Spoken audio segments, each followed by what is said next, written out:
10, 1, 2, 3, 1, 2, 3, 1, 2, 3.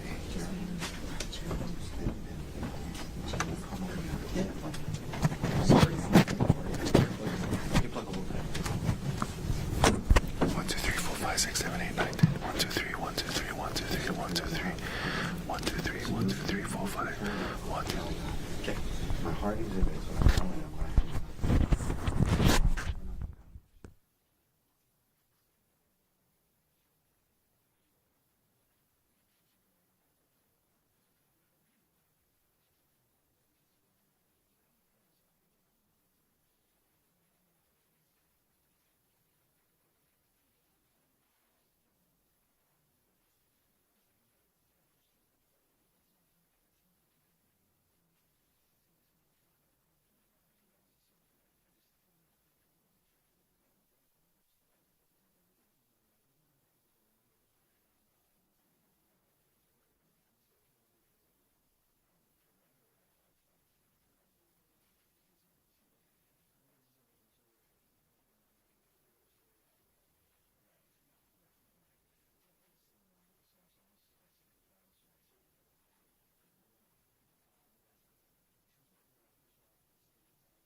versus Gerhardt Konig, 1 CPC-25-373 for further jury trial. Counsel, can I have your appearances, please? Good morning, Your Honor. Good morning, ladies and gentlemen of the jury. Deputy Prosecuting Attorney Joel Garner for the state. Also present is Deputy Prosecuting Attorney Franklin Don Carlo Jr. Morning, Mr. Garner. Morning, Mr. McCall. Good morning, Judge. Good morning, Your Honor. Good morning, ladies and gentlemen. Thomas Otake and Manta Dirks on behalf of Dr. Gerhardt Konig, who is present. Morning, Mr. Otake. Morning, Mr. Dirk. Morning, Dr. Konig. Morning, Your Honor. Gentlemen, all of you can be seated. Ladies and gentlemen of the jury, good morning to all of you. Welcome back to courtroom 15. Second gold star for all of you. Getting through the second, if not even third storm already. So thank you very much for your perseverance. I hope all of you and your families weathered the storms well with minimal impact. It is good to see all of you back here. We will continue on with trial proceedings. The state will continue on with its presentation of its case in chief. We expect to be here, barring storms, for all day today, meaning we'll try to go up as far as we can up until 4 o'clock. We will have trial tomorrow, and Thursday is the holiday. Then we'll come back on Friday before we recess for the weekend. And again, I do anticipate full days for today, tomorrow, and Friday. Mr. Garner, are you ready to continue on with the state's case in chief? Yes, Your Honor. State's next witness. The state's next witness is Ariel Konig.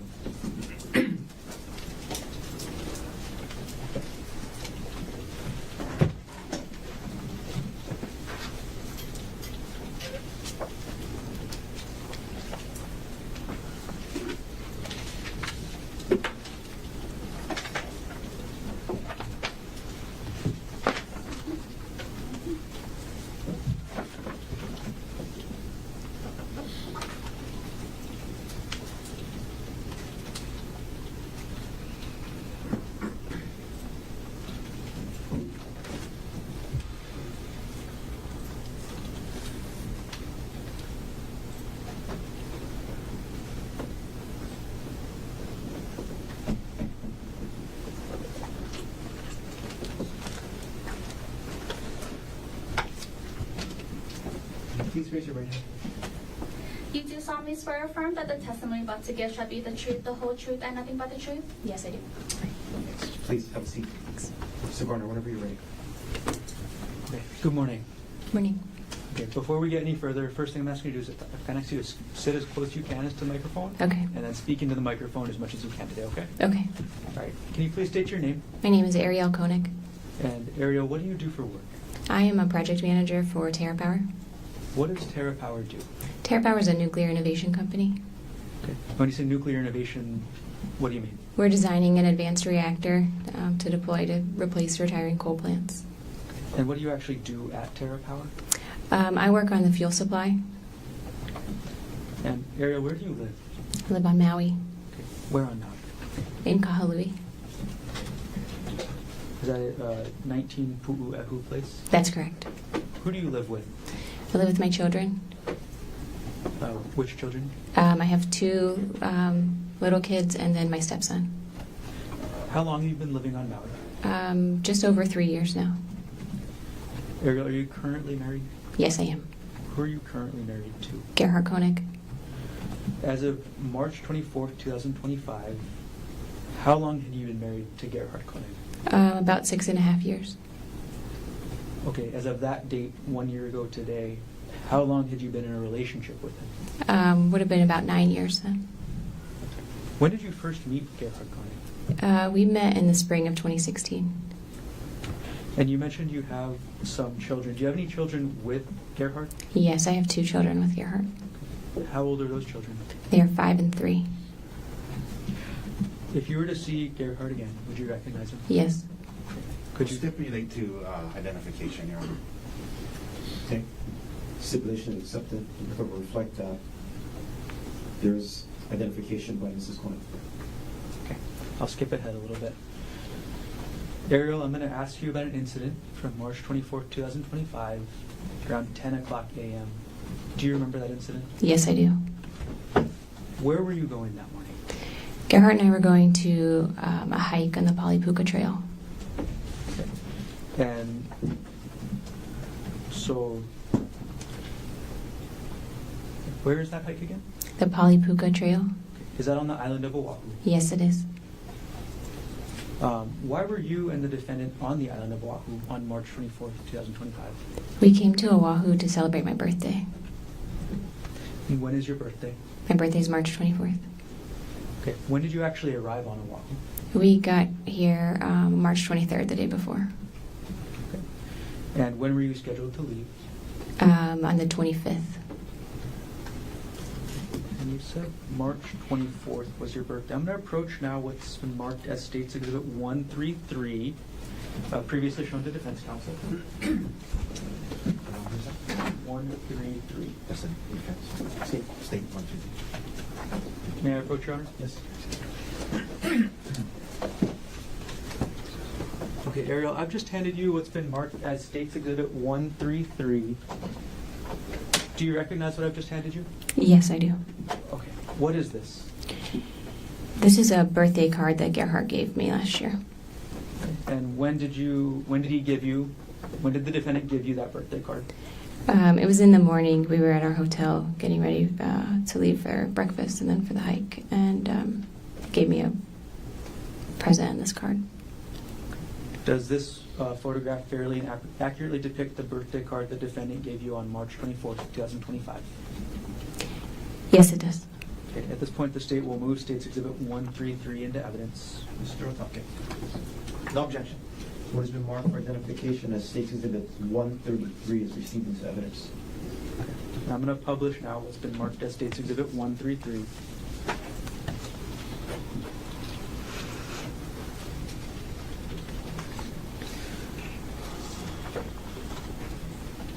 Ariel, how did you feel when you got this card?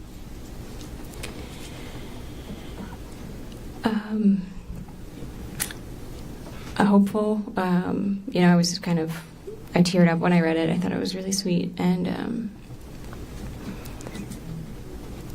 we were coming off a hard season, so, I felt hopeful that this was a turning point for us in our marriage and that this was going to be a nice trip and kind of start of the next chapter for us. Okay. I'll come back to what you just mentioned there a little bit later. Sure. But could you walk us, and I'm going to take down State's Exhibit 133, and I'm going to retrieve it from you now. Could we have it read to the jury, and at least publish it in a way where they can see it? They'll get it when they deliberate. Well, It's up to the state to publish the exhibit as they wish. Okay, I'm going to retrieve the exhibit from you, Ariel.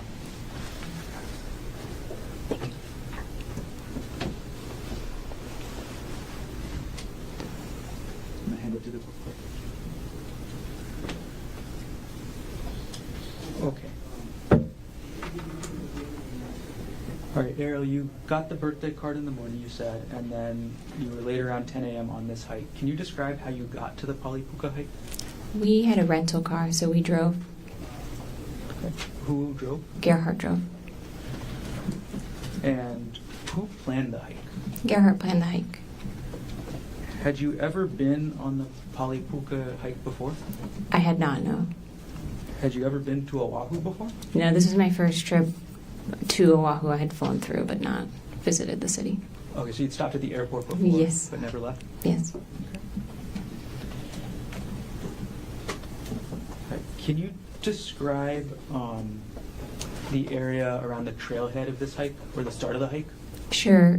There's like a parking lot when you first get there, and then the trailhead itself is kind of hidden. There's a sign that says like the trail is closed here, and it's up.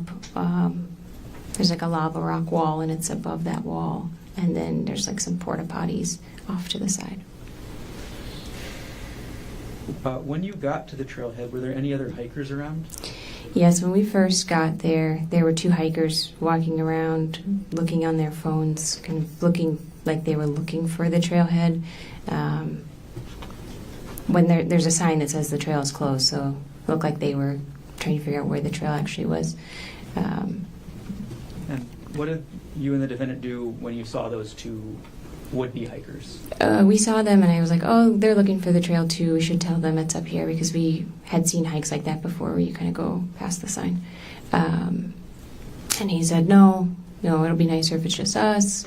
Let's just go to the lookout and give them time to find the hike. And so we went and parked and went over to the actual more visitor area at the Polypuka Trail.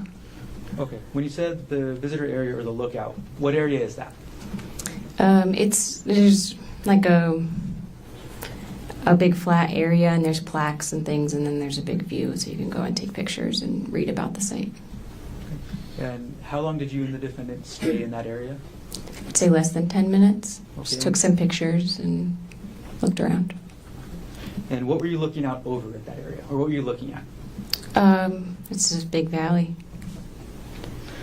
Okay. And then after you were done at the Poly lookout area, looking at the area with the plaques and all that, where did you and the defendant go next? Then we went and started the trail. Did you hike the whole trail that morning? No. Can you describe what the start of the trail was like? Sure. And we just kind of quickly went behind the porta potties to get up there. And the start of the trail is pretty wooded and rocky. You mentioned you didn't hike the whole trail. At a certain point, did you decide to turn around? Yes, we were hiking, and there's kind of these like cliff faces that you walk past, and it's pretty narrow. And I was just feeling uneasy, and I wasn't enjoying myself. And we got to a part where you had to kind of scramble, use your arms and legs to get up. And it was kind of exposed. There weren't really a lot of trees, and I was just uneasy. And so I told Gerhardt, I'm not having fun. I don't want to keep going. I'm going to stop here. Ariel, can you explain to us what was making you uneasy?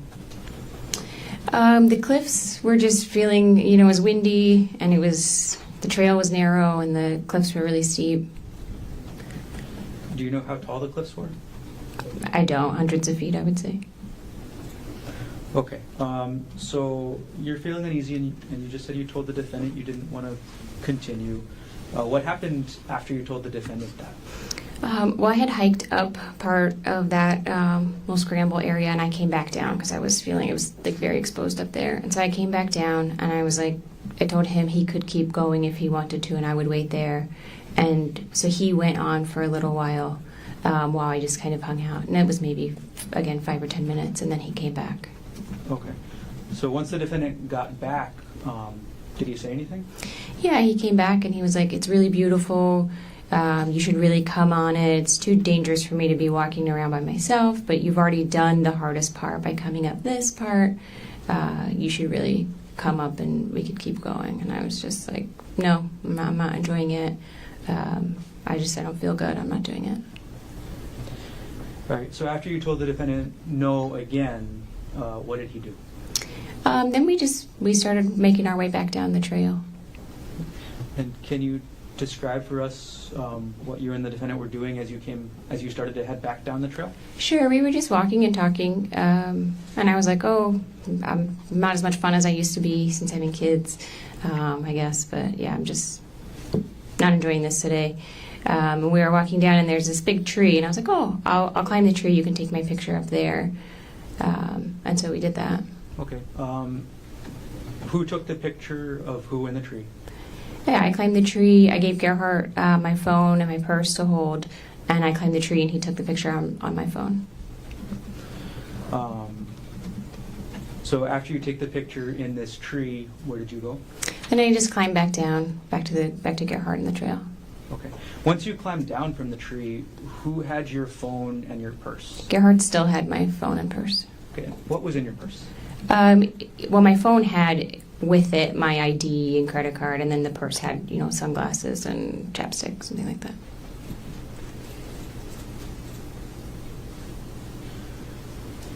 Okay. Now, you mentioned one picture of you in a tree. Did you take any other pictures when you're coming down the trail? We did. At that point, Gerhardt said, let's take a selfie. There's like a cliff's edge there, and he said, let's take a selfie with this view in the background. And so we went and took a picture there as well. Did you take any pictures of the defendant? On the hike up, we were both taking pictures. We were taking Snapchats and pictures. We have a family Snapchat group, and we were sending pictures in there. I see. Okay. All right. Did you, and you said Snapchat. What is Snapchat? Snapchat is an app that's photo-based that you send to describe it better than that. It's ephemeral. And you said there was a ephemeral? It doesn't last very long. It's not like permanent storage. So you would send maybe less. You would send more pictures than you might otherwise. Okay. And let's see. Did you have access to any of your photos from Snapchat after this? Some, not all. Okay. I'm going to approach with State's Exhibit 131, which has previously been shown to the defense counsel and shown again. Yeah. May I approach? Yes. Ariel, I've handed you what's been marked as State's Exhibit 131. Do you recognize what I've handed you? Yes. Okay. What is this? This is a picture of Gerhardt standing by the cliff's edge that I took on Snapchat and sent in that family Snapchat message. Okay. Could you clarify this for us? Is this going up the trail or coming down? This was taken on the way up when we were hiking up before we had turned around. Okay. Does this photo fairly and accurately depict the defendant as you photographed him on March 24, 2025? Yes, it does. At this point, the state moves Exhibit States 131 into evidence. Yes, we're talking. No objection. What has been marked for identification as State's Exhibit 131 and received into evidence? And I'm going to publish now States Exhibit 131. Okay. Ariel, if you can look at the photo and describe maybe what's on the screen as well, what is the text on the photo? It says, "Don't look down." Okay. And is your identification on the photo anywhere? Yes, up in the upper left-hand corner. It says Gerhardt Konig. Okay. And what is Gerhardt Konig? That's my name, Ari, short for Ariel. Is that your Snapchat ID as well? I'm sure it is. Okay. All right. I'm going to take down States Exhibit 131. And I'm going to retrieve the exhibit from you.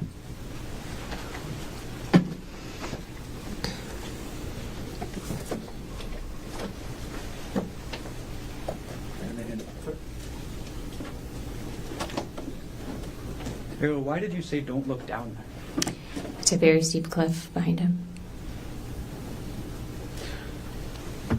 Okay, I want to fast forward in time a little bit to the photos you mentioned later. Sure. So did you take any other photos on the way down? Yes, right at that cliff. When I had come out of the tree and when we had walked to that cliff area, Gerhardt said, "Let's take a selfie with this as the backdrop." So we would be standing with our backs to the cliff, taking a photo. Before you took that selfie, or before the defendant asked to take that selfie, did you notice anything about the defendant's attention? Yes, he was very aware of where I was, where my feet were, where he was, and where the trail was. I felt like he was often looking at my feet and just very spatially aware of where I was on the trail. Did you ever take that selfie? We did. It wasn't quite as close to the edge as he wanted. I was standing from that photo. You can see there's a pine tree, and I was holding onto a branch of that because I was just uneasy that close to the edge. And we did take a selfie, but I held onto that tree. Okay. Do you still have access to that selfie? I don't. What happened after you took the selfie while you were holding onto the tree? I just asked him to move down the trail a little bit so that I could get past without having to go near the cliff. And then how did the defendant react to that? He was a little like, okay, and then he moved a few paces away. Okay. So after the defendant moved down the trail a few paces away, what did you do? Then I walked to him. So he was then facing me and the cliff, and I walked up to him. And again, everything was normal. I walked up and just kind of like brushed my hands against his shoulders, kind of like a little hug. Okay. As you had your hands against his shoulders, where was the defendant facing? He was facing the cliff, facing me. My back was to the cliff, and he's facing me at the cliff. And how far behind you was the cliff? Feet, 10 or less. Excuse me, I couldn't hear that. 10 or less feet. Right. So, okay, after this happens, after you get to where the defendant is on the trail, what happened next? When I walk up to him, then he grabbed me really forcefully by my upper arms. And he said, "I'm so fucking sick of this shit. Get back over there." And he starts pushing me back towards the cliff. While the defendant was grabbing you and pushing you, what did you do? I mean, I was surprised. It felt almost like he was kidding at first. And I was like, "What are you doing?" But he had grabbed me really hard and was moving me. So we kind of wrestled a little bit, and I threw myself onto the ground, because there's a lot of trees and shrubs there, so that I could hold on.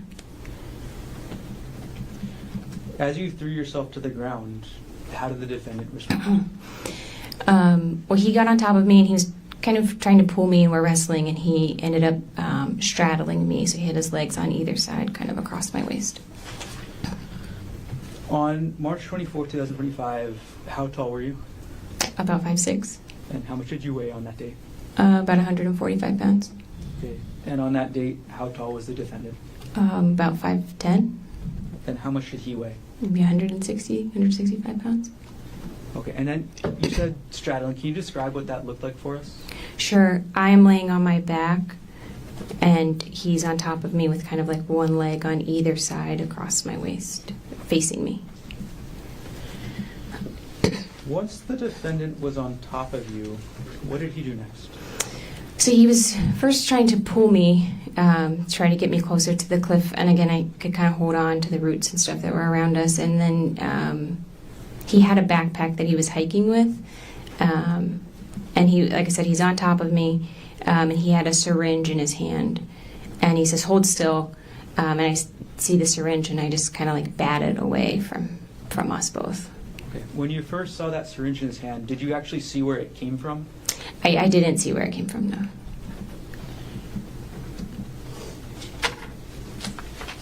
All right, and you said you were able to bat it. Do you know where it went? It just fell on the ground sort of near us. It would have been to my left, because I could still kind of see it in my periphery, so I was trying to make sure it wasn't going to get grabbed again. And then could you describe what you remember about the syringe, what it looked like? Sure. It was a clear syringe with a blue piece, maybe blue plunger, I guess is what that's called. Once you were able to bat the syringe away onto the ground, what did the defendant do next? So he had taken his backpack off, and it was on the ground to his left, so kind of to the right side of my body here. And he was digging in that with his left hand, and then kind of holding me down with his right hand. And I'm screaming, and I'm saying, "What the fuck are you doing? Get off me." And he's saying, like, "Fuck you, you're done. I'm so sick of your shit. I'm so done with you." And I'm trying to kind of protect myself and get out of there. But also he's gripping his hand closed really hard. And there's a vial in his hand, so I was trying to pry his hand open so I could grab that vial out. Okay. Which hand did you see the vial in? The vial was in his right hand. Okay. And did you actually get to see the entire vial? No. Okay. What part of it did you see? I mean, I could see pieces of it because I'm trying to like pry his fingers off of it so that I can grab it and throw it. Were you able to open his hand that was holding the vial? Not enough to get the vial away. All right. You mentioned the defendant was saying some things. Can you tell us what you remember he said as he was on top of you? Yeah. Well, I mean, I'm screaming, and he's telling me, "Shut the fuck up. Nobody's going to hear you out here. Nobody's coming to save you."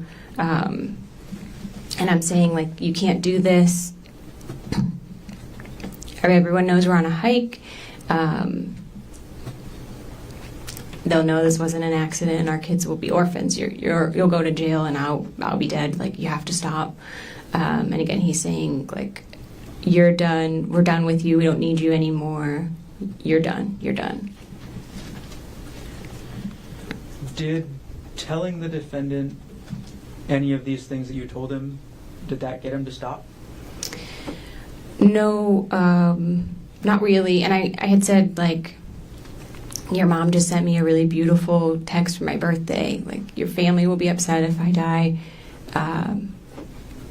He can't face our kids after this, you know. And he did seem at that point to, like, calm down a little bit. Like, it seemed like he took a deep breath and calmed down. And so I had this moment where I was like, okay, this is the break. Like, I can get out. And then he just starts hitting me with a rock. Okay. I'm going to backtrack for just a moment, Ariel. As the defendant was on top of you, as the defendant was saying things, and as you were saying things back, were you trying to defend yourself physically at all? Yes, and I'm screaming and trying to defend myself physically. So I think I bit his forearm at one point, trying to, that would have been his right forearm. And then I was also squeezing his testicles with so I had my right hand trying to squeeze his testicles to get him to get off of me. Okay. And was that, when you were doing those things, was that before or after he calmed down, as you just said? That was before he calmed down. Okay. So what happened, you said, after the defendant calmed down? Oh, well, it felt like he calmed down because it looked like he took a deep breath. And again, I was screaming, and so he's covering my mouth and stuff, and then we had this moment of, like, it seems like he takes a deep breath, and then he just starts hitting my face and my head with a rock. Did you see where the defendant got the rock from? I didn't see where he got it from, but, like, spatially, he was, like, reaching up around this area of my head. So my impression was that there was a rock on the ground near my head that he was able to grab. Were you just holding your hand around the left side of your head? Yes, sorry. When the defendant was hitting you with the rock, did you say anything?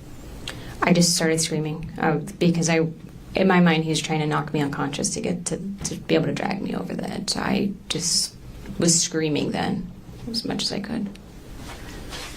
Did the defendant respond to what you were screaming? No. Did anybody other than the defendant respond to what you were screaming? Yes. So I'm screaming, and I do think I was saying something like, "Please help. He's trying to kill me." You know, I'm hoping somebody can kind of hear that. And I, at some point, hear a woman's voice say, "We're here. We're calling 911. We're here. We're calling 911." Okay. So after you hear that woman's voice, what happens?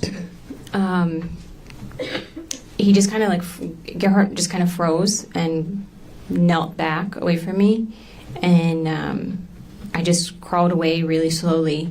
And again, he seemed just frozen. And then I was yelling to the voices I heard, "Are you still there? Are you still there? Don't leave me." And I couldn't hear anybody calling anything back. So I just kept crab walking away, like I'm on my butt, kind of like scooting. And I just kept going and got to like a lower part of the trail. And the women were down there, and one of them was on the phone with emergency personnel. As you crab walked away, did the defendant follow you? No. So as you crab walked away, did you see what the defendant did? He just, like I said, he seemed frozen. He just kind of stood up and was staring.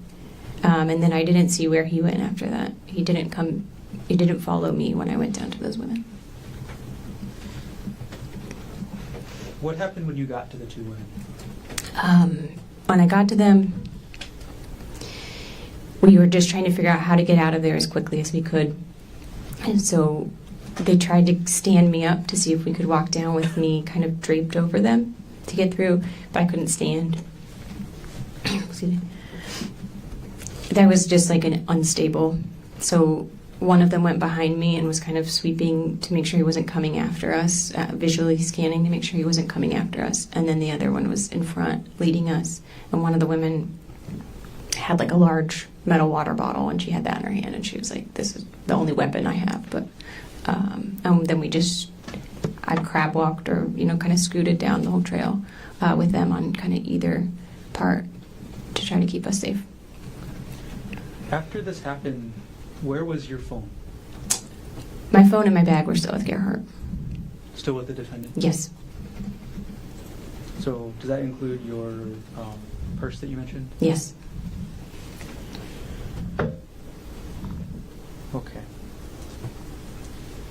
Ariel, I'm going to take a step back. Okay.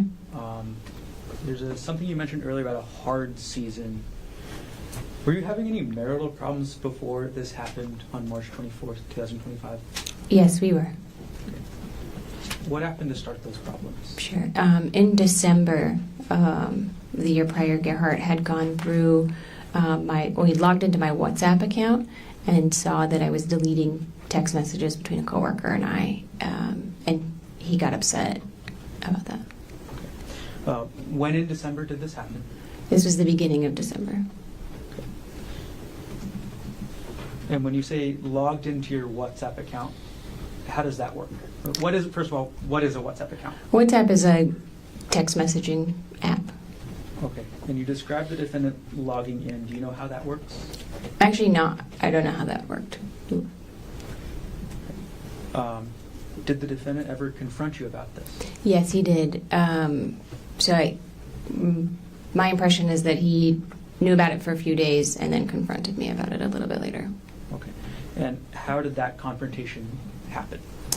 Well, we were on vacation, and he came into our hotel room and asked for my cell phone, and then came back in a little bit later and told me, I see what's on WhatsApp, and he was really angry, very upset.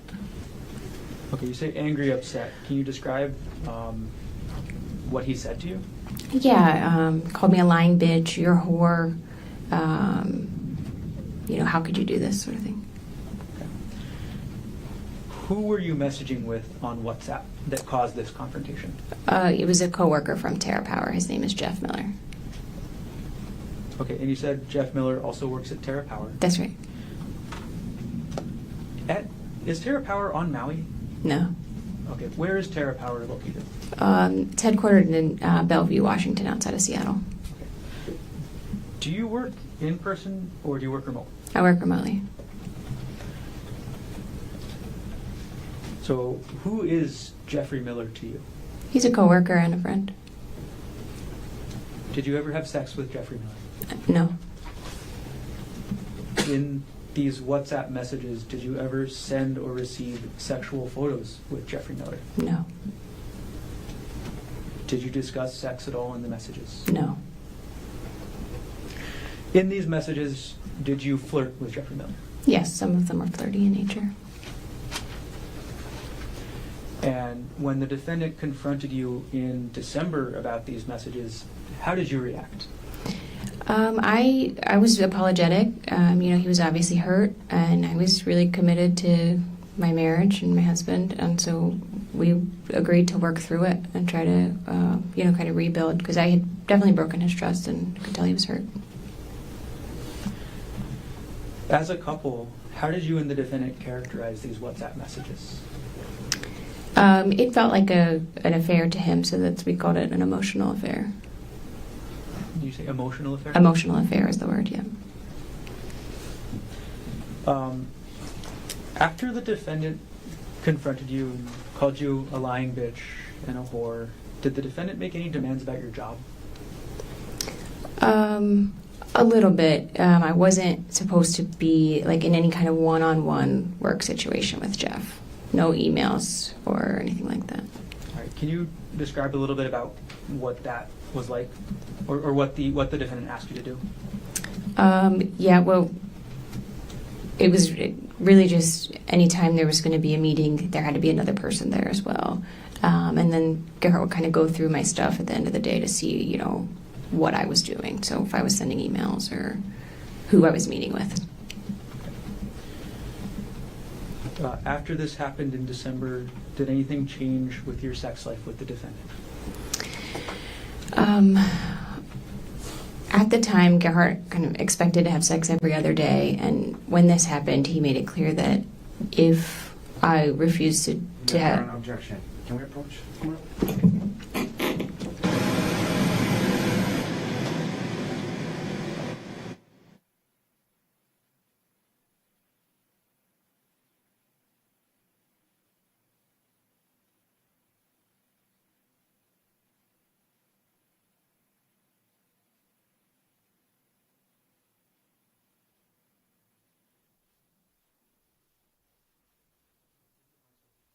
Gentlemen, Ms.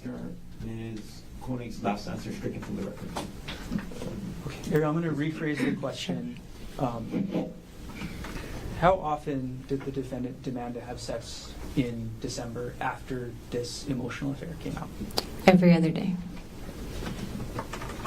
When did you actually last have sex with the defendant? December 24th that year. December 24th of 2024. That's right. So between December 24th, 2024 and March 24th, 2025, did you have sex with the defendant? No. In those months, December through March, did you and the defendant work on your relationship? We did a lot of work on our relationship. Yeah, we both were doing individual and couples therapy.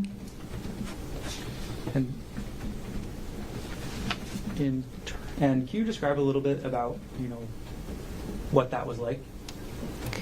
Yeah, I mean, we were trying to work on a lot of different things in our marriage, in addition to the deleted text messages, which again, I could tell Gerhardt was deeply hurt by. So working on rebuilding trust.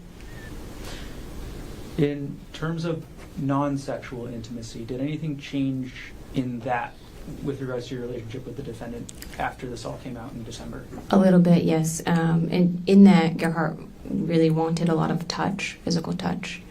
So there was a lot of cuddling and stuff like that. And any refusal of that would be, kind of me withdrawing. Okay. When you didn't want to cuddle, what types of things would the defendant talk to you about? Then that would be a lot of questions. How could you do this to us? It would kind of bring up the WhatsApp messages back to the surface. And then when were these, or how long was this issue ongoing, I guess? I mean, December was really hard. January, it seemed like things were getting a little bit easier. Things were getting a little bit better. By February, we had gone on a family vacation with our little kids and had a really fun time. And so it seemed like by February, we were starting to kind of turn a little bit of a corner.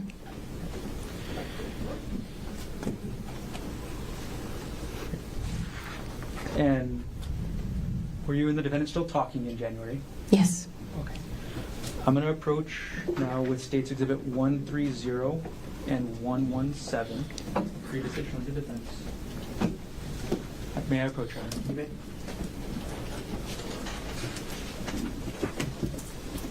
Thank you. Ariel, I've handed you two exhibits now, 130 and 117. Without showing them to the jury, could you look at what they are, and when you're done, look up?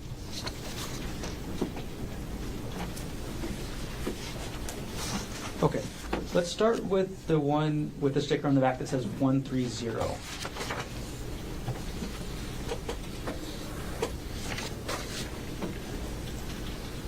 What is that? This is a text message exchange between Gerhardt and I. Okay, and what month did that exchange take place?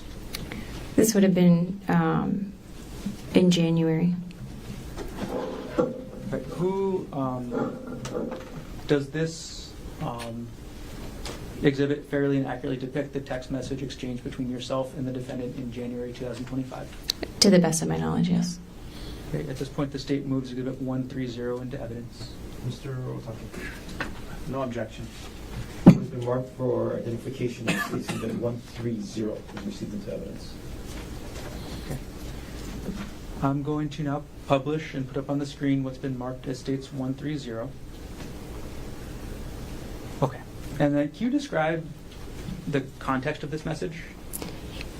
Yes, so Gerhardt would have been at work, just kind of texting me an update. So he's in the blue. But I was at home. And what was Gerhardt's work? Gerhardt was an anesthesiologist on Maui. Okay. Do you know where he primarily did his work? At the hospital. Okay. We're going to take States Exhibit 130 down. Could you now take a look at the one marked States Exhibit 117?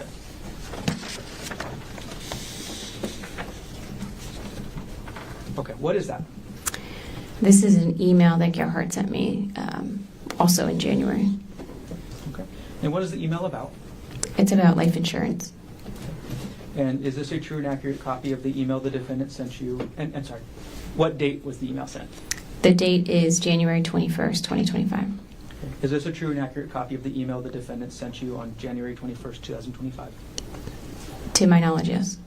At this point, the state moves Exhibit 117 into evidence. Mr. Otake. No objection. What has been marked for identification as State Exhibit 117 is received into evidence. I'm going to publish State's Exhibit 117.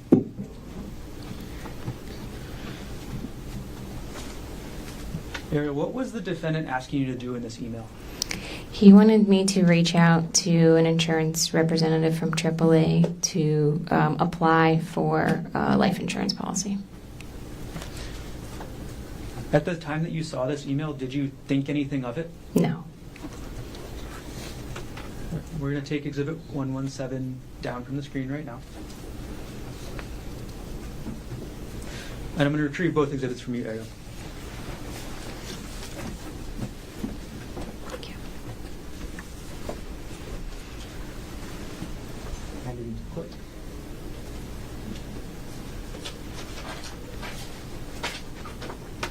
Okay. So you said you didn't think anything of the defendant asking you to increase your life insurance at the time. Is that right? That's correct. Okay. In your relationship with the defendant, who handled matters such as insurance? Gerhardt did most of the financial stuff. Okay.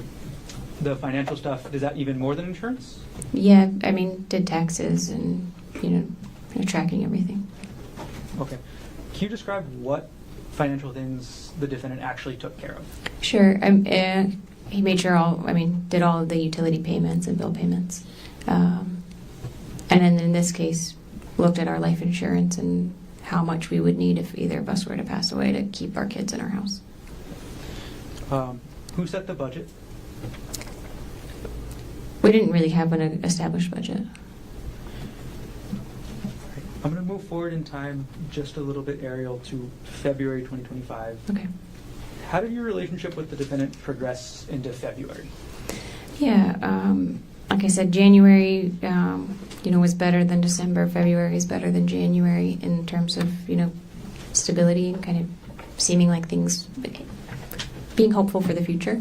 In February, we did a family vacation with our little boys and saw Gerhardt's family. And we had a really fun time. So it felt like I just felt hopeful for the future. Were these WhatsApp messages an issue in your relationship at all in February? I not that I recall, and if so, it was a small thing. Yeah. And how did your relationship progress into March 2025? Same again. I would have said it in early March. March was better than February. It seemed like we were both really trying. We certainly had things to work through, but it seemed like we were both putting in a lot of effort. And we had committed to kind of giving our kids 2 years of us like really working on things, and it felt like we were both really leaning into that.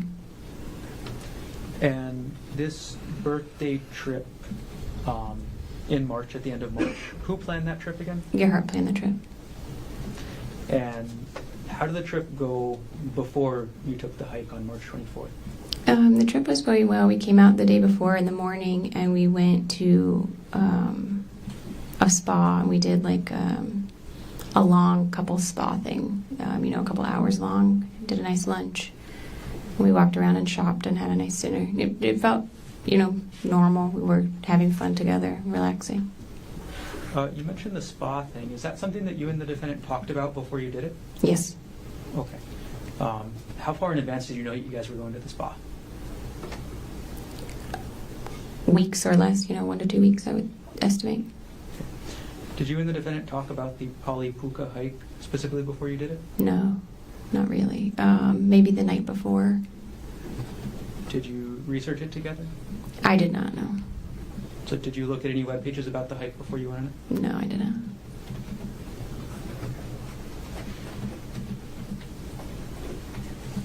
Here, I'm going to jump forward in time now to after March 24th, Okay.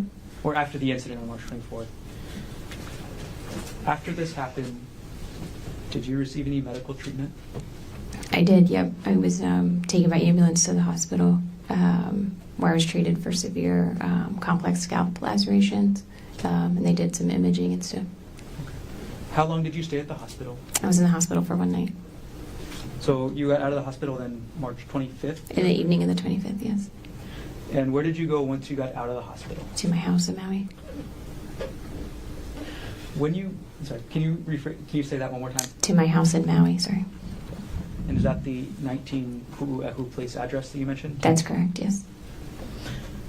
When you got back to Maui, did you find anything relevant in your house to what happened? Yes. A few days later, I found Gerhardt's work bag in our closet. Okay. And what did you find that was relevant about the work bag? I just unzipped it and I could see syringes and medication were in there. How did you react to finding the bag of medical supplies? I mean, I was surprised. I called an attorney and then got in touch with the police to have them come get it, just in case it was relevant. Did the police eventually come and collect the bag? They did, yes. 2 evidence specialists came to take it. And between the time that you saw the medical supplies in the defendant's work bag to the time that the police came to collect them from your house, did you tamper with, alter, substitute, or destroy any of the items in that bag? No. And could you describe the bag for us, just the physical bag? Sure, it's a black backpack, but it has like a one shoulder strap. It's not a full backpack. Other than the bag, did the police recover anything else from your house on Maui? They did. They also took his laptop computer. Where was the defendant's laptop before the police recovered it? It was on his desk at our house. Do you know the login information for that laptop? I do not know. Do you have like a computer account on that laptop? No. From the time that you got back to your house on Maui to the time that the police recovered that laptop, did you do anything at all with the laptop? No.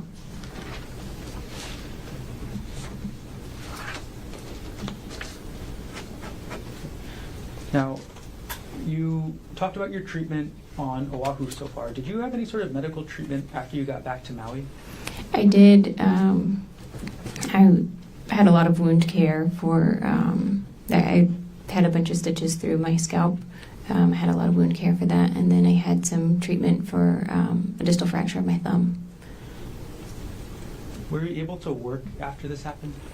No, I was out of work full time for maybe 4 weeks, something like that, and then I was on light duty for a few weeks after that, and then ongoing physical therapy for vertigo and for just kind of fatigue and being able to sit at the computer and do, because I work on my computer screen all day.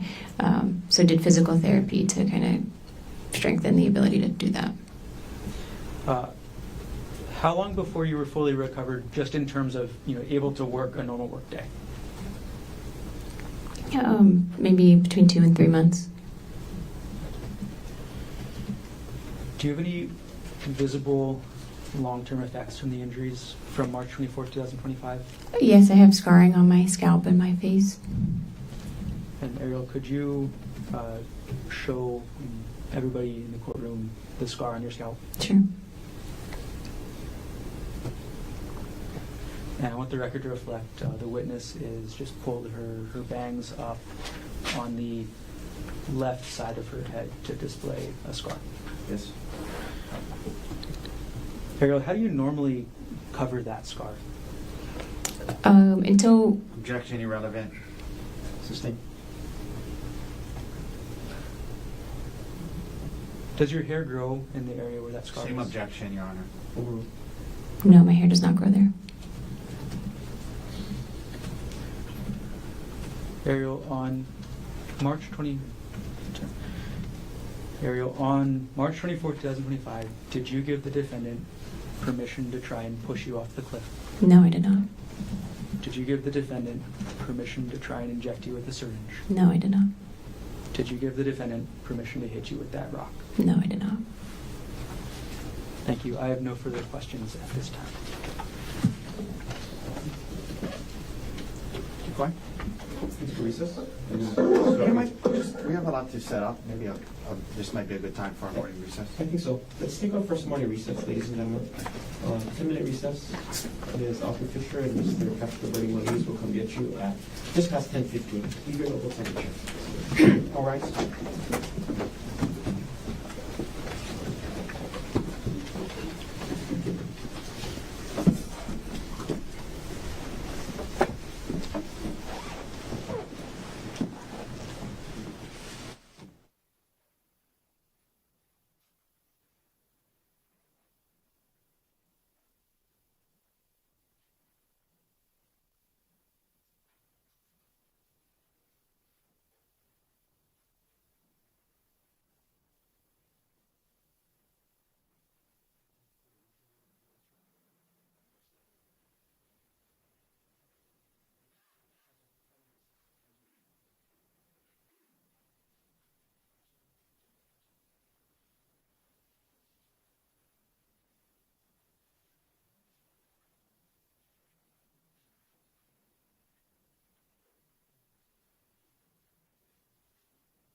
Everyone can be seated. Resuming case number 5, State of Hawaii versus Gerhardt Konig, 1 CPC-25-373. Dr. Konig is present in court. All 4 counsel of record are present. All jurors are back in the courtroom. And Ariel Konig is back on the stand. Ms. Konig, you're still under oath. Yes. Mr. Otake, can you begin your cross-examination? Yes. Good morning, Ms. Konig. Good morning. My name is Tommy Otake. I'm Gerhardt's attorney. I have some questions for you this morning, ma'am. If I ask a question that you don't understand, please let me know and I'll try my best to clarify it, okay? Yes, sir. All right. Now, I want to begin a little bit with this issue of Mr. Jeffrey Miller. Mr. Miller was a co-worker of yours, yes? That's right. And was he a senior vice president at the company that you worked for? Not at the time, no. At the time, what was his position? And when at the time, I mean in November, December of 2024. What was his position at TerraPower at the time? A director, senior director, something like that. Senior director. Okay. Now, you understood Mr. Miller was also married, yes? Yes, You were married at the time, yes? that's right. You indicated under oath today that after the discovery of these communications with you and Mr. Miller, you and Gerhard would refer what had happened between the two of you, you would refer to it as an emotional affair, correct? That's right. All right. In fact, there were times in communications where he referred to it as a secret affair, yes? When you say he, you mean Gerhardt? Yes. I don't recall, but potentially. Okay, we'll come back to that. And in fact, in the counseling sessions that you guys had, it was whatever was going on with Mr. Miller was referred to as emotional infidelity at times, yes? As far as I can recall, yes. Okay. Now, emotional affair, secret affair, emotional infidelity. When you were interviewed by the detective in this case following this incident we're all talking about, you were asked by the detective about your relationship with Mr. Miller, yes? Yes, sir. And you understood that he was investigating this case and he expected you to be honest and truthful, correct? That's right. And he asked you whether or not you had an affair with Mr. Miller, and your response to the detective was no, that you didn't have an affair, correct? Based on, My question, ma'am, is was your answer to his question, when he asked you a very specific question, did you have an affair, your answer with Mr. Miller, your answer was no, correct? that's correct. You described it to the detective simply as some flirty text messages with a coworker, correct? That's what it was, sir. That's what it was, according to you, right? That's right.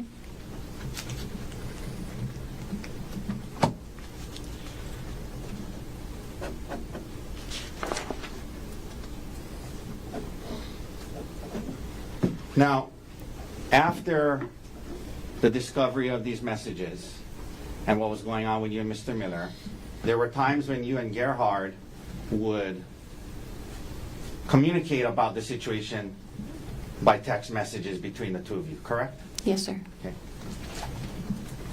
And isn't it true that on December 9th, 2024, Gerhard sent you a text that said, you engaged and continued an elaborate secret affair instead of coming to me asking to work on our relationship. You remember him sending you that text? I'm sorry? Objection, hearsay. Assistant. It's impeachment, Your Honor. She said there was no affair. Uh, I can. Coach.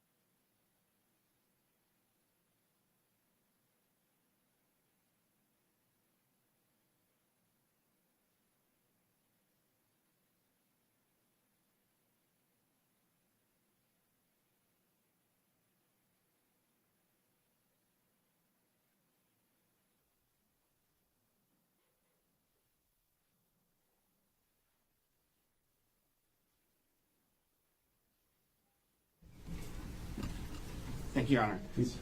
Isn't it true that in a text message on December 9th, when Gerhardt texted you and accused you of engaging in a secret affair, your response to that text was, if anything, I learned how stupid it was this time and know how to make sure it doesn't happen again. That was what you responded. That was your response to him confronting you and saying you engaged in a secret affair. You said, I learned how stupid it was, and I know how to make sure it doesn't happen again. Correct?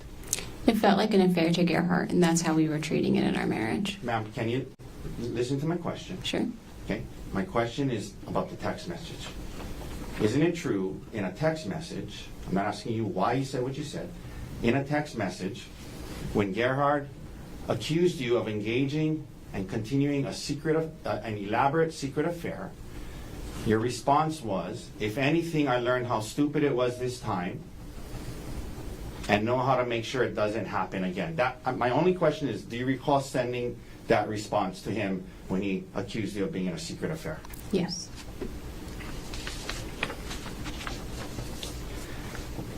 You didn't say to him, it was just flirty text messages, don't worry. You said it was stupid of me, it won't happen again, correct? Because when I did that, we would start to argue, so All right. you're right.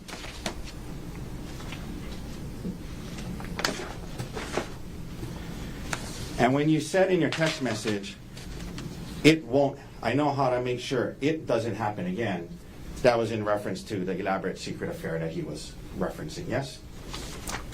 To breaking his trust, yes.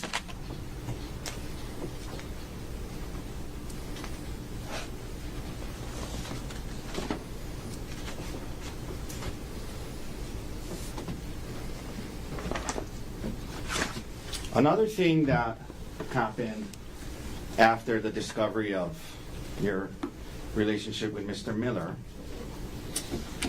another thing that happened is, as you talked today about working through this in January and February. Remember that? Yes, sir. And another thing that happened to help you guys work through this is you guys started listening to audio self-help books. You remember that? Yes, sir.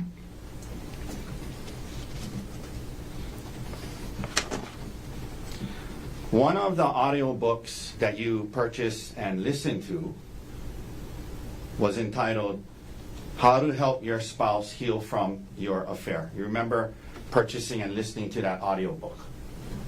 I do remember that, yes.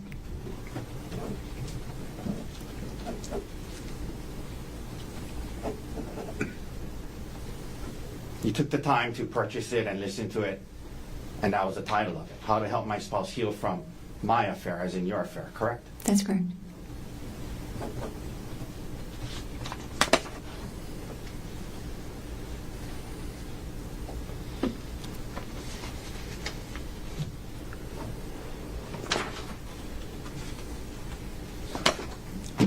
Leading up to December 2024, ma'am, prior to the discovery of your communications with Mr. Miller, you were trying to hide the extent of your relationship with Mr. Miller from your husband, correct? That's right. To conceal the substance of your communications and the extent of your relationship with Mr. Miller from your husband leading up to December 2024, you were purposefully deleting your messages to and from Mr. Miller on your phone, correct? I was deleting messages on my phone, that's correct. Yeah, so Gerhardt wouldn't see them, right? That's right.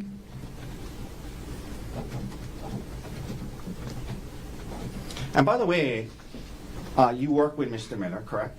That's right. You guys have work emails that you can email each other on, yes? Yes, sir. He had a work phone, yes? Yes, sir. Did you have a work phone? No. Okay, but you had text messaging on your phone. You could text him on his work phone about work things, yes? Through text messaging, yes? That's an option for sure, yes. Yeah. And emailing about work things on a work email, that was an option, right?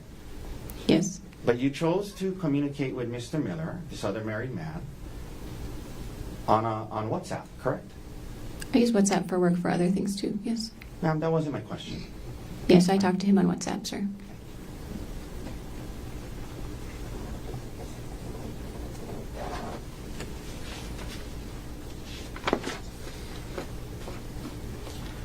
There There were times leading up to and into early December 2024 where you and Mr. Miller would message each other very frequently about personal things not related to work, correct? Yes, sir. Some days all day long, back and forth all day long, correct? Potentially. Okay.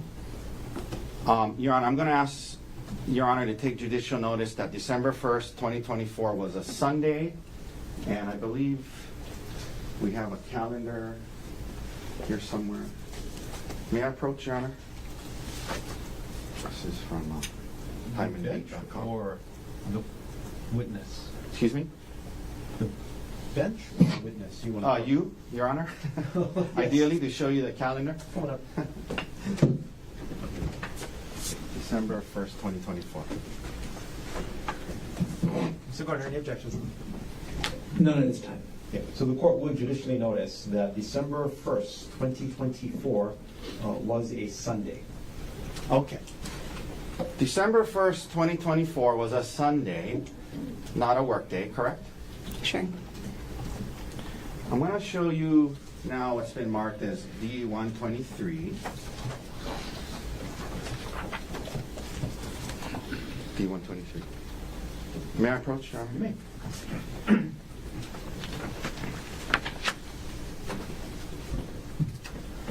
Ma'am, I'm going to hand this to you. I'm going to ask you to just thumb through it. I'm going to ask you if that appears to be communications between you and Mr. Miller, not just on December 1st, 2023, but on multiple days.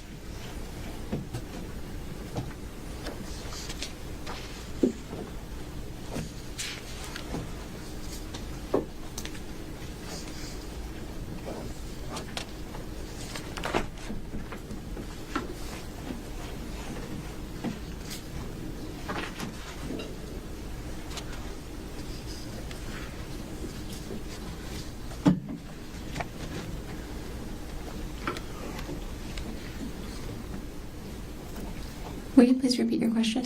Just that appears to be messages between you and Mr. Miller back during that time period, yes? Yes, it does. All right. May I hand that back to you, Sure. please? Yeah, I move to admit Exhibit D123. Mr. Gardner, Can I vote here on the exhibit? you may. Ms. Konig, I'm going to hand you back what's been marked as D123. Thank you. Take a look through, and are there any redactions to that exhibit? Yes, Did you place those redactions yourself? I did not. Do you know what has been redacted? I do not. We have a moment. That's how you guys gave it to us. Okay. No objection then. Are you aware that when the prosecutors pulled this from the computer, that's the redactions they provided to us with? I'm not aware of Hang that. on. Do you still want to proffer it or no? Yeah, I'd like to admit it into evidence. Do you have further foundation on that? Well, I mean, I think the question is No objection. no objection. No follow-up then, right? Not foundationally. Okay. Then what has been marked for identification as Exhibit D123 is received as evidence. Thank you. May I approach and retrieve it? Yes, you may.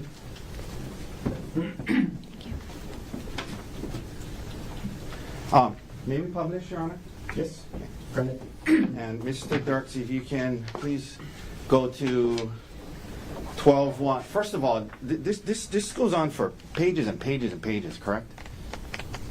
Yes, it's over months. Excuse me? It looks like it's over months, but yes. But this is all between you and Mr. Miller, correct? Yeah, Your coworker, right? that's right. Okay. Let's go to 12:1, please. Mr. Dirks, let me know when we're there. I think it's the bottom of 1908. Is that it? Yes. Okay. Can we blow up the bottom section, please? Okay. Is it possible to make it bigger? No, not really. Shucks. Okay. Ma'am, I'm going to read this to you, and can you see it on the screen there? May I have a copy? Oh, sure. That's probably a good idea. Thank you. Thanks. I'll turn to 1908.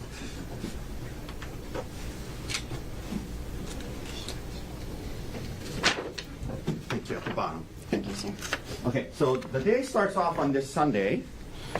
Mr. Mueller texts you, and you know, there's timestamps on here, but this was the timestamps of the WhatsApp. I'm imagining he wasn't texting at 3:23 a.m. Is that right? I wouldn't think so. Yes. Okay.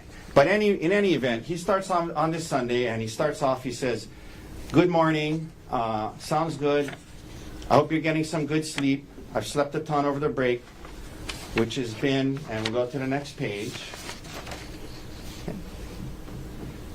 Is it possible to blow up half the page? Okay. It may not be seeable, but we'll try. Which has been nice. And then you respond and you say good morning, correct? That's correct. So this is in the morning on a Sunday, correct? Yes. Okay. He goes on, this is nice, always good to get caught up on sleep. And you say, up now, just put a fresh batch of yogurt in the fridge with some kind of, can you zoom in on that emoji, possibly, Mr. Dirks? Yeah. Okay. So telling him in the morning about the fresh batch of yogurt in the fridge and with this emoji, whatever that emoji is, correct? That's correct. All right. Now, it goes on throughout the day. We don't need to read all of it. Can we go down to 6:42 a.m. on 12/1? Thanks. Okay. You indicate to him that I guess we will watch some football here too, probably. G is on call. I'm planning to decorate the tree with the kids. And he says, Mr. Miller says, gotcha, correct? Yes. So on a Sunday, you're telling him what you guys are doing. You're going to decorate with the kids with the trees, yes? Yes, sir. Okay. And then it goes on throughout the day, and you guys are going back and forth about what's going on and watching football and decorating the tree and things like that, correct? That's correct. Okay.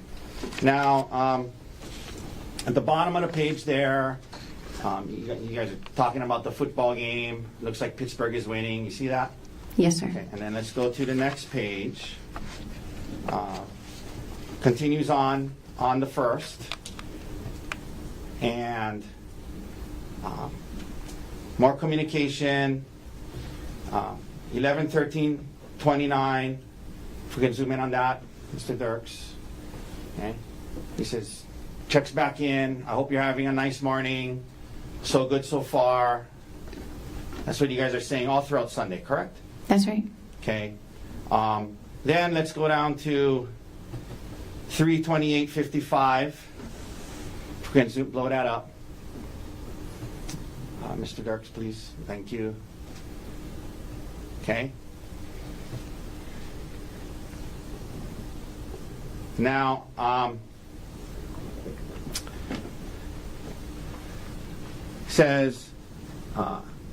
he says, I'm making sure Kay eats OFC, guessing that's what the lie was about. Mr. Miller says, no, REK, not at all, just much easier to discuss.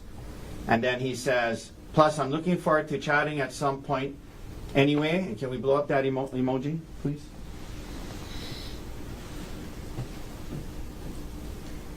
Okay. And then your response back, if we could blow that up, was now in the PM, good night, looking forward to it. And then the next morning it starts again, good morning, correct? That's correct. Okay. We can take that down. Now, so all throughout the Sunday, you and this married man were texting back and forth about what you guys are doing. Good morning, and then good night, and then good morning again the next day, yes? That's right. And then a lot of the messages that you were having with him, you deleted, right? I did delete a lot of messages. That's correct. Okay. So we can't see those messages, the ones you deleted, correct? That's correct.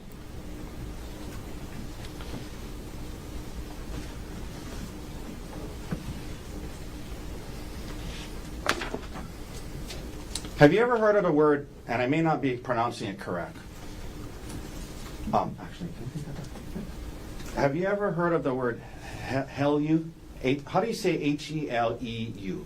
Helu. Heleu. What is, in your line of work, what is Heleu? HALEU is high assay, low enriched uranium. It's like a range of enrichment for uranium-235 that would be used as nuclear fuel for advanced reactors. Okay. I have no idea what you just said, but it has to do with your work, right? Yes, sir. Okay. And during this communications with Mr. Miller, you and Mr. Miller would use the word HALEU in your personal messages to one another as code to let the other person know when your respective spouses were around, correct? It was for Gerhardt specifically, but yes, that's correct. It was for Gerhardt specifically, meaning you would tell Mr. Miller, I got HALEU today, can't talk. And that was your way of communicating to him, hey, I'm around Gerhardt today, yes? That's correct.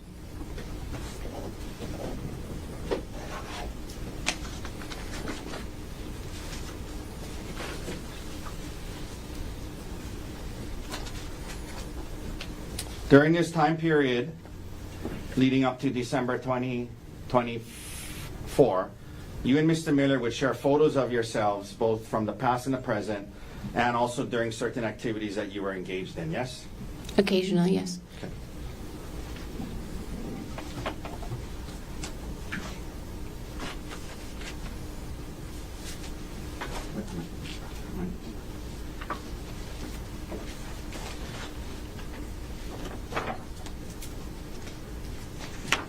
And, Your Honor, may I approach with D-124? Yes.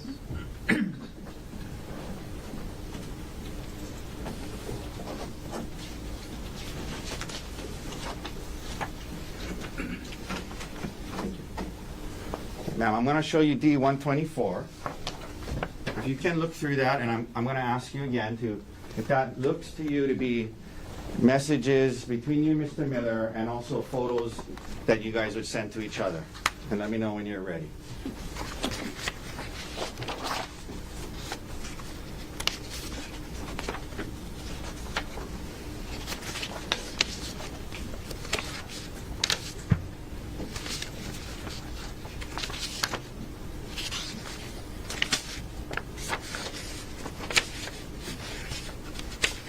Yes, sir. Okay. And that appears to be fair and accurate depictions of messages you guys would send to each other, correct? That's correct. All right, Your Honor, move to admit D-124. No objection. Will be marked for identification as Exhibit D-124 is received into evidence. Could we please publish and start on page P2250? Okay. Let's blow up that picture at the top there, please. You want a copy? I'll give you. Yes, please, sir. Thank you. May I approach, Your Honor? Yes. Okay. Would you like this one? Oh, yeah, I'll take this back. Thank you. Okay, so this is a picture Mr. Miller sent to you. One of my two BFFs. This was in Vegas. And then you looks like you attached a heart emoji to it. Yes? That's a reaction, yes. Excuse me? It's like a reaction on the message. It's not attached. It's just like acknowledge. Got it. A heart emoji reaction. Correct. Got it. Let's go to the next page, please. We publish that, and let's pull up the one with the dog in it. Okay. So Mr. Miller sends you this with a picture of his dog, yes? It says my brother's family's dog, but yes, Wow. a dog. A picture of a dog, yeah. That's correct. Okay. It's his brother's dog, right? That's what he says, yes. It's not his dog. He's sending a picture of his brother's dog, right? According to the message, yes.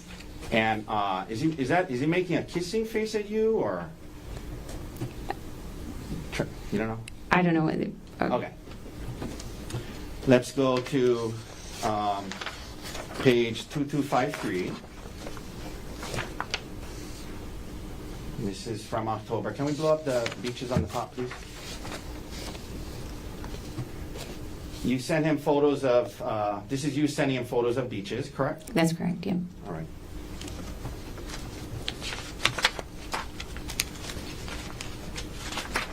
One second.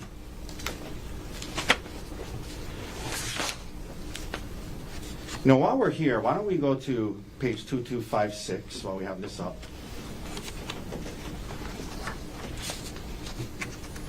Can you blow up that thing on the top that says HMA VPN service, Mr. Darks? Thank you. So, in November of 2024, Mr. Miller sent you a link to something called HMA VPN service, total online privacy with HMA, correct? That's correct. And that is a website. If you look further down, apparently HMA stands for Hide My Ass, correct? Correct. www.hidemyass.com, yes? That's correct. And you understood that a VPN is an app that allows you to hide your internet activity from others, correct? That's not my understanding of a VPN. This was sent to be able to watch football that was streamed locally. Okay. VPN service, total online privacy, hide my ass. And he sent you that so you could watch football? That's right. Okay. This wasn't for work purposes, was it? This is not for work purposes. You're correct. TerraPower wouldn't use something called www.hidemyass.com, would they? I would not expect them to use that. That's correct.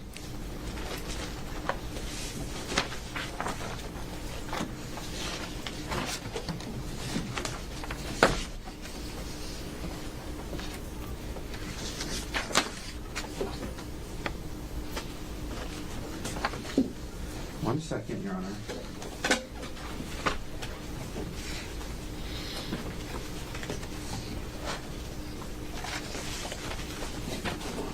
You also sent photos to Mr. Miller as well. And may I approach, Your Honor, with 183? Yes.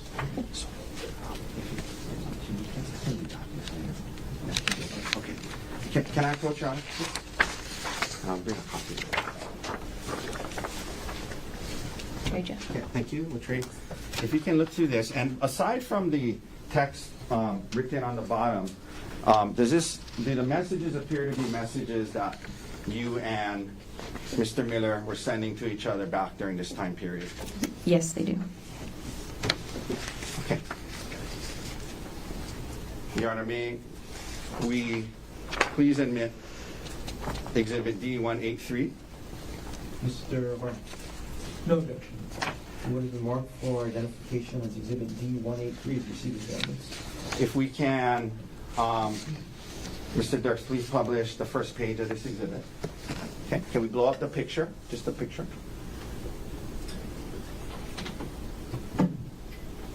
Well, actually, I take that back. Let's blow up the message to begin with. Okay, so you were on a trip. Who's the other lady in that photo, map? That's my best friend, Gianna. Gianna. Okay, we're going to talk about her a little later. But you were on a trip with her, correct? Yes. And you're texting Mr. Miller while was it just a girls' trip? Was Gerhardt there? It was the first night of a trip, so it was just the girls the first night. Okay. And 9:47 p.m., you're texting Mr. Miller saying, we're still out, almost midnight, did an Irish car bomb, which was her first in my 1,000th, but first in many years, correct? That's correct. Okay. And that's a text you sent to Mr. Miller when you're on this trip, yes? Yes, sir. Okay. Can we blow up the photo? And then you sent him this photo of the two of you, yes? Yes, sir. And you didn't send these, you sent this to him, not Gerhardt, correct? I don't recall what I sent to Gerhardt at the time. All right. Let's go to the next page, please. Okay, let's blow that up. And is that you in the photo? Yes, it is, sir. And you send that to Mr. Miller, yes? Correct. And what is it? What is pre-ICB? What is ICB? From context, I assume that's Irish car bomb. It's Okay, the name what- of the shot. What is Irish car bomb? It's a drink, a shot. And you sent this to Mr. Miller on the text, correct? That's correct. All right, we can take that down. And I'll retrieve that from you now. Thank you. Thank you. So, we just went through all of that, and when the detective asks you about it, you say, no affair, just flirty text messages, correct? That's correct, sir.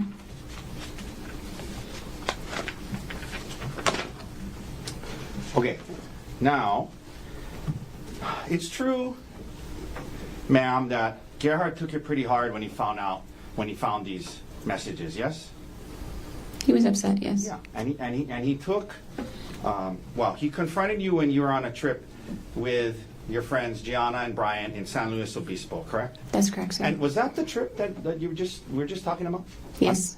So the day before Gerhardt gets there on this couple's trip, that night before, you're sending photos of yourself and your friend to Mr. Miller, correct? That's correct, sir. Okay.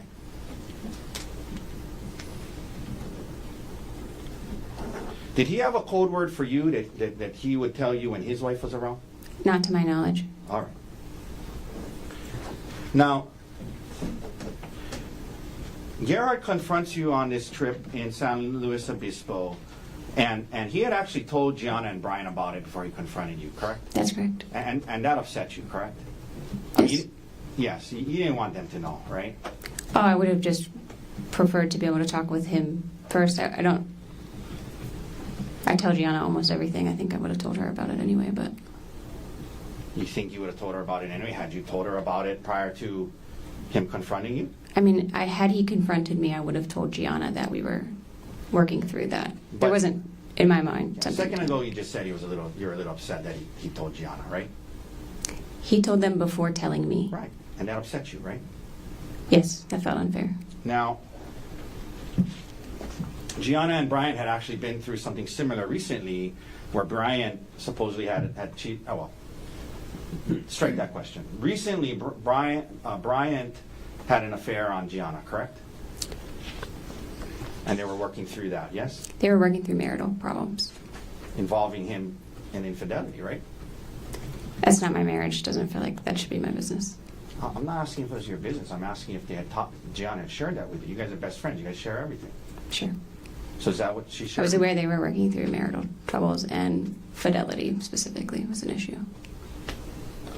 And so it's true that you understood Gerhardt was turning to them for advice on how to handle this, right? In some cases, yes, I understood that. After confronting you about it, as you indicated, you were immediately apologetic, yes? That's right, sir. And you were apologetic, and then you guys were going to try to work through this, correct? That's correct, sir. There were certain things he needed. I mean, isn't it true that he said he wanted you to quit your job? He didn't ask me to quit my job, but he did talk about it, for sure. Okay. He did talk to you about quitting your job, correct? Potentially, yes.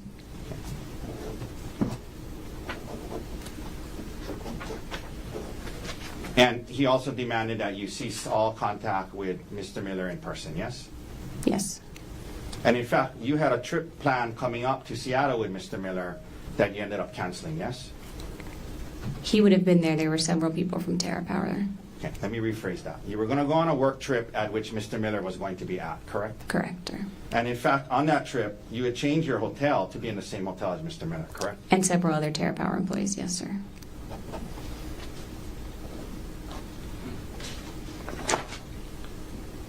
Your job was, well, I'm going to get into it more in a second, but your job was pretty rare and unique, right? Like that you were in the nuclear energy field, correct? I still am, yes, sir. Yeah, but at the time, right, when he was talking to you about quitting and leaving it, right? Yes. You talked about his need for intimacy, both emotional and physical. You indicated that he wanted to have sex every other day, correct? That's correct.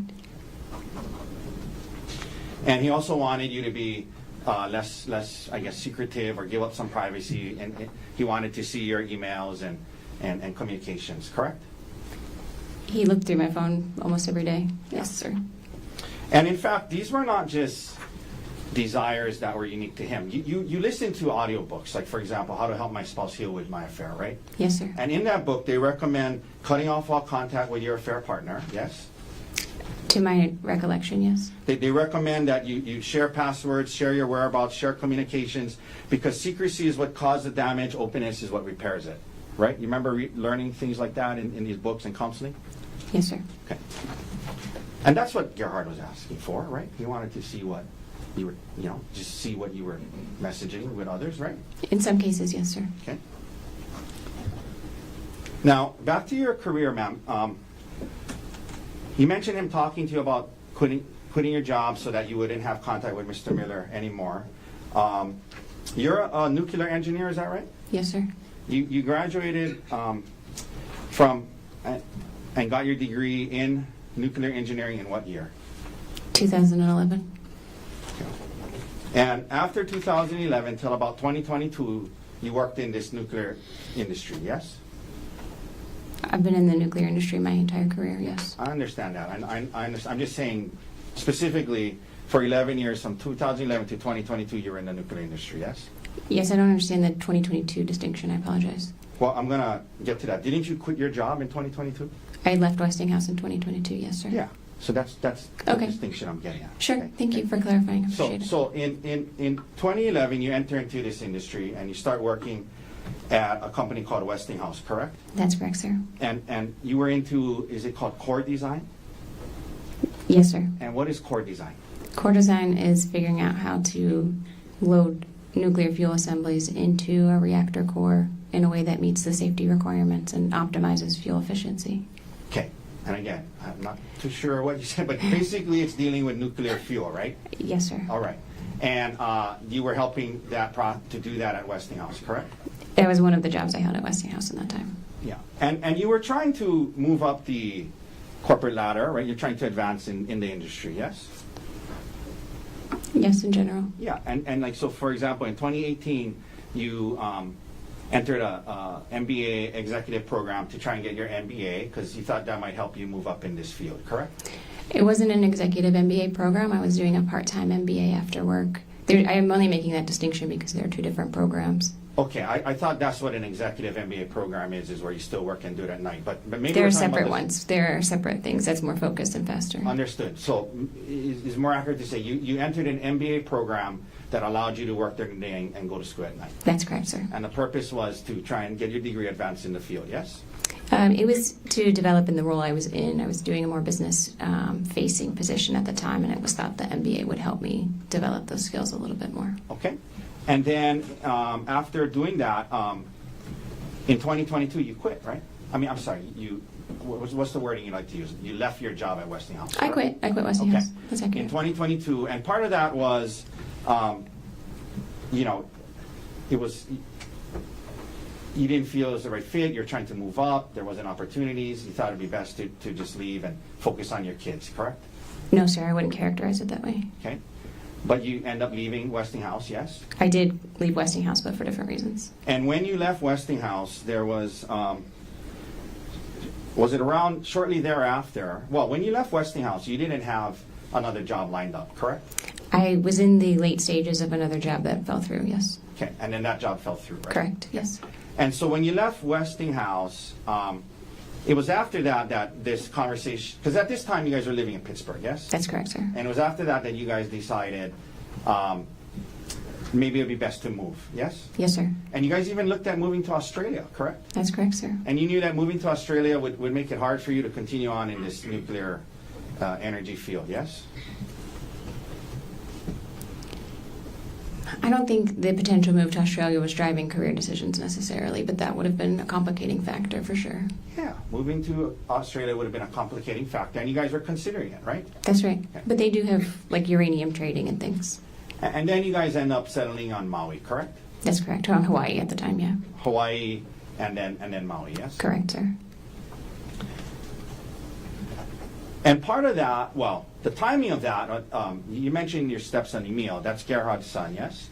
He's my stepson, Gerhardt's son from a previous marriage, yes. Yeah, your stepson, his biological son, yes? That's correct, sir. And the timing of that, the reason you guys could move sooner than you'd planned is because Emil was willing to move to Hawaii with his dad and you, correct?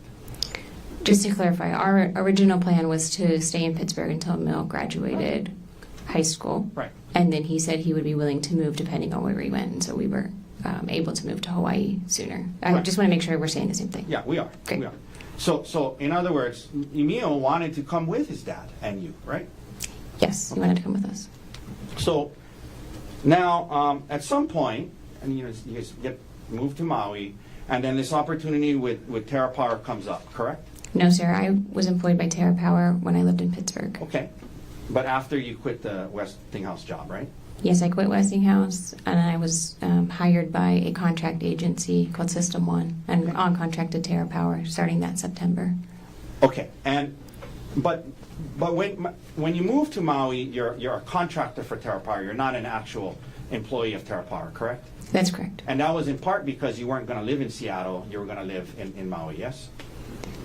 In part, Terra Power has a distributed workforce, and so depending on the location, they would either be contract employees or they would be full-time employees, is the word you mean for Yeah. working for Terra Power directly. Right. And you were contract because you were going to live in Maui. I was contract because I lived in Pittsburgh at the time, and then they kept me on contract when I moved to Maui. Let me rephrase. You were on contract because you didn't live in Seattle, right? Yes. Okay. But Terra Power was designing new age nuclear power plants that use a new type of fuel, correct? That's correct, sir. And your role there, or your job there, was a project manager, is that right? That's correct. So now you are in a management position within this industry, yes? Project management. Yeah, in the nuclear energy industry, yes? Yes, sir. And you had worked hard through 11 years to get to this point, and you thought it was a good opportunity, right? Yes, sir.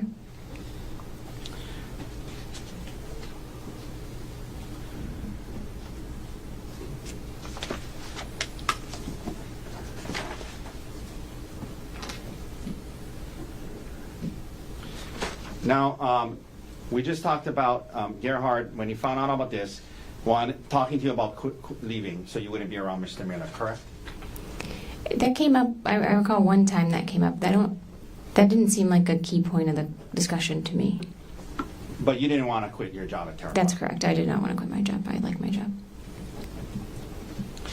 Do you now work directly for Terra Power? Yes, sir, I do. Okay, so you're no longer a contractor. You now have a direct job with Terra Power, yes? That's correct, sir. And what is your job title now? Product manager for Halo. Product manager, and that's a step up from project manager, yes? Not necessarily, and not at Terra Power.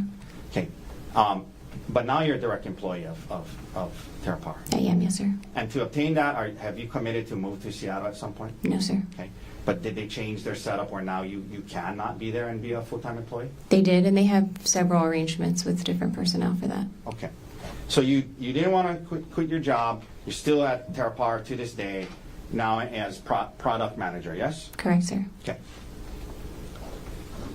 And you still travel for work and go to Seattle at times, yes? Yes, sir.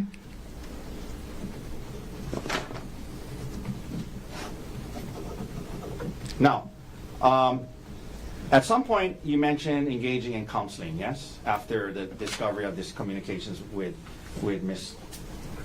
Gerhardt's discovery of your communications with Mr. Miller, right? You guys started couples counseling, yes? Yes, sir. And as you indicated, the counseling wasn't just about the affair, it became about the relationship, and you mentioned, his need for intimacy, and it was about the relationship, not just the issues with Mr. Miller, correct? That's correct, sir.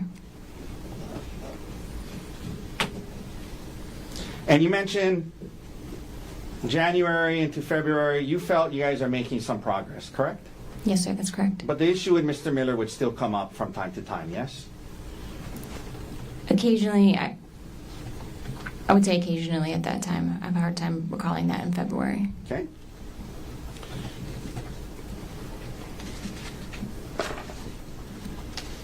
And this issue of the discovery of these things, prior to December, generally you describe your marriage as a good marriage, right? Yes, sir. So now we're heading into March and going through counseling, trying to work through it, and your birthday's coming up, yes? Yes, sir. And ma'am, the concept of going on a staycation to Oahu for your birthday, it was actually your idea, yes? No, I didn't want to travel. I was saying I wanted to stay with the kids, but I did say Oahu would be fun sometime. And he was like, well, let's go to Oahu. Okay, so you remember being interviewed by the detective in this case after the incident? Yes, sir.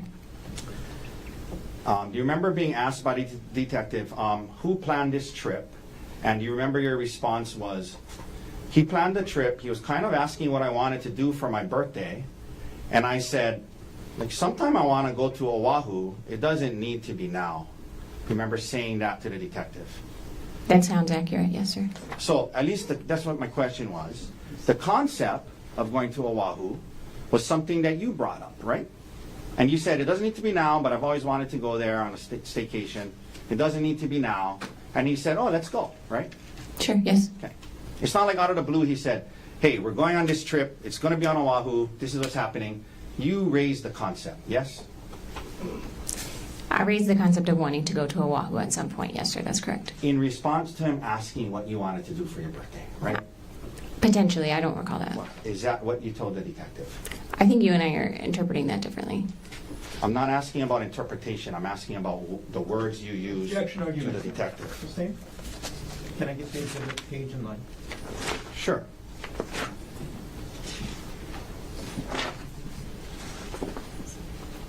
This is exhibit 107, page 5, lines 13 through 15, D107.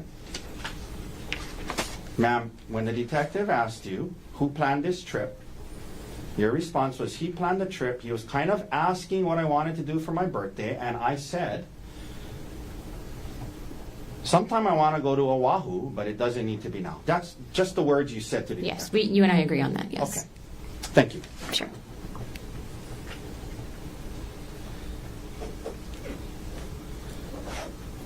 Now, you mentioned the hike, and I think you said that you only learned about the hike the night before once you were already on the trip. Is that right? About which specific hike we went on. Okay. But you knew you were going to go on a hike, right? We didn't have, aside from having planned to do the spa and shop around, a hike was kind of up in the air. I don't know that we had, before leaving Maui, definitively settled on going on a hike, sir. Yeah. But the concept of going on a hike came up. That's why you brought stuff, shoes and clothes to go hiking, right? Yes, like I said.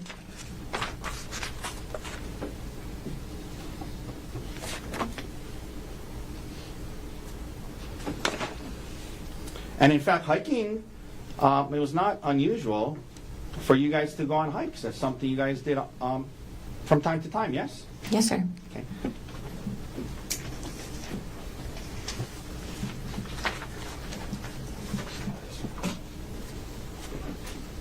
Okay, may I approach with exhibits D158, D160,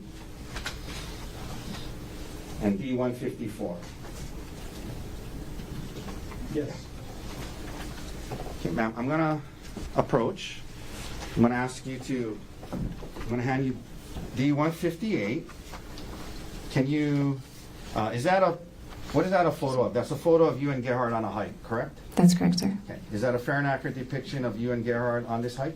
Yes, sir. And this was on apparently June 2023 in Wailuku, well, at least the top it says Wailuku, right? That's what it says, sir. Okay, Your Honor, may we admit D158? Mr. Barnett? No objection.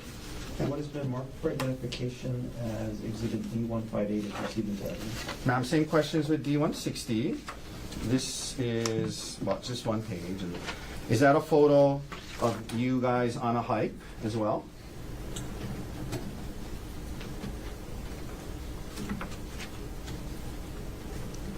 Yes, sir, it is. Okay. May we admit D160? Mr. Barnett?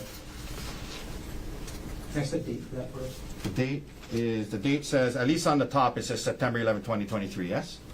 Yes, it does. No objection.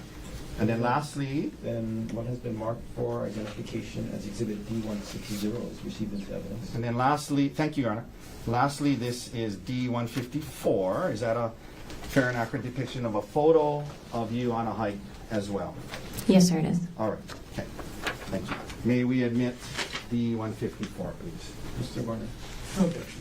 What has been marked for identification as exhibit D154 is also received into evidence? So again, before we publish these, it wasn't unusual for you guys to go on hikes. That's something you guys did together, right? That's correct, yes. Okay. Can we publish 158, please? Okay. And up on the screen there, can we blow that up a little, Mr. Dirks? Okay. That's you and Gerhardt on a hike, yes? Yes, sir. Okay. Could we publish 160, please? Okay, another picture of the two of you on a hike, correct? I'm not sure that Gerhardt is Oh, well, in you're- that photo. I'm in there. Okay. It's dark. Okay. Do you think maybe Gerhardt took the photo? Okay. And then let's go to page 154. That's also a hike you would have done with Gerhardt, yes? Yes, sir. All right. Okay, we can take those down.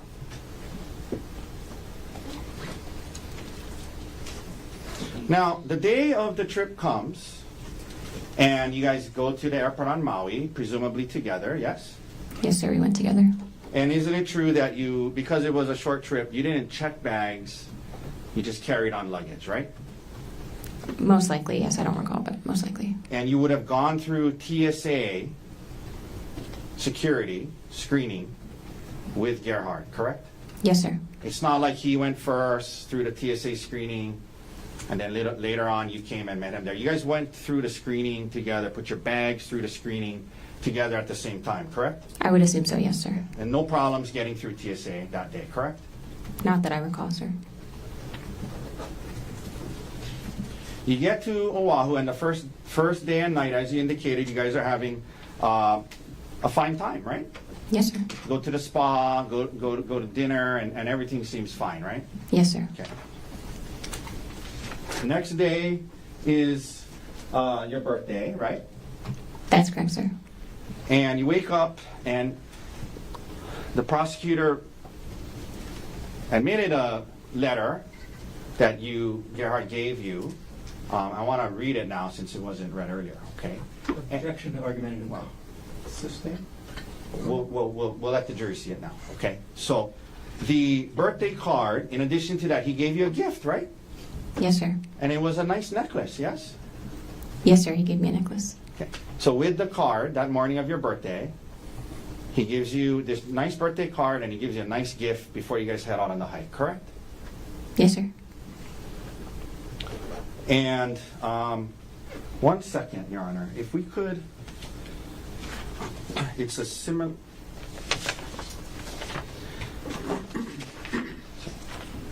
So we have it as D127, but I think this is the one you admitted. Do you have a problem if we admit this? I can't pull it up. I don't know. So this is just a little more. I'm sorry. Yeah, is it in there? Okay. May I retrieve the exhibit? Yes. With the card, I don't know what number it is, sorry. Oh, thank you. Okay, thanks. Okay. May I approach? Yes. Okay. I'm approaching with S133 already in evidence. Ma'am, can you please read that out loud to the jury? This is the letter that Gerhardt wrote to you on the morning of this hike. Well, let me rephrase that. This is the letter he gave to you on the morning of the hike, correct? This is the birthday card he gave me. Okay, please Yes, read sir. it to the jury. It says, "Happy birthday. Angel face, there isn't an obstacle in this world too hard for me to fight through for you. I would take on anything just to see your smile. You're one of the kindest, most giving, and selfless people I know, putting others before yourself with so much love. You're the heart of our family, and the heart is drawn. Fun, fearless, and a terrific mom. The kids and I hit the jackpot with you. Love always, G." Okay, may I approach? Okay, so that's the card he gave you the morning of the hike, right? That's right. Okay. Now, in addition to the card and the present he gave you, you were aware that he had made a reservation for dinner that night, the night of the hike, at a restaurant called Fett Restaurant. You knew that, yes? I knew we had dinner reservations. That was the extent of it. Okay. So you knew that the night you're supposed to go on a hike in a day, and you knew that he had made reservations for dinner somewhere that night, correct? Yes, sir. But you didn't know it was at Fett? Correct. Okay.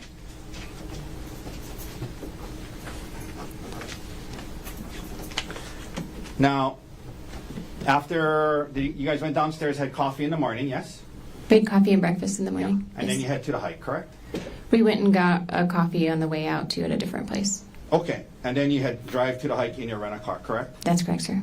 Now, this topic of life insurance came up, and the prosecutor showed you one email, but during this time period, you mentioned Gerhardt was the one that kind of managed the insurance, finances, taxes, things like that, correct?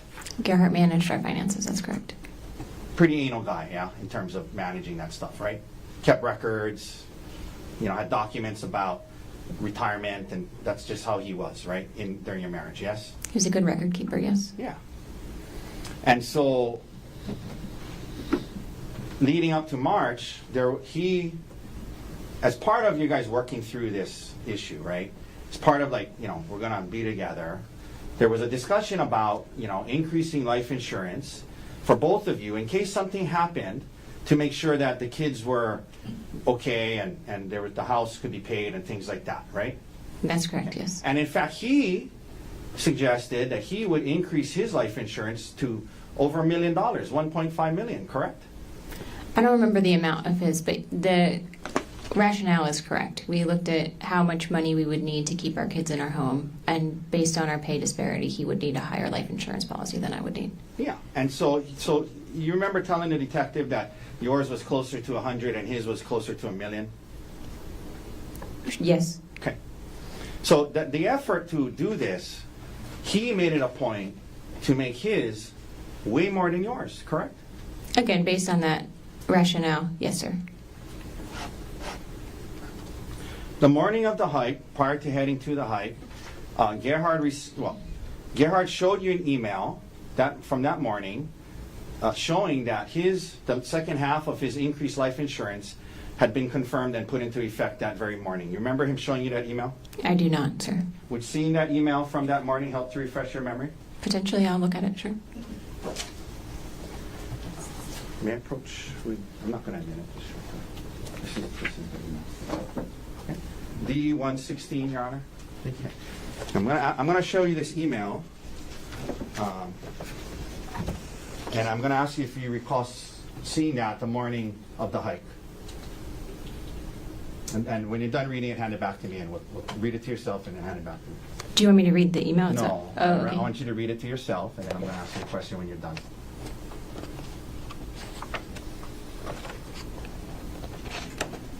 Okay. So do you recall Gerhardt showing you this email about increased life insurance on the morning of the hike? I'm sorry, I don't recall that. Okay. You arrive at the Poly Lookout parking lot at mid-morning, maybe around 10 a.m., yes? Yes, a little earlier. And when you got there, it was a busy parking lot. There was the Poly Lookout there. There was a lot of cars, tour buses, and people in the parking lot, yes? It wasn't that busy when we first got there. There were definitely other people there. Now, like tour buses? I don't remember tour buses when we got there, but I can't say for sure, sir. But there was a lot of people there, right? Yes, yep. You mentioned going to the lookout first and then going to start the hike, correct? That's correct, sir. Not too far into the hike, Gerhardt leaves you on the trail and he heads up further on the trail on his own, correct? That's correct, sir. And you mentioned today that was because you weren't feeling good about the heights and the cliffs and the heights. You didn't feel good. You didn't want to go on, yes? Yes, sir. You guys have been on hikes and activities involving heights before, yes? Yes, sir.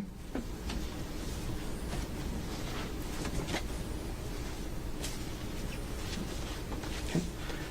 Your Honor, I'm showing defense counsel D147, 149, and 156.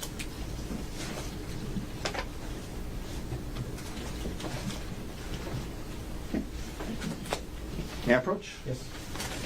Ma'am, you take a look at D147. That's a photo of you and a friend going ziplining, correct? That's correct. Is that Gianna? Yes, it is, sir. Is that a fair and accurate depiction of you and your best friend Gianna? Yes, it is. And Your Honor, move to admit D147. Sorry. Mr. Warner. No objection. When the mark for identification as Exhibit D147 is received into evidence. I'll trade with you. Can you give me that one back, please? Sure, sir. D149, is that a picture of you on a zip line? Yes, sir, it is. Is Is that a fair and accurate depiction of you on a zip line? Yes, sir. Your Honor, move to admit D-149. Mr. Gardner. No objection. And Lastly, what D- has been marked for identification as Exhibit D-149 is received into evidence. And lastly, D-156. Ma'am, is that a photo of you on a hike? Yes, sir, it is. Move to admit D-156. Mr. Gardner. No objection. What has been marked for identification as D-156 is received into evidence. Let's start, please, with publishing D-147. We're just talking about that day not feeling good about the heights and whatnot. This is a picture of you and Gianna going ziplining, yes? Yes, sir. This is before this incident, correct? Yes, sir. Okay, let's go to D-149, please. That's a picture of you on the zip line, yes? Yes, sir. Okay. Let's go to 156. That's a picture of you on a hike from 2023, correct? Yes, it is, sir. Okay. So you were willing to stand there and take a picture that day, correct? Yes, I was. All right, you can take that down. So on this day, you're saying not feeling good about the heights, and that's what caused Gerhardt to go off on his own because you were going to stay back, correct? That's why I stopped hiking. Yes, sir. But you do acknowledge that he left you on this trail not very far in from the parking lot, correct? Yes, sir.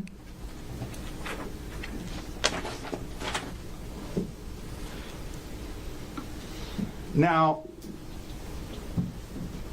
you say today to this jury that you told him, I'm just going to wait here for you, right? That's correct, sir. And you're under oath today, right?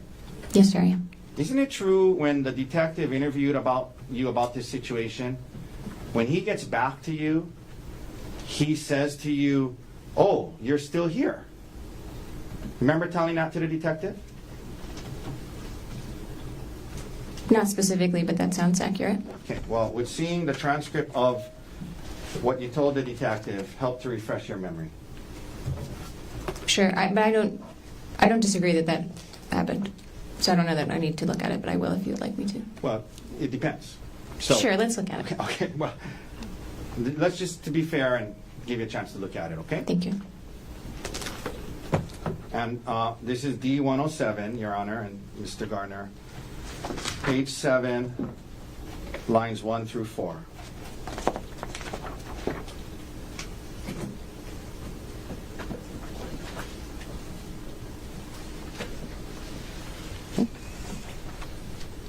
If you can just read, line 1. Read it to yourself, not out loud. Sure. Read it till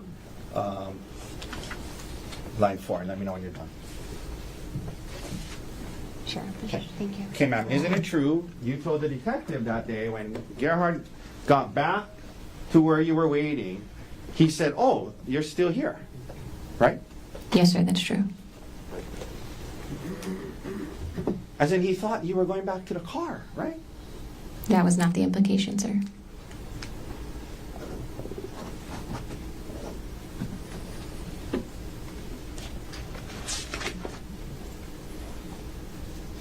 But to be clear, the area that you guys stopped was not very far in from the hike, not very far into the hike, not very far in from the busy parking lot, correct? That's right. It wasn't very far. That's correct. You described it as about 400 yards in, correct? I don't think I described it that way, sir. Okay. Would seeing what you told the detective help you recall that that's how you described it? Sure. We're now going to go to D-106, page 10.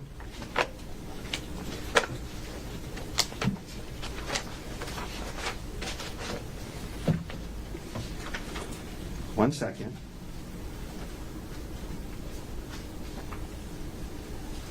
I apologize. Didn't you describe it as about a quarter mile in? That sounds more accurate, sir. Okay. I apologize. A quarter mile is 400 yards, right? I have no idea, sir. Okay. Need a calculator out. All right. But you described it as about a quarter mile in, yes? Yes, sir. Not super far up this trail from the parking lot, correct? A quarter mile. I mean, it's uphill and it's rocky, but yes. But not super far into the trail, correct? A quarter mile, sir.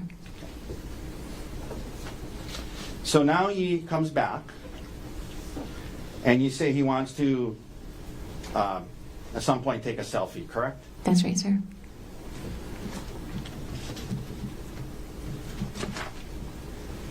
And you don't want to take a selfie where he wants you to take a selfie, correct? I didn't want to get too close to the edge of the cliff, sir. Yeah. And you indicate that at some point in the process of that, he says, "Get back over here. I'm sick of this shit." And he tries to throw you off the cliff in response to that. Yes? That was after the selfie, but shortly thereafter, yes. Okay.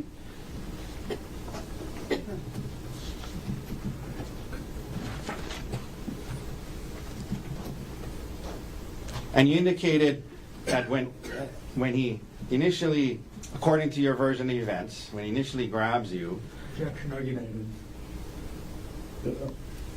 Ask the question.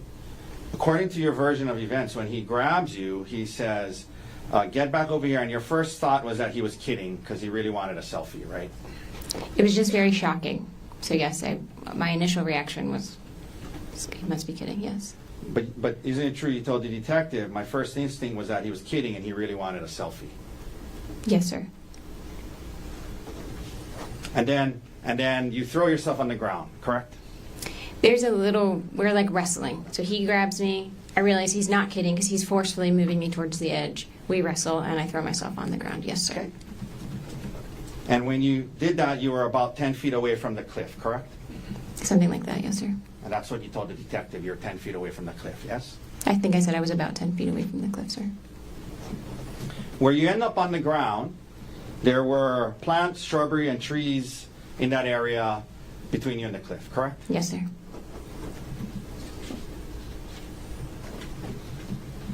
You mentioned now that there's kind of a scuffle or fight going on where you're, I think you said you bit him, you're grabbing his testicles, and there's a scuffle going on, correct? Prior to that, he's trying to pull me and drag me, and then he gets on top of me, and then yes, we're kind of There's a scuffle going on. scuffling. Yeah. And you're biting him, you're grabbing his testicles, yes? Yes, sir. Now, you said that at some point he has a syringe, correct? Yes, sir. And according to you, you did not see where he grabbed that from. Is that right? That's right, sir. 1 second, Your Honor. 1 second, ma'am.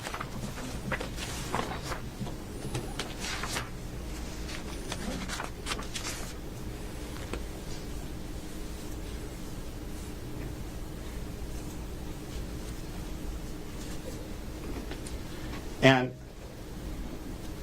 according to you, he's holding this syringe, and according to you, you flick it out of his hand, right? Yes, I swatted his hand and caused him to drop the syringe. Yes, Okay. sir. You mentioned that at some point, according to you, you see him holding a vial, correct? Yes, sir. And your belief was he was trying to load the syringe with the vial when he was wrestling with you, correct? No, sir. The first syringe he What? produced. 1 second. Sure.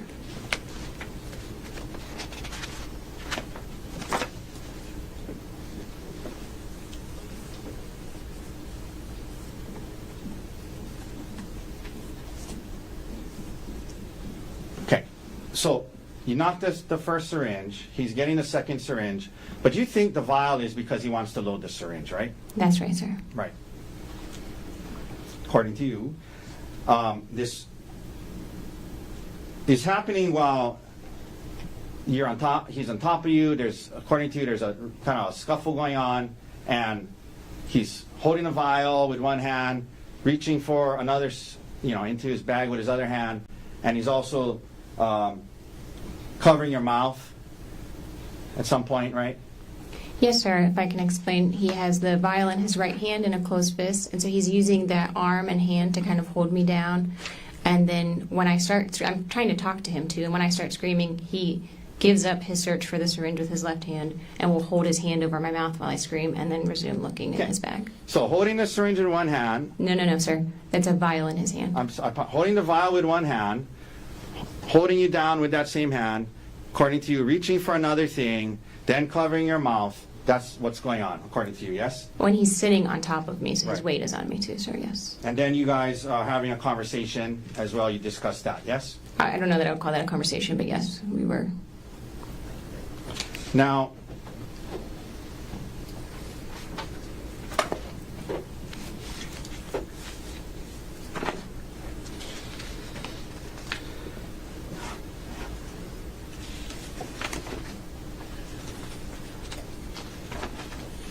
at some point you mentioned he picks up a rock, correct? Yes, sir. And he starts to hit you with the rock, according to you, yes? That's right, sir. And according to you, so the rock is something, according to you, he picks up when you guys are on the ground, correct? That's my, that's how it felt, yes, sir. Okay? And according to you, Gerhardt then blasts you in the head with all his might 10 times with this rock, correct? I don't know that I used those exact words, but he used the rock to hit me, and it was my impression that he was using his full force at the time when asked. Okay? You said that he was bashing it against your face and head, yes? Yes, sir. He was smashing it into your head and face, yes? Yes, sir. Full blast, 100% of his power is what you said, yes? Yes, sir. And 10 times, yes? I said as many as 10 times, sir. I wasn't counting. Well, you told that to the detective, you told that to the grand jury, correct? Yes, sir. Under oath, right? Yes? That it was as many as 10 times, correct? Yes, sir. Your head, forehead, and eye is what you said, yes? That's right, sir. To your knowledge, you did not lose consciousness, correct? To my knowledge, I did not lose consciousness, correct? You were taken to Queens and examinations and tests were done on you, yes? Yes, sir. In particular, a CAT scan, correct? Yes, sir. You did not have any skull fractures, correct? That's correct. No skull fracture. You had no facial fractures, correct? That's correct. No fracture on my face. You were discharged the next day, correct? Yes, sir. When you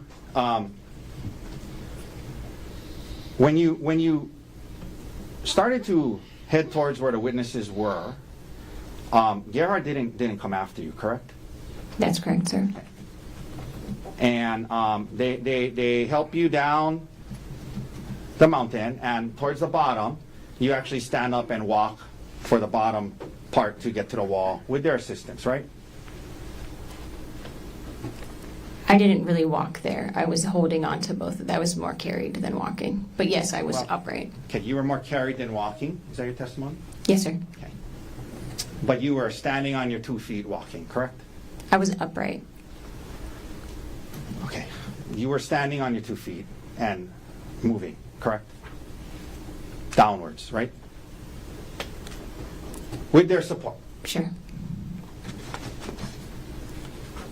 You were coherent and able to answer questions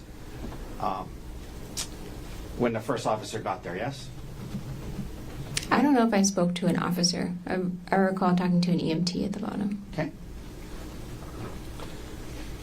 When you mentioned when the witnesses got there and you're crawling away, you said Gerhardt was standing there staring, right?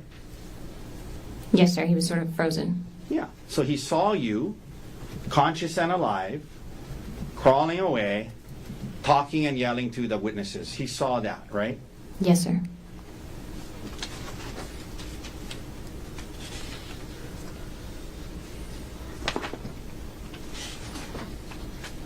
Okay.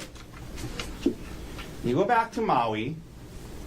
3 days later,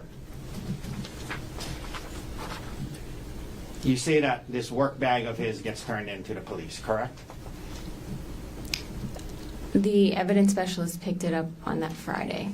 Okay. And you said today that you're at home and you see his work bag and you open it and you say under oath today to this jury, the words you used was, I was surprised I was surprised to see the syringes and vials, right? That's what you said today, right? Yes, sir.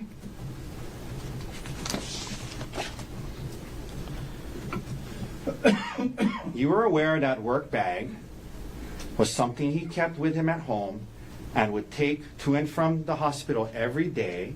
You were aware of that before this incident, correct? Yes, sir. Okay. And in fact, you were aware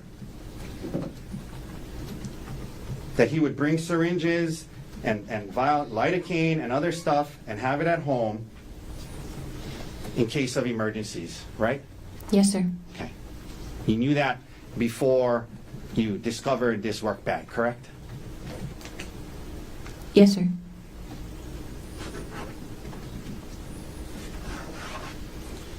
The detective asked you, have you ever seen him bring home any type of medications or syringes for work prior to this? And you said, yeah. You told the detective you knew about it, right? He had brought things home from work before. The surprise was that the bag was full and seemed to have a lot of stuff in it. I didn't realize the volume or the regularity with which that occurred. The detective asked you about the work bag, and you said it was something he would take to and from work every day, right? Yes, sir. The first call you make upon this discovery is not to the police, not to the prosecutors, but to your attorney, correct? That's correct, sir. This is 3 days later, right?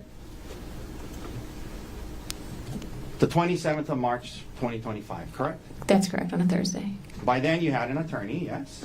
Yes, sir.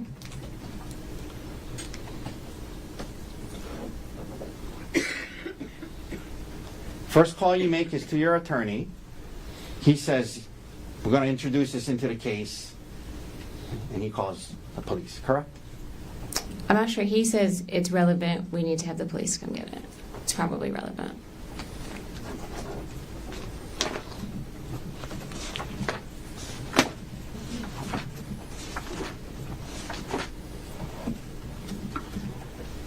You discharged from the hospital on March 25th, and you return to Maui, and you continue your care, correct?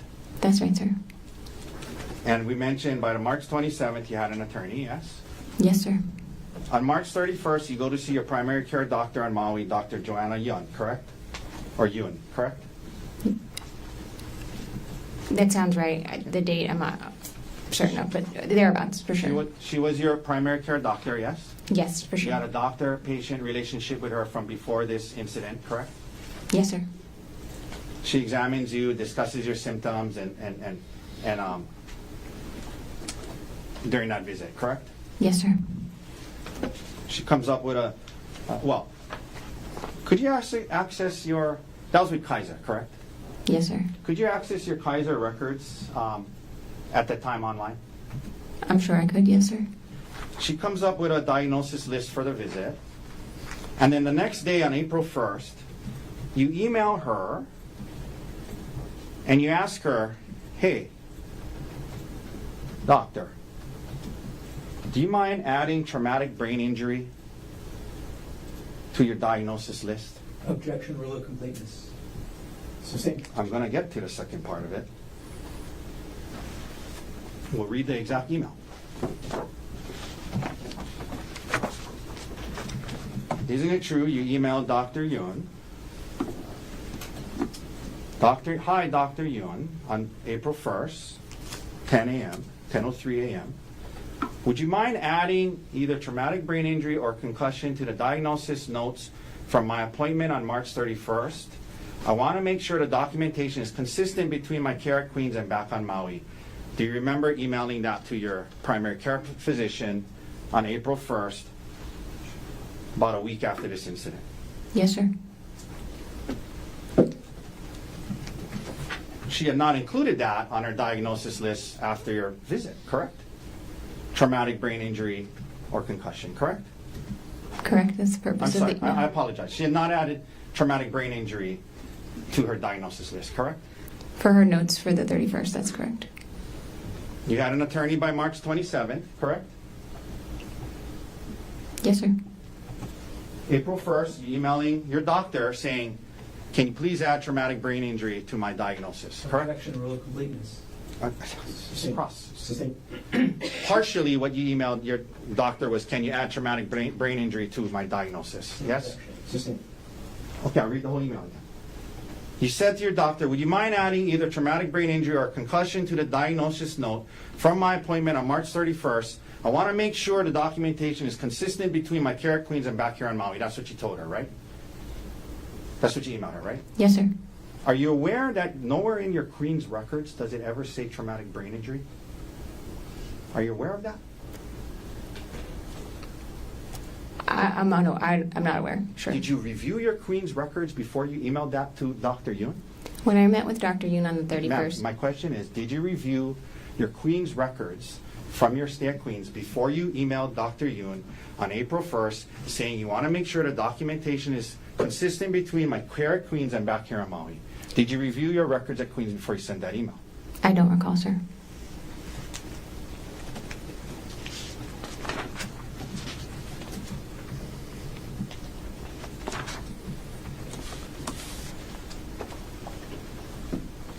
Ma'am, following the incident, well, I'm sorry, prior to the incident, you and Gerhardt had joint bank accounts together, correct? Yes, sir. Joint meaning they belong to both of you, yes? Yes, sir. For example, you had a joint saving account with Gerhardt with Capital One, yes? Yes, sir. And you admit that back then Gerhardt made more money than you, correct? Yes, sir. More of the money in the joint account was from his earnings than yours, yes? Yes, sir. In other words, he put more money into that account than you did, correct? Yes, sir. On March 27th, 3 days after the incident, you opened up, you went on, well, I'm assuming, well, let me ask you this way. You opened up an individual checking account only in your name, without Gerhardt being on that, and you moved $123,515.38 from the joint account that belonged to both of you, and you moved that money into your individual account, correct? I moved a large amount of money.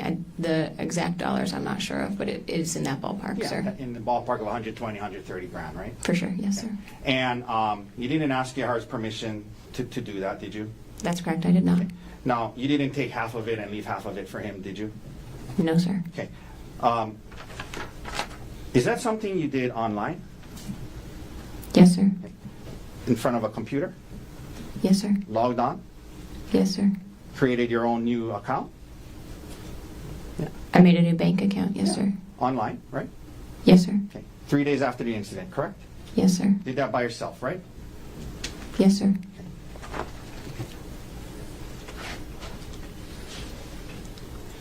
On March 27th, when you did move that money, you had not yet filed for divorce, is that right?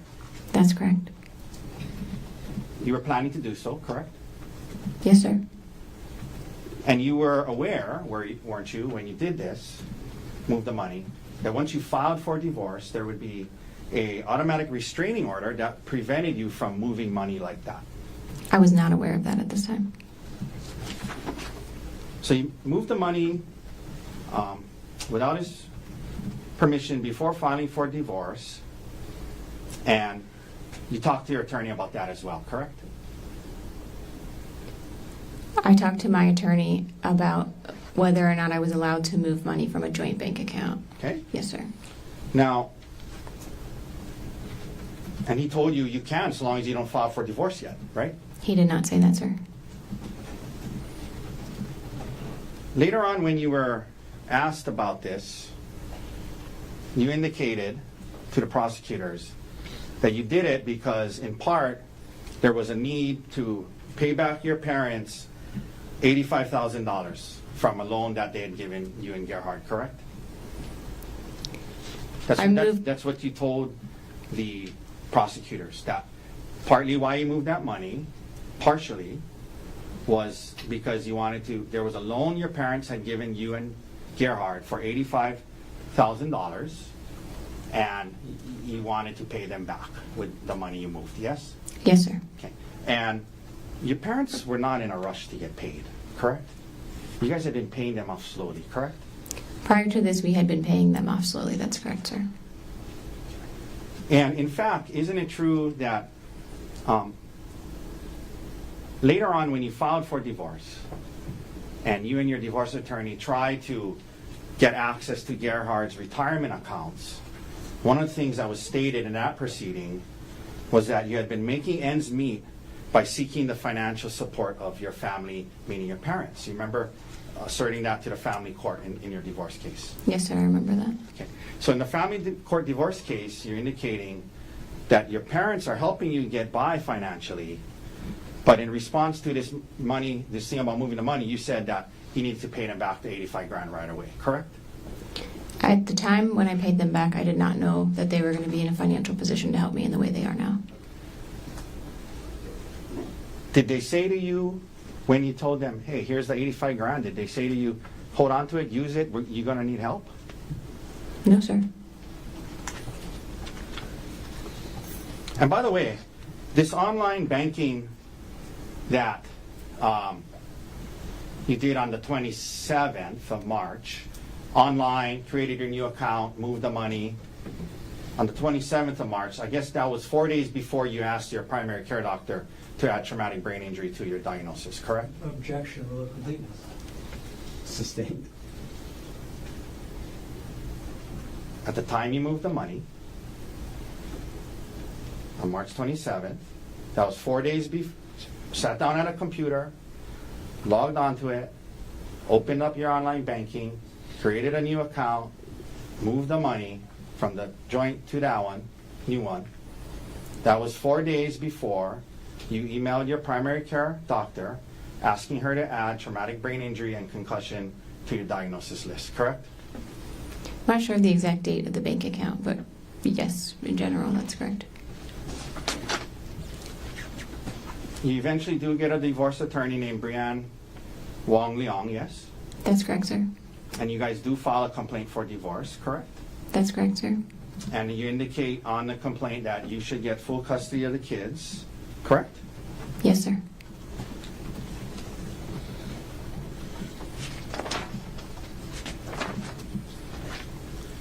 Emil, his son, your stepson, continues to live with you to this day, yes? That's correct, sir. While the case was pending,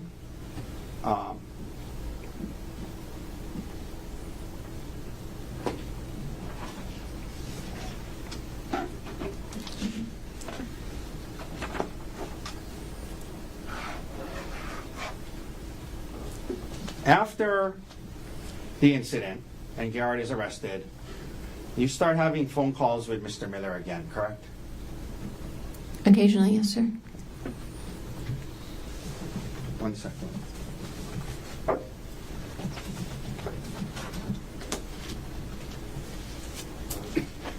This is a summary chart. You have a problem? Your Honor, at this time, we'd like to admit D-184. It's a summary chart from the phone records of Ms. Konig in this case, D-184. I believe the prosecutor had a chance to examine it for accuracy. Mr. Barnum, with respect to the proffer, No objection. it was remarked for identification as Exhibit D-184 is received into evidence. May I approach? Yes. Ma'am, I'm approaching you with what's called D-184. I'll represent to you that from your phone records in this case, a summary chart was made that summarizes what was in your phone records. And if you could please turn to what is the third page.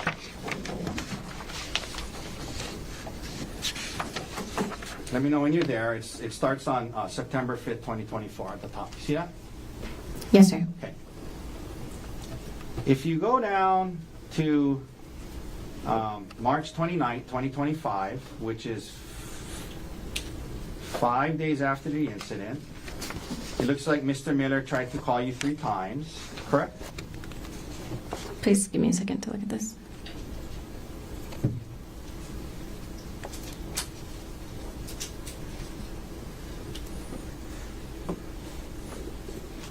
Some of them don't look different. I'm not sure what the Oh, I columns apologize. You know what? You might be right. He attempts to, it's repetitive, but he tries to call you on the March 29th, 2025, yes?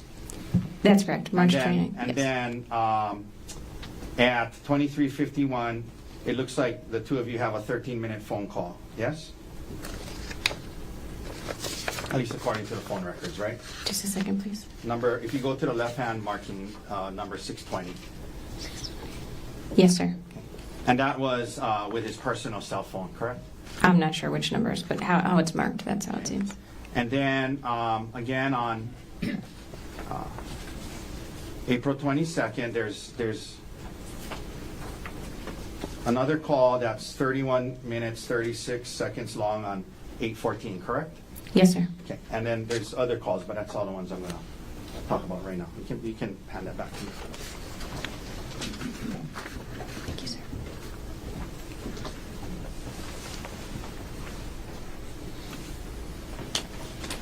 Now, Ms. Konig, in the divorce case, you and your attorney are raising the allegations of attempted murder in this case to get the upper hand in that case, correct? The Let criminal me case. rephrase. Thank you. Do you recall last week, the day this trial started, you signed off on a document that was submitted to family court called a motion to set. Do you remember that? Yes, sir. I remember signing the motion to set. And in that motion, well, you signed it and adopted it as true. Remember Yes, that? sir.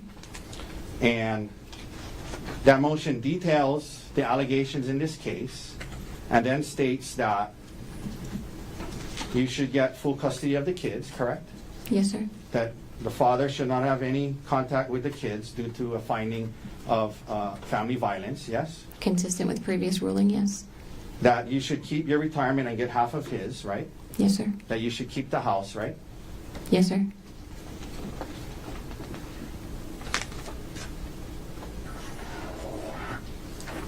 Okay. Your Honor, we've been going for a while. I may be almost done, but I'd like to take the lunch break to double check through all my exhibits and notes since we're Off record.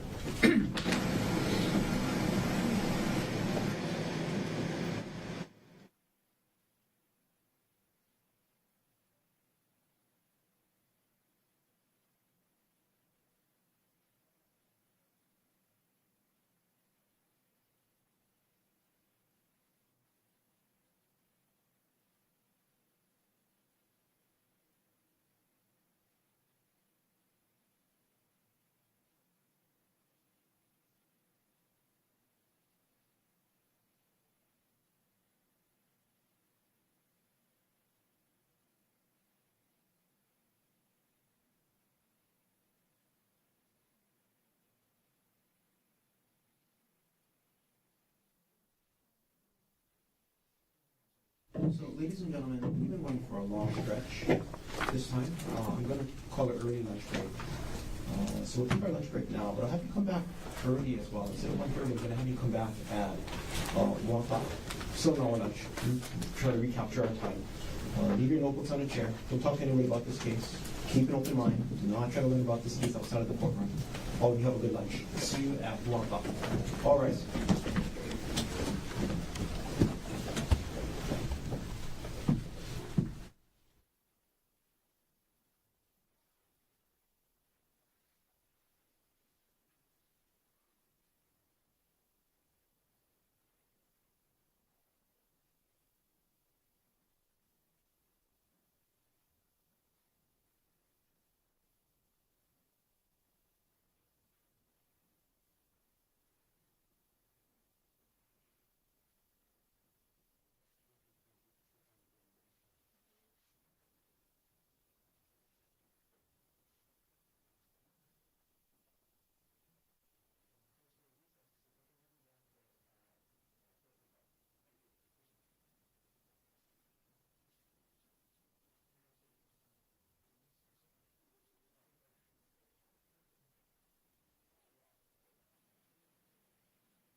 Maui versus Gerhardt Konig, 1 CPC-25-373. Dr. Konig is present in court with all 4 counsel of record. All jurors are back in the courtroom. Ms. Ariel Konig is on the stand. Ms. Konig, you're still under oath. Ladies and gentlemen, thank you very much for your patience. Mr. Otake, whenever you're ready, you may resume the cross-examination. Thank you. Good afternoon, Ms. Konig. I know it's been a long morning. I only have 2 quick follow-ups that I forgot to ask you about earlier. You mentioned when I was asking you about the fact that you were using WhatsApp to communicate with Mr. Miller instead of your phone or email. Text messages on your phone or email. I think you indicated, well, you would use WhatsApp to talk to other people at work from time to time too, correct? Yes, sir. Okay. But isn't it true that TerraPower, which is a nuclear engineering, it's a nuclear energy company, correct? Yes, sir. The sanctioned software for company communications was Microsoft Teams, correct? They provide Microsoft Teams for us, yes. Right, and that's how they wanted you to message each other because it's a secure communication network, right? Not exclusively. We're instructed to use encrypted messaging when we talk about work. You were instructed to use encrypted messaging, right? Yes, sir, which iMessage counts, and so does WhatsApp. Now, in August of 2024, you went on a trip to South Africa with Mr. Miller, correct? And another TerraPower employee, yes, sir. I didn't ask that. I asked if Mr. Miller went on that trip with you, yes or no? Yes, he did, sir. And in fact, not only did he go on that trip with you, he advocated for you to be able to go on that trip with him, yes?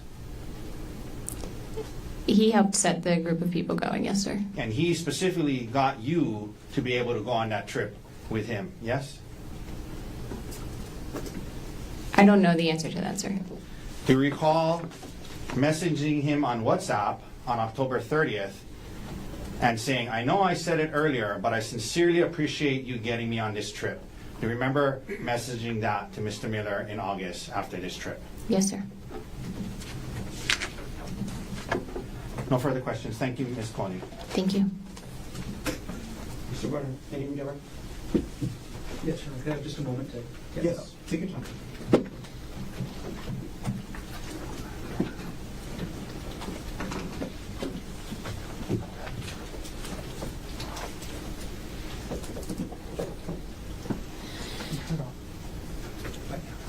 It's off.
Okay.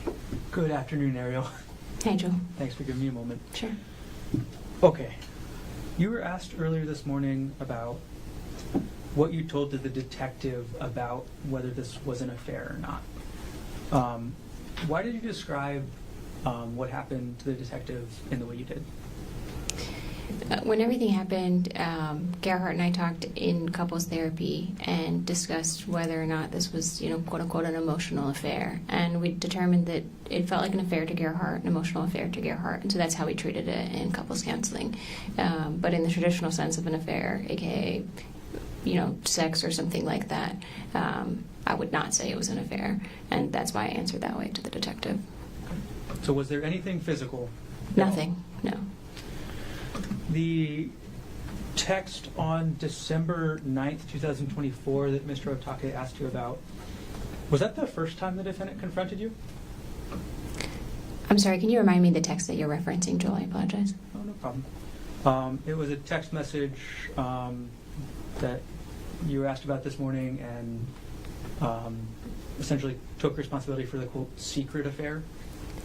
I understand. No, that was not the first time that we had talked about that, no. Okay, so was the first time the defendant confronted you in person or by text message? It was in person. Okay. And then, if you remember, approximately how much later did this text message come in? This would have been about a week later, I think. Moving on a little bit, you were asked about a VPN service. Can you explain, one, what a VPN is, if you know? VPN is virtual private network. I'm not an IT specialist. Okay. How did you use the VPN that you were asked about in this case? I actually did not use a VPN. The only time I use a VPN is for work. The VPN that was sent to me was in reference to being able to watch locally syndicated football games. So yeah, I grew up in Pittsburgh, watched the Steelers, but it's hard to watch them in Maui. A VPN would allow you to change your location to get local networks. Got it. Okay.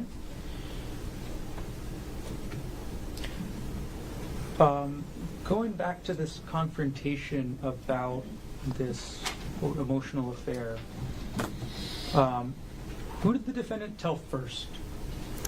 He told Bryant and Gianna we were out having a drink, and I went to the restroom, and he told them. He basically said Aries having an affair. How did you feel about that? I just felt, like I said, unfair because I would have liked to talk to Gerhardt about it first. And you were asked something about giving up your privacy earlier this morning after the defendant confronted you about this affair. What did you mean by that?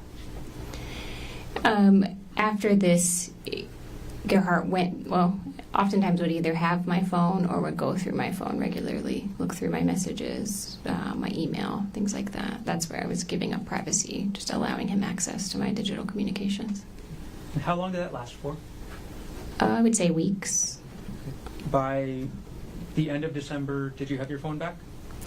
Yes, and honestly, it was just the beginning of December where I didn't have my phone most of the time. By the end of December, I had my phone. It would just be that he would go through it.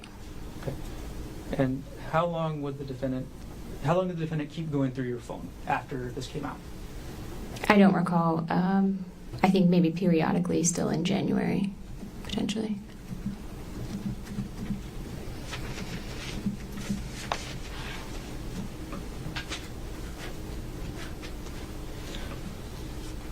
Errol, you were also asked about a discussion you had with the defendant while on the Palipuka Trail I'm going to restart my question. You asked about a discussion you had with the defendant about the planning of the trip to Oahu for your birthday. How did the defendant react when you said, we don't need to go to Oahu now? Oh, he was just like, oh, well, we should go. It'll be fun. It'll be nice for it to just be the two of us.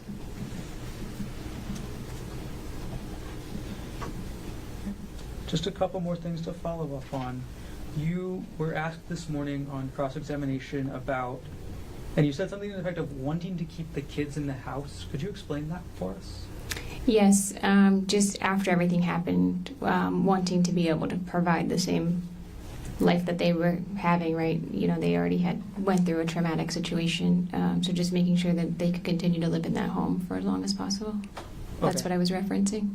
And this is hypothetical with regards to life insurance, right? I'm sorry, yes, this was the planning around life insurance and kind of the methodology that went into coming up with the life insurance amounts was making sure that should either of us not be earning money, we could still afford to keep the house that we have on Maui and keep our kids there. How important was it to you to keep your children at that house on Maui? Objection irrelevant, beyond the scope.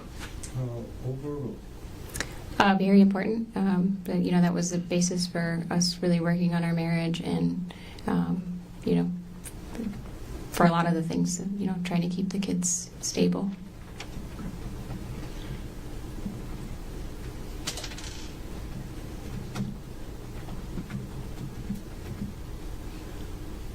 Okay. Now, Errol, you were asked about a comment. This time I'm asking the correct question. You were asked about a comment made on the trail where the defendant told you, "Oh, you're still here." And what was the context of that? Yeah.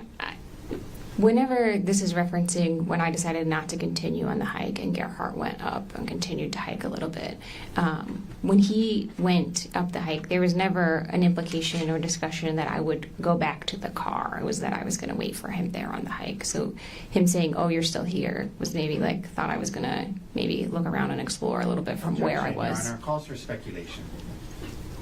It's what she was thinking. So we'll, It's what she's thinking he was thinking. Is that speculation? it's oral. I'll keep us going forward as well. Okay, you were asked on cross-examination about the number of times that the defendant struck you with a rock. Do you know the exact number? No, sir.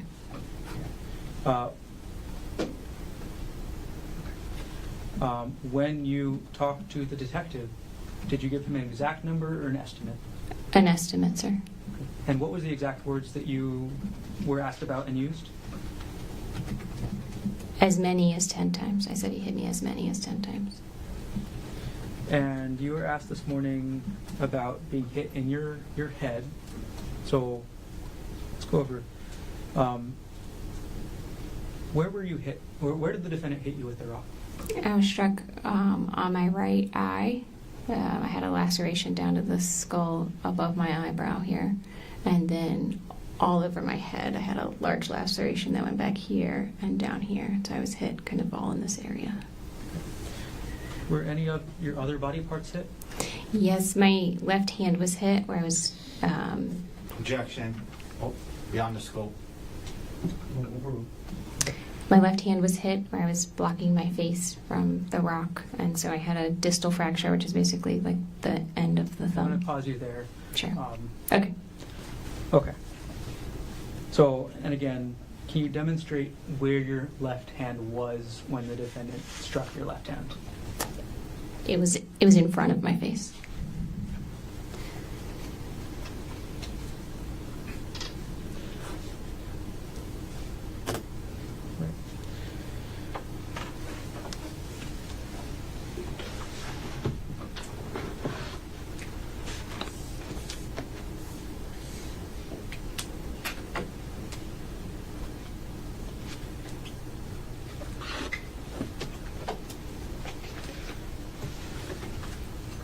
Okay, I'm going to approach, or I'm going to show defense counsel what will be marked as State's Exhibit number 88, previously provided, and I'm going to ask to approach.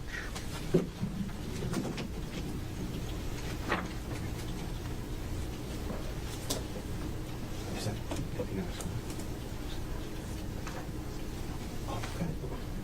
Okay. May I approach? Yes. Sorry, what number is that? State's 88.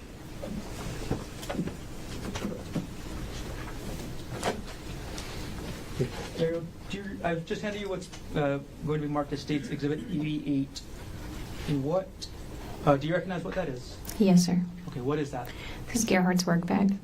Is that the same work bag that the police recovered from your home on Maui? Yes. Okay, thank you. I'm going to retrieve the exhibit from you now. Thank you. Sorry, thank you.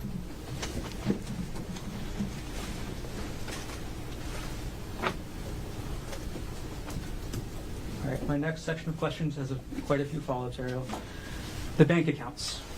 Okay, you were asked about withdrawing money from a bank account. Approximately how much money did you withdraw?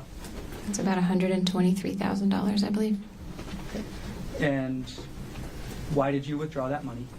Withdrew it so that I could continue to pay bills to keep my kids in their house, as we talked about previously. And how did you withdraw that money, like the mechanics of how? As discussed before, I created a bank account online and moved the money. Okay. Did you log in through the defendant's account to do so? No, sir. Whose account did you log into to move that money? My account. And what type of account was it again, joint or separate? The account I logged into was a joint account. I moved it to a separate account.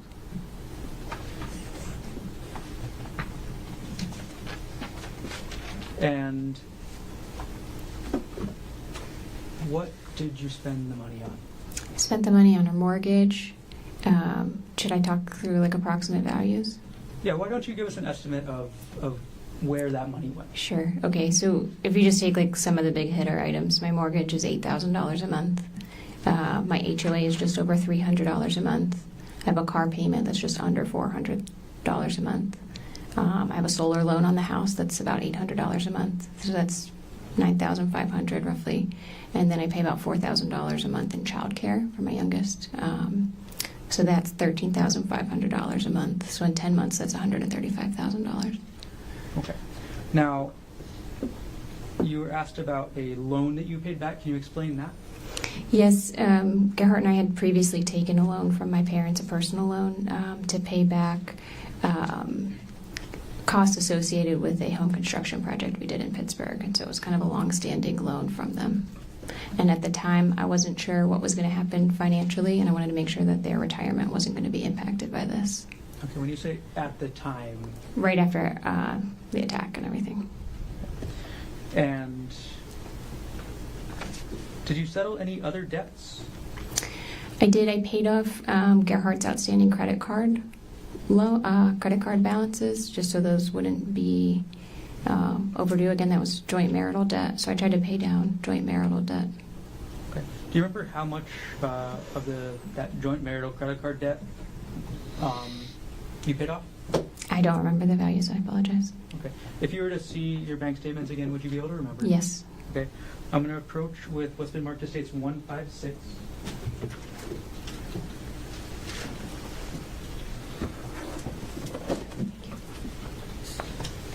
Okay, Errol, could you take a look through State Exhibit 156 to refresh your memory on how much of the defendant's credit card debt you paid off?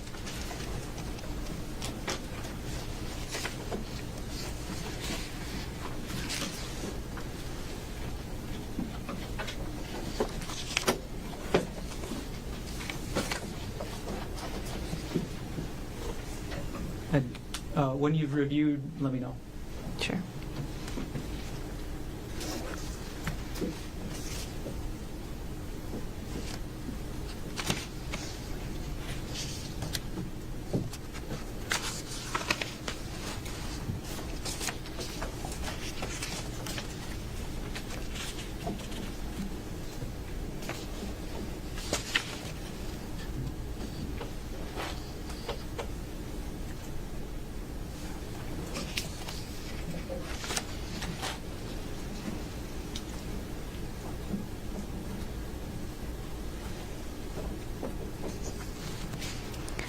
There's one for, I'm sorry.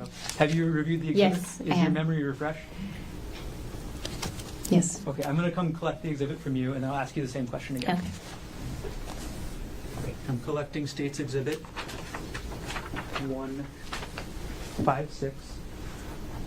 Okay, Errol, how much of the defendant's credit card debt did you pay off? There's approximately $5,000. And just for the sake of completeness, at least I think one of those credit cards I was an authorized user on, so I don't want us to mischaracterize it and say it was his. Okay, is that why you considered it joint marital? Yes. Got it. Okay. Last section of questions, the divorce, Ariel. You were asked about a motion to set trial for divorce. Is that right? Yes, sir. And you were asked about your request for full custody of the children. Yes. Why did you request full custody of the children? They're in my care now, and we had a hearing last year sometime, and a judge ruled that I should have sole temporary custody. The temporary. Sure. And on that motion, and you testified this morning, you actually reviewed the motion to set you were asked about? Yes, sir. Okay. In the section on page 11 of 28, or date stamp 758, did that state, upon conclusion of the criminal trial against father, this matter may be readdressed when discussing physical custody of the children? Yes, sir. Okay, so do you intend to have physical custody of the children forever?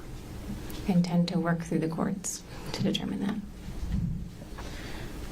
And with regards to your request for the house and the retirement accounts, why did you request those?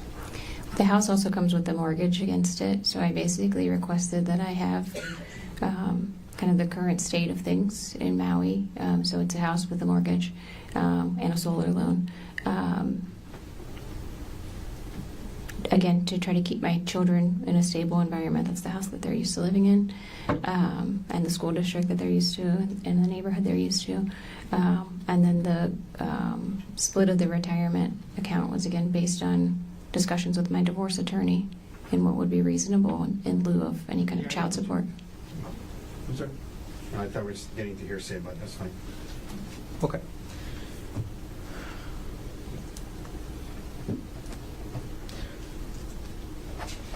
I'm going to show you what's been marked as Defense Exhibit 187, page 12 of 28, date stamp number 759, at the very top of the page, under number 3, child support. Appendix states, or Defense 187. Could you review that paragraph at the top of the page? Yes. Okay, have you reviewed the paragraph? Yes. Okay, okay. I'm going to retrieve the exhibit from you now. Okay.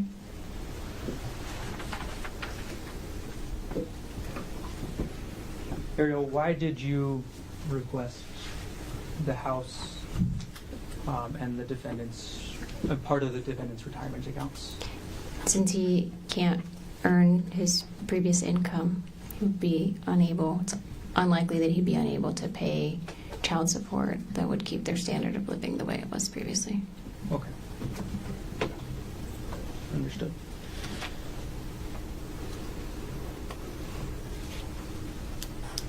Last things. Several times this morning in your testimony, what happened up on the Puka Trail has been characterized as a scuffle. Is that a fair characterization? I consider scuffle to be like a back and forth, like a wrestling thing. So it depends on the context. I mean, I would call it an attack versus a scuffle. When you were fighting back on March 24, 2025, what were you fighting for? My life and the ability to see my kids again. Thank you. No further questions.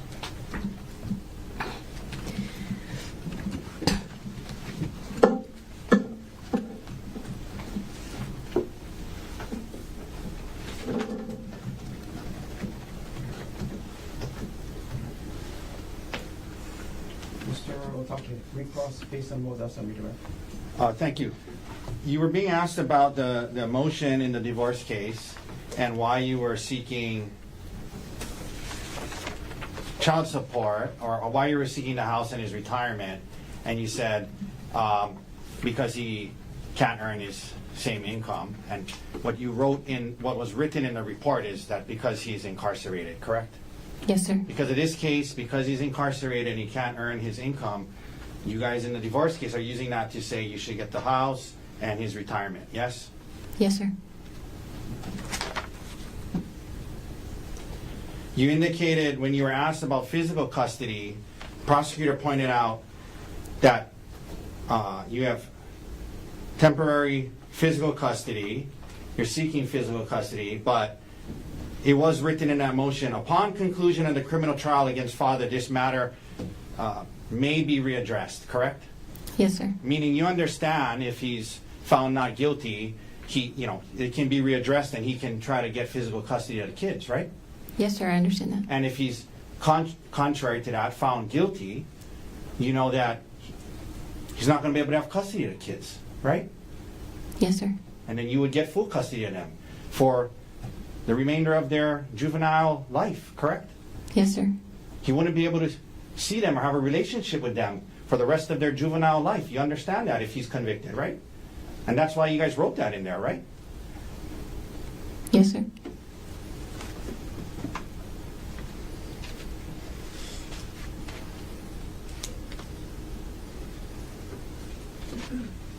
Because of him being incarcerated.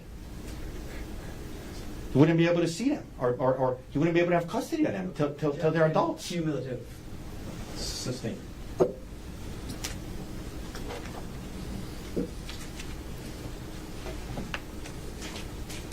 You and your divorce attorney are using the allegations in this case as a basis to ask for certain things in the divorce and custody case, correct?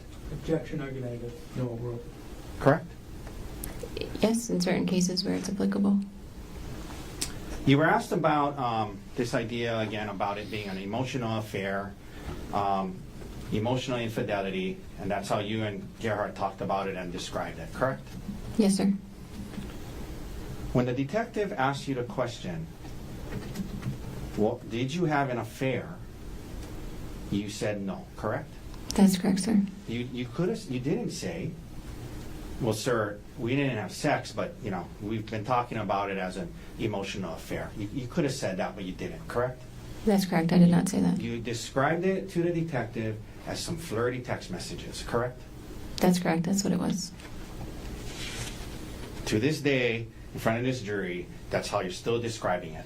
Just some flirty text messages, correct? That's correct, sir. You were asked about Gerhardt wanting to have access to your phone in the weeks following the discovery of your flirty text messages, correct? Yes, sir. And I asked you this earlier, but you understood that the audiobooks you were listening to by these professionals discussed that, giving up privacy, giving access to your phone to help him start to try to trust you again. That's what the audiobook said, right? Yes, sir. When he left you on the trail, there was nothing stopping you from going back to the car, correct? You could have walked back to the car, the quarter-mile away, right? I wouldn't have done that. Well, I'm just saying, was there anything stopping you from doing that? Nothing was physically stopping me from doing that. The expectation with Gerhardt was not that I was going to leave That's him what there. I mean. You're right. There was nothing physically stopping me from going back to the car. You're right. And let's talk about what was it your expectation in your head and not others, okay? Because when he got back, whatever you think he meant, the words that he used were, "Oh, you're still here," right? Yes, sir.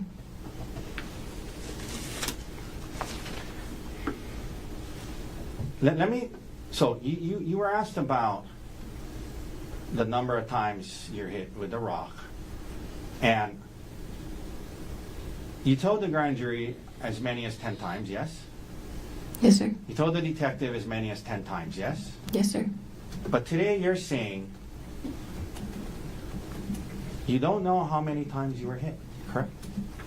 I said as many as 10 times. I'm asking you to, that's what you said to the grand jury, and that's what you said to the detective.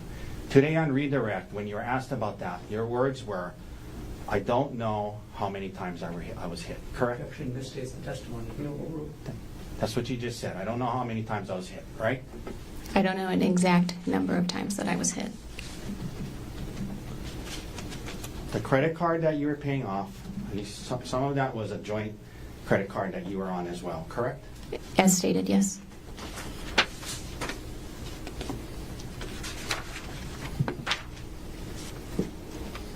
Thank you, ma'am. No further questions. Thanks, sir.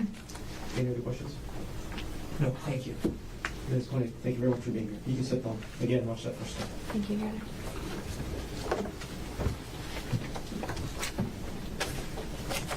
Mr. Barney, state's next witness. Can I confirm a quick time for just a moment? Yes, of course.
Sorry, Your Honor, thank you for the moment. The state's next witness will be Dr. Evan Grosjean. Thank you. Can we just approach briefly while we're On record? Yeah, sure. Just while he's coming.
Medicine in the state of Hawaii. Yes, Are you board certified in any specialties? I am board certified in emergency medicine. Okay. What does it mean to be board certified in general? So it means that we are certified based on our training, so completing oral examinations, written examinations, demonstrating competency in patient care and knowledge. And you said you're specifically board certified in emergency medicine. Can you describe what that field is? So emergency medicine is the care of patients that come in with undifferentiated either injuries or medical problems who work in the emergency departments, and we identify what may be going on with patients and provide a recommended treatment plan. Okay. I think every question leads to a follow-up. You said the word undifferentiated. What does that mean? So patients can come in with any type of complaint. Some patients may come in with chest pain, and we need to understand what that means and how to identify, are they having a heart attack or is this a non-cardiac chest pain? Other patients may come in with injuries, and we are there to stabilize their condition and determine the best course of treatment. Can you describe your training in medicine specifically? Mm-hmm. So I completed medical school and a 3-year emergency medicine residency. Do you do any continuing education for emergency medicine? I do. I'm an assistant clinical professor at the John A. Burns School of Medicine, and so I instruct medical students and residents in emergency medicine with bedside teaching. How long have you been teaching students from JABSOM about ER medicine? 10 years. At this point, Your Honor, the state requests that pursuant to HRE Rule 702, Dr. Grosjean be qualified to provide opinion testimony in the field of medicine with a specialty in emergency medicine. Mr. Wataki. No objection.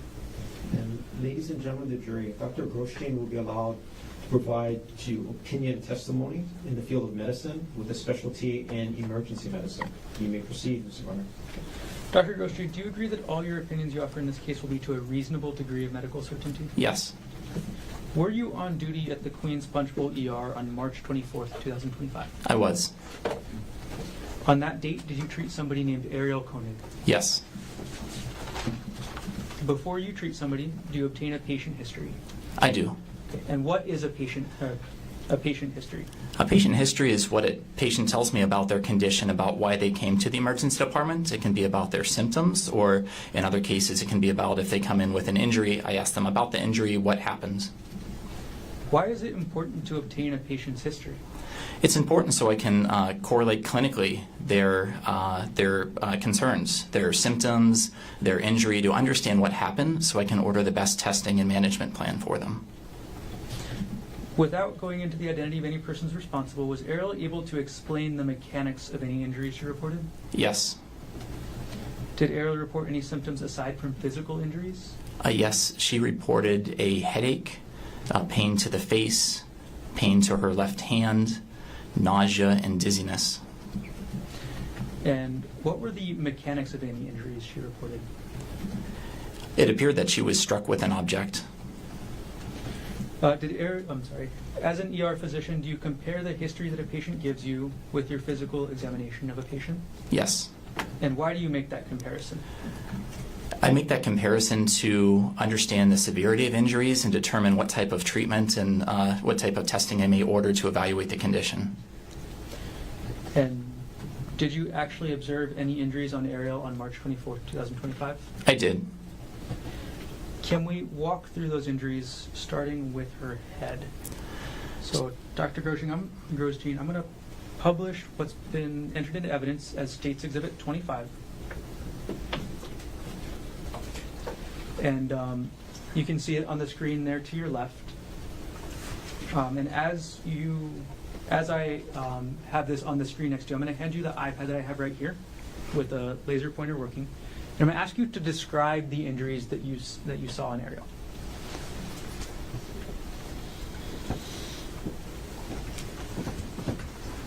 Okay, so Dr. Grostein, can you, first of all, walk us through any injuries you observed to Ariel's head?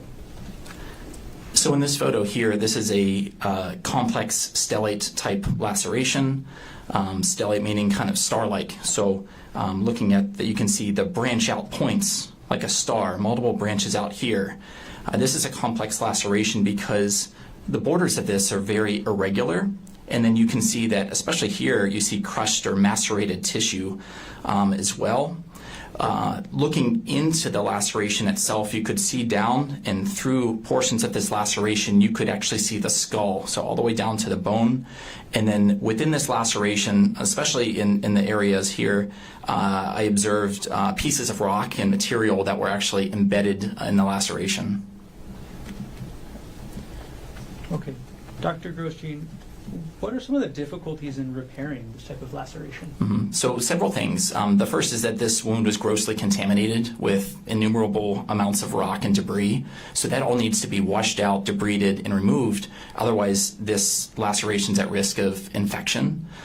The other complications are that it was very deep all the way to the skull. And the other difficulties are, you can see how complex this is. This is very jagged edge. All of this needs to be approximated and put together just right. Additionally, there were portions of this where there were tissue bridges. So that's with part of a laceration where there's a thin strip of tissue that attaches on both sides. So that needs to be approximated just right to make sure there's good blood supply to allow that to heal. Was there any bruising to Ariel's head? There was diffuse bruising noted around this area here. There was bruising over the nose, and then on the, you can't see it on this picture, on the right orbit over here, there was swelling around the orbit, which is the eye socket. And so there's an additional laceration that's totally separate from this above, like by the eyebrow, but then another in the orbit that was right here. Okay, I'm going to retrieve the iPad from you and publish a separate exhibit right now, doctor.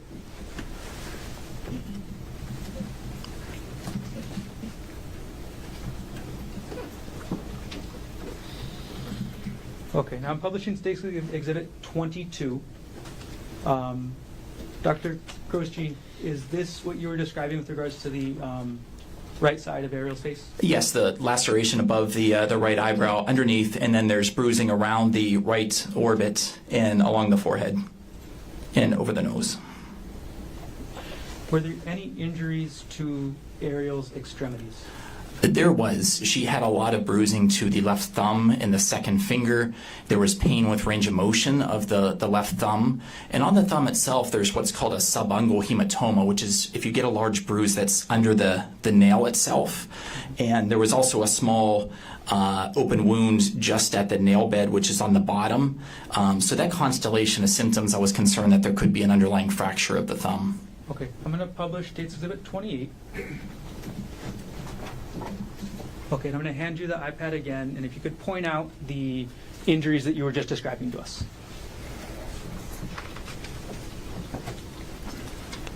So this is the bruising that I noticed to the hand and the thumb. You can see second digit, there's some bruising here, but then on the thumb right here, this bruising under the nail was called a subungual hematoma, and then there was bleeding from a small laceration here, and then swelling to the thumb and the digit.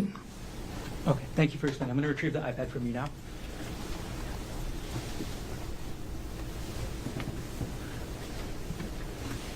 I'm going to take State's Exhibit 28 off of the screen. Dr. Grosjean, as a result of your physical examination, did you order any imaging? I did. Okay, what type of imaging did you order? I ordered a CAT scan of the head, the face, and the cervical spine, which is a three-dimensional X-ray to evaluate the area. Did you yourself review the results of the imaging of Ariel's head? I did. Okay. Was there any skull fracture? No.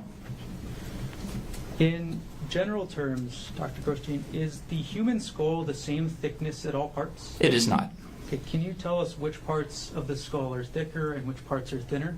The frontal skull is thicker than on the side of the head, such as the temporal skull.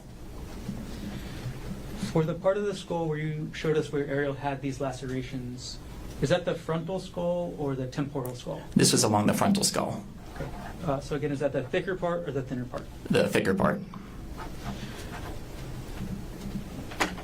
Now, Dr. Grosjean, were you able to determine an exact number of times Ariel may have been struck? Not an exact number. Okay, do you have an opinion as to whether it was one time? More than one time. More than two? Multiple times. As a result of your physical examination, did you consult with any other departments or teams? I did. I discussed management with the trauma surgeon. And why did you consult with the trauma surgeon? I consulted the trauma surgeon because the patient had multiple traumatic injuries, and from my experience in emergency medicine, this is a very highly complex laceration and needed a specialist to manage, especially being managed in the operating room. Okay. And when you say traumatic injuries, in the medical context, what does that mean? It means multiple injuries, so trauma, any head injury, lacerations, broken bones, the trauma surgeons can help manage. And sorry, maybe I asked a bad question, doctor. Is trauma, in the medical sense, related to the impact? Yes. Okay, sorry. Could you explain that maybe more clearly than I just asked you? So if a trauma is any force that's subjected on the body, if a patient has subjective or significant force that the body is subjected to, there's at risk of injuries, and this patient was at high risk of injuries. Yeah. After you completed your physical examination of Ariel, were you able to compare her injuries with the verbal history she gave you? I did. Was Ariel's verbal history consistent with the injuries you observed? It was. Did everything you testified to occur in the city and county of Honolulu, state of Hawaii? Yes. Thank you. I have no further questions at this time.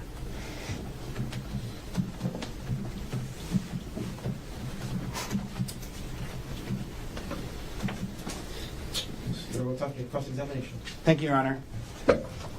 All right, doctor. My name is Tommy Otake. I'm going to have a few questions for you this afternoon. But first, I want to make sure I'm pronouncing your name correctly. Could you please tell me how to say your last name? Grosjean. Grosjean. Okay, kind of how I spell it, I guess. Okay, thank you. Now, doctor, your emergency physician at Queens Hospital, yes? Yes. And you've been so for about 10 years or so, is that right? Correct. Okay. Now, in the emergency department at Queens Hospital, when you treat a patient, you input relevant information into their medical charts, correct? Yes. And, of course, when you do that, you do your best to be accurate with the information you're putting into the charts, yes? Yes. And that's because other doctors rely on the charts, and other medical professionals might read the charts, and as it relates to medical decision making, it's important to be accurate, correct? Yes. And because you see a lot of patients in the Queens Emergency Department, for example, in the last year, you've probably seen hundreds or thousands, correct? Correct. All right. And so you can't remember every detail from every case, and the charts help you to kind of go back and refresh your memory about specifics, correct? Yes. And in this case, you did review your charts prior to testifying today, yes? Yes. And in addition, you met with, or at least had some conversations with the prosecutors before today, yes? Yes. Okay. I'm going to be asking you a lot about the details in your charting. Would it be helpful for you to have a copy of the chart while I'm asking you these questions? You can provide it to me. Okay. Is that, Your Honor, may I approach with a copy of D83? Yes. Okay. All right. Okay. So, Doctor, I'm handing you the medical charting for Ariel Konig from her visit on March 24th, 2025, and I'm going to point you to certain portions of it, okay? So let's start first on page 3, okay? On page 3, according to the chart, it indicates that Ms. Konig came into the emergency department at 12:13 p.m. on March 24th, 2025, correct? Yes. Okay. Queens Emergency Department at times can be very, very busy, yes? Yes. Probably the busiest emergency department on the island, I'd imagine, yes? Yes. Sometimes there's not enough space in rooms, even in the hallways. Sometimes there's a wait before patients can be brought in, correct? Yes. And there's something in emergency medicine called triage, or assigning an acuity level, yes? That is done by a triage nurse, not a physician. I understand that, but in emergency medicine, there's triage and acuity, right? Triage, yes. Okay. And part of triage, or the way it works, is if there's a busy emergency department, patients who are triaged, who have much more serious, life-threatening types of injuries, they're seen first, right? Typically speaking. We try to do that.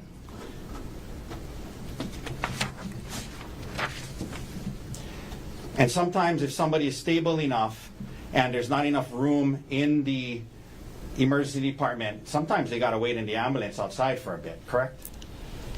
It's not my decision to do that. Okay, doctor, I'm going to ask you to listen to the question. I'm not asking you if that was your decision. I'm just asking you factually. Mhm. If sometimes there's enough room, if there's not enough room in the emergency department, the less critical patients might have to wait outside in the ambulance for a while, yes? Correct. Okay. According to your charts, Ms. Konig was brought into the emergency room at 12:13 p.m., yes? Yes.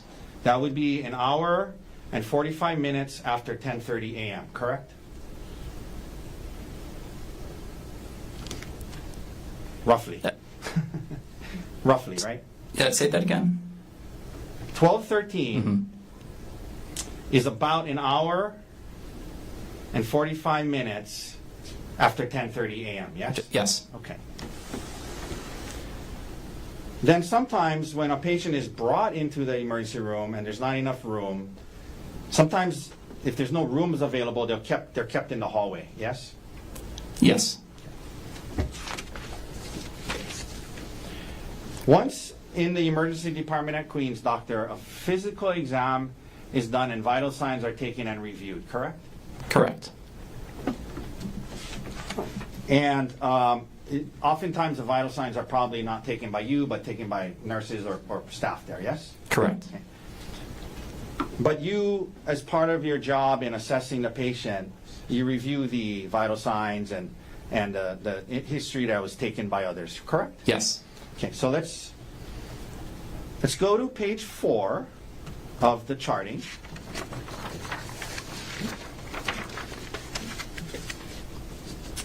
Under, you see where it says review of symptoms. Review of symptoms, Mhm. or systems, sorry. Review Yes. of systems, apologize. That's something you would have reviewed, right? As part of your treatment, yes? Correct. So this goes through some of this. Constitutional, it says she was awake and alert with distress, yes? Yes. So she was awake and alert, correct? Correct. One thing that in the emergency room that is examined in cases of head injuries is the patient's eyes and pupils, correct? Yes. You shine a light into the eyes and you see how the eyes react, correct? Correct. And in this case, her pupils were equally round and reactive to light, yes? Yes. This meant that her pupils were functioning normally, indicating that the brain, brainstem, and optic nerves were likely intact and functioning properly, correct? Those specific portions of the brain that you mentioned, yes. Right. Normal pupils in this context is a positive sign that a doctor looks for when assessing the neurological status of a patient with reported head trauma, correct? It is one of the signs, correct. And in this case, it was normal, yes? Yes. For your patient, Ms. Konig, yes? Yes.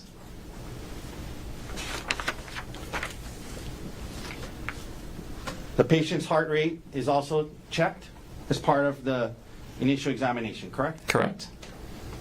And in this case, Ms. Konig had a normal heart rate and a normal heart rhythm, yes? Yes. You also checked her breathing and pulmonary issues, correct? Yes. And again, in this case, Ms. Konig, her pulmonary effect was normal and there was no respiratory distress, correct? Incorrect. The respiratory rate on arrival, she had what's called tachypnea and breathing rapidly. So that rate is 23, which is not normal for an adult. Okay, do you see under there where it says pulmonary on page 4, Yes. where it says effort? Mm-hmm. Pulmonary effort is normal, no respiratory distress. Breath sounds, normal breath sounds. At least in that portion, it was charted that it was normal, correct? Yes. Now, they also check her abdomen as part of this initial exam process, yes? Yes. And the abdomen meaning the stomach, and you guys feel around and to see if it's normal, correct? Correct. And in this case, there was no distension, correct? Correct. What does distension mean, if you can tell the jury? If the abdomen is protuberant, if it's out, Okay. that's not normal. And that's a bad thing, right? Can be, yes. Yeah, in this case, there was no distension, right? Mm-hmm. Her abdomen was soft, is what you want to see, yes? Yes. No abdominal tenderness, correct? Correct. No abnormal findings related to her abdominal, correct? Yes. Okay. Now, there was a reported head injury with a rock, correct? Yes. You're concerned about neurological damage to the brain, skull fractures, things like that, yes? Correct. One of the things that are done in the emergency department when there's concerns about head injuries is something called a Glasgow Coma Scale, correct? Correct. And you're familiar with that. It's a very commonly used tool by healthcare providers as part of assessing a patient's neurological functioning, correct? Correct. It helps to measure if there's decreases in the level of consciousness, yes? Yes. Very widely used and relied upon tool, correct? Correct. And the neurological assessment tool, am I pronouncing that right? Glasgow Coma? Mm-hmm. Okay. That is a tool that was used on Miss Konig while she was in the Queen's ER on this day we're talking about, correct? Correct. All right. Now, is this something you're familiar with through your training experience? I am.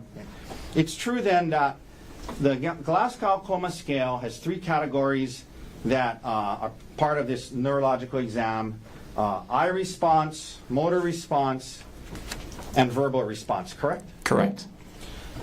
Eye response, this relates to how awake and alert someone is, correct? Yes. Motor response, this part is about how well your brain can control muscle movements. It can show if there's any issues with connections between your brain and the rest of your body, correct? Yes. Okay. And then verbal response, this tests how well certain brain abilities work, including thinking, memory, attention span, awareness of your surroundings, correct? Correct. To get the score of a Glasgow Coma scale, providers do these different tests, different scores from each 3 categories, and they add it all up, and that's your Glasgow Coma score, correct? Yes. The highest possible Glasgow Coma score is 15, yes? Yes. Meaning that's the best, meaning that you want to see on this on the Glasgow Coma score, right? 15 is better than 3. 3 is the lowest, right? Yes. And so you want 15. It means you're fully awake, responsive, not having problems with thinking ability or memory, correct? Correct.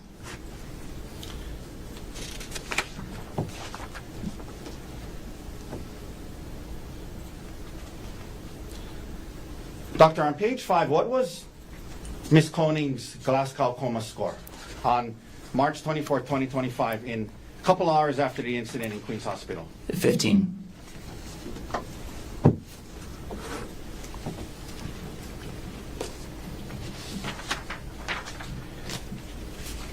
Nevertheless, you're concerned about skull fractures, so you order a CAT scan of the head, face, and spine, correct? Correct. Because a CAT scan is a very reliable imaging tool. Well, it's an imaging tool that is used to see into the body to see if there's fractures, injuries, brain bleeds, things like that, yes? Yes. You thought it was prudent to order one? Correct? Absolutely. All right.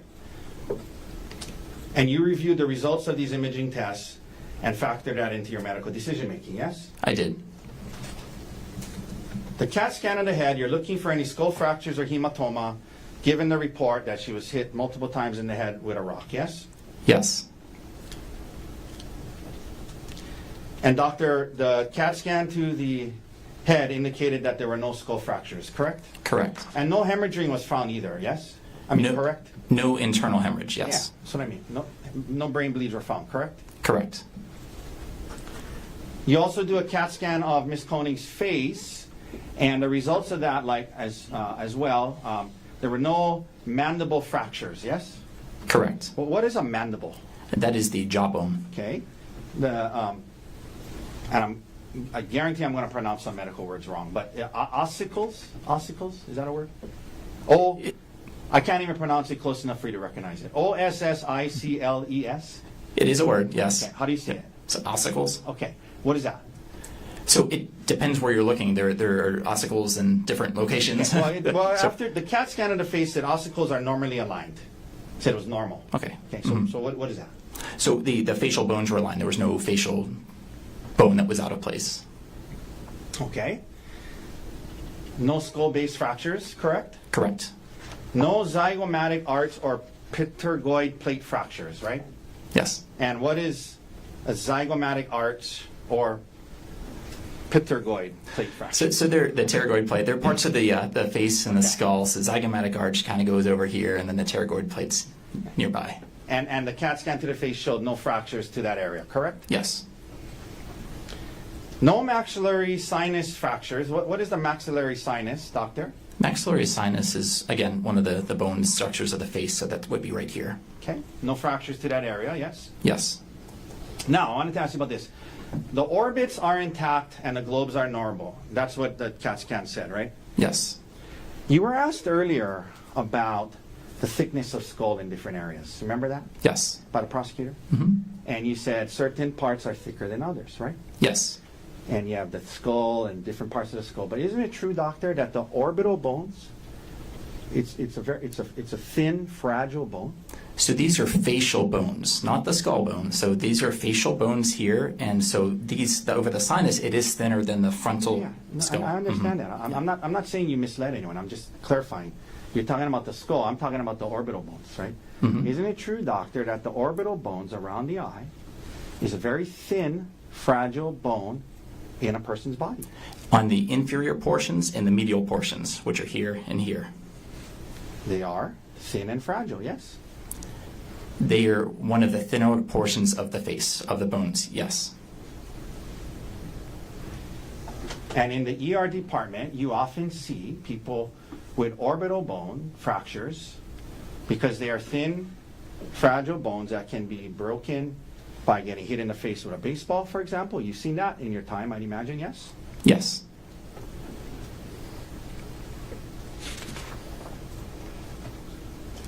And in this case, the face CT, CAT scan, showed that she did not have any fractures to this thin bone around her eyes, correct? Correct.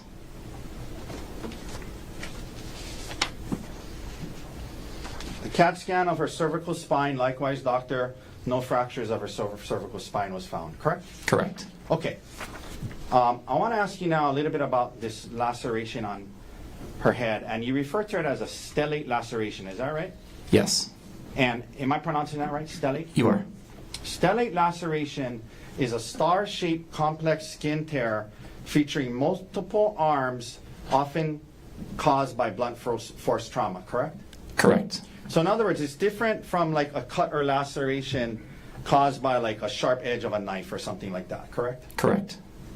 In those lacerations with a knife or sharp object, the laceration is more defined, it's more linear, yes? Yes. Okay. But stellate lacerations caused by, and when we say blunt force trauma, we just mean getting hit with something hard, correct? Correct. Okay.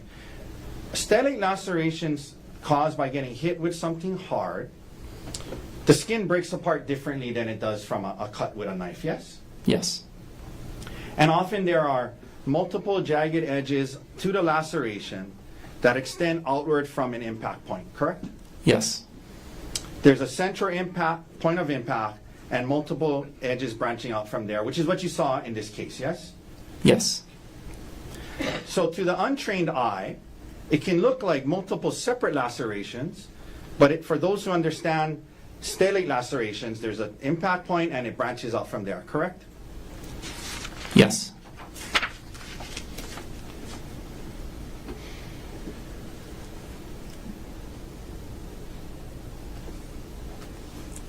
And because of the multiple branches and all the things you described about the skin and putting it back together, you thought it would best to have a surgeon stitch it back up, correct? Because I mean, you suture a lot of lacerations in the ER, but this one, it was complex because of the different arms. You thought it best to have a plastic surgeon stitch it up, yes? It was large, it was contaminated, and just the extent of it, yeah. Yeah, because you said it was complex, so you thought a surgeon should stitch it up instead of you, right? Absolutely, it needed washed out in the operating room. Okay. And that's what happened, and then Ms. Konig was discharged home the next day, correct? Yes. Now, you said today that, well, first of all, you're not you're a board-certified emergency medicine physician, correct? Correct. You're not a forensic pathologist, MD, who specializes in analyzing manner and means of injuries or death, correct? Correct. That being said, you were asked by the prosecutors back in December about if you could tell how many strikes caused this, and you say today, you think multiple, but one of the things you said to the prosecutors when they asked you about it is you said you could not tell if the injury was from one giant strike or multiple strikes, but you anticipated it was multiple strikes. That's what you told the prosecutors, right? Correct. It looked like multiple strikes. Yeah. Maybe one, but looked like multiple, right? Right. But you told them you couldn't tell if it was maybe from one giant strike, correct? That's what you told the investigator from the prosecutors, right? On the area on the face, yes. Yeah. There would have to be 2 strikes if we get here and here. Right. So I at understand minimum. that. I'm talking about they're asking about the laceration on the head. Yes. And to that one, you said you couldn't tell if it was from one giant strike or multiple strikes, right? Right.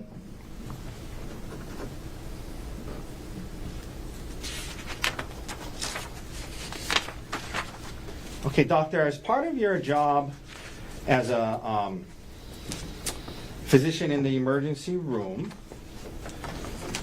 from time to time, the police who are investigating alleged criminal allegations, they ask you to fill out something called a Honolulu Police Department Physician's Report, yes? Yes. And in this case, you did so, right? I did.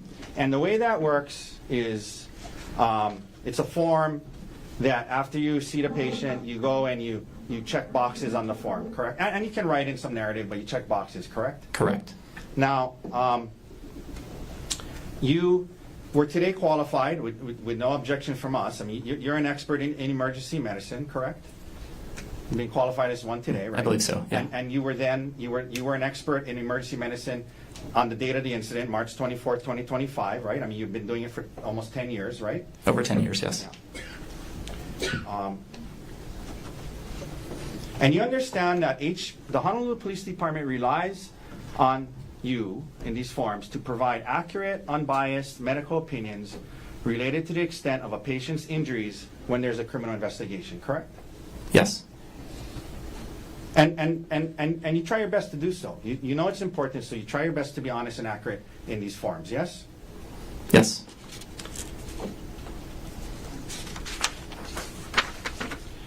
And isn't it true, doctor, that as it related to Ms. Konig, when you're filling out the Honolulu Police Department physician forms, one of the questions when you were asked under what's entitled substantial bodily injury, did the injury cause a major avulsion, laceration, or penetration of the skin? And you said yes because of the laceration, correct? Correct. Okay. You were also asked, did the injury cause a bone fracture? And at that point, you said unknown, testing was pending, right? Right, we were waiting for the x-ray result. Correct. Then you were asked, did the injury cause a serious concussion? And your answer to that was no, correct? Correct. You were then asked, did the injury cause a tearing, rupture, or corrosive damage to the esophagus, viscera, or other internal injuries? And again, your answer to that was no, correct? Correct.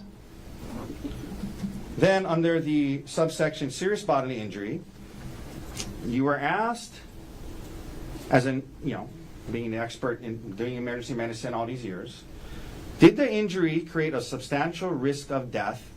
And you checked off the box no, correct? Correct.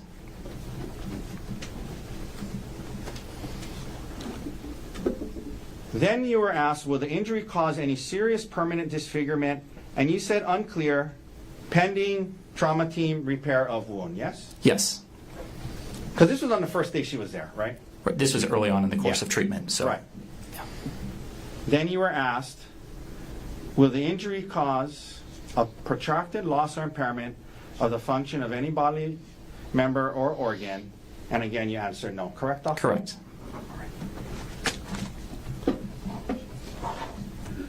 One second.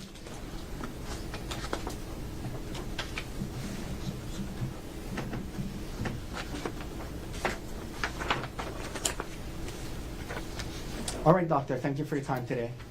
No further questions. Mr. Gardner, any redirect? Yes.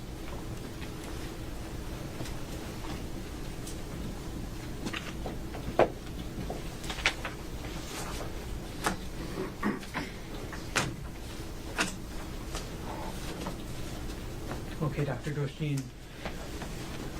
Now, you were saying something about technepia earlier in your interrupted. What was that? Tachypnea, so rapid breathing. Okay. And how is that relevant to this, Ms. Konig? So initially when she came in and she was evaluated by the triage nurse, she was breathing very quickly. And you were walked through essentially everything that was okay with Ms. Konig by Mr. Otake. What was concerning about her? The concerning thing was the amount of pain that she was having at the large laceration. Down the scope. So I was concerned with the injury. When we see a wound like this, we are concerned about underlying bleeding or skull fracture. Sure, come on up.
Dr. Grosjean, again, you were asked about everything that was okay with Ariel on the chart. What was concerning? The concerning was the head injury. I was concerned that there was underlying injury. Was there anything in the chart? You walked through the GCS, is that right? Yes. Okay. Was there anything about Ariel that indicated any concern over any concussion? The headache or the symptoms that she reported, being headache, dizziness, nausea, all symptoms of a concussion. Did the chart also indicate any vomiting? She may have vomited prior to arrival. Why would that be a concern? We can see vomiting with a head injury. Now, you were asked about your opinion that this was likely several blows. Objection, that mistakes. Well, anyway, not the word he used, but that's fine. Okay, rephrase. Okay. You were asked about an opinion that you provided in December of last year about the number of blows, potentially. Do you recall that? Yes. Okay. Why did you end up, what was your opinion? My opinion was that I thought it was clear this appeared to be multiple blows, but I was not present there to be able to say that. But I mean, looking at this is multiple blows. Okay. Why do you say that? For the way that the laceration is, yes, there's stellate, but the whole central portion's macerated, and you can be struck several times in that area. And there need to be at least 2 blows because there's lacerations on the other side of the face. So that's why it would be at minimum 2. Okay. And where was the rock and debris? It was inside the laceration. Was it just in one little part? It was throughout the laceration. The laceration on the left frontal skull. Okay. Inside the wound. Okay. When you say throughout, that means how much? There were multiple pieces. I couldn't even count how many. And was it, again, just in one location? Your Honor, objection. Can we approach? Sure.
Dr. Grosjean, I'm going to put State's Exhibit 25 up on the screen one more time.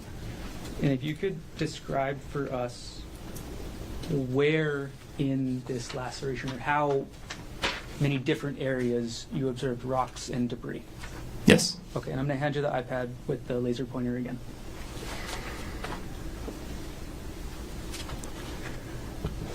So when I was looking at the laceration, it was down to the skull, and that's where whenever I noted there was debris in this area. Okay, thank you. I'm going to retrieve the iPad and take the exhibit down.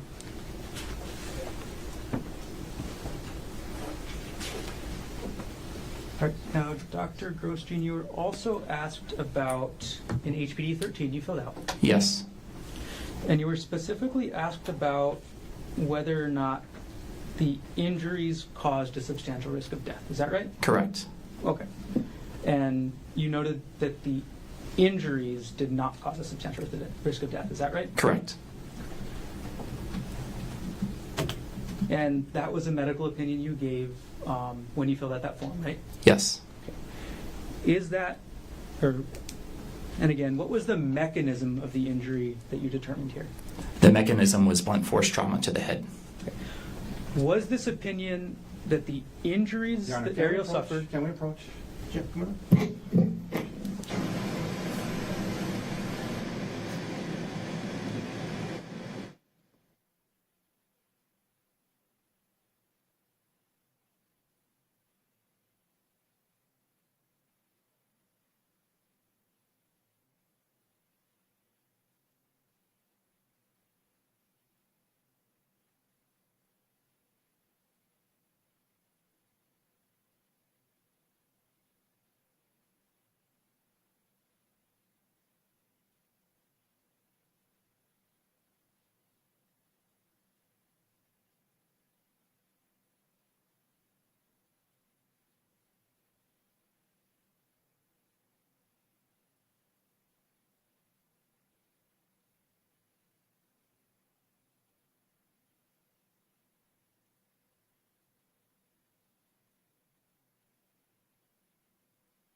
Dr. Grosjean, one last question. What you put on the HPD 13 form about the injuries not causing substantial risk of death, that was about the resulting injuries that Ariel had. Is that correct? Correct. Okay. Thank you. No further questions. Just very brief follow-up. Brief Thanks. cross-examination. Very, very brief. Thank you, doctor. You were asked by the prosecutor what your concerns were, and one of them you said you're concerned about underlying injuries to the head, meaning fractures, brain bleeds, things like that, correct? Yes. And the CAT scans showed that there were no such fractures or brain bleeds. Correct. Brain bleeds, correct? Mhm. Yes? Yes. You were asked about symptoms consistent with concussion, but whatever the case may be, at least on the HPD form, when you were asked, did it cause a serious concussion? You checked off no, correct? Correct. Not serious concussion. And then lastly, as to, again, not a forensic pathologist that specializes in, Objection beyond the scope. not a forensic pathologist that specializes at looking at injuries and opining on manner and means, correct? I'm not a forensic pathologist. Now, you said at least two hits because the skull and then the face, you mentioned, the eye, the face on the other side, right? Yeah. And I'm sorry, what was the answer, doctor? Yeah. Yes. Thank you. and again, the face one, you did a CAT scan, and there was no fractures to the thin orbital bone, correct? Yes. All right, thank you, doctor. No further questions. Any other questions for Dr. Grosjean?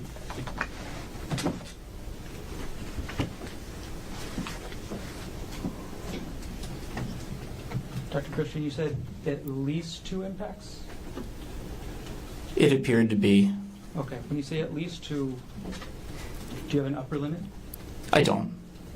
Multiple. No further questions. Anything else you want to ask Mr. Otake? No, thank you, Your Honor. Thank you, Doctor. Ladies and gentlemen, let's take our afternoon recess, 10-minute recess. Ms. Official will collect you just after 2:45. Leave your notebooks on the chair.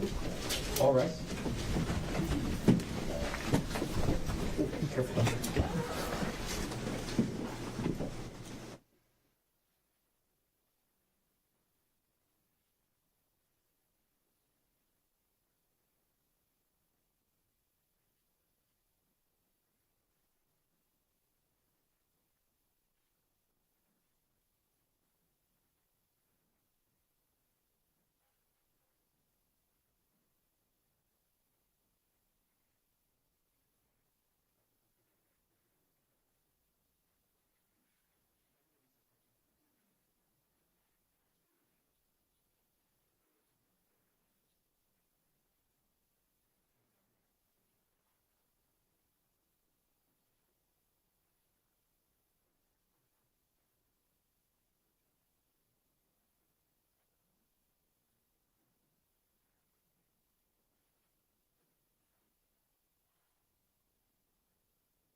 1 CPC-25-378. Dr. Konig is present in court. All four counsel of record are present. The jury is back in the courtroom. Good afternoon. Welcome back, ladies and gentlemen. Mr. Garner, state's next witness. Your Honor, the state calls Dr. Whitney Carlton to the stand. Doctor, can you stand and raise your right hand, please? You do solemnly swear or affirm that the testimony about to give shall be the truth, the whole truth, and nothing but the truth? I do. Thank you. You can have a seat. Hi, good afternoon. Hi. Could you, as you testify today, keep your face as close to the microphone as possible and maybe pull it close to you as well? Okay. And starting off, can you please state your name? Whitney Carlton. And Ms. Carlton, what do you do? I'm an acute care surgeon. Okay. Is that a doctor? Yes. And where do you practice? I practice at Queens Medical Center.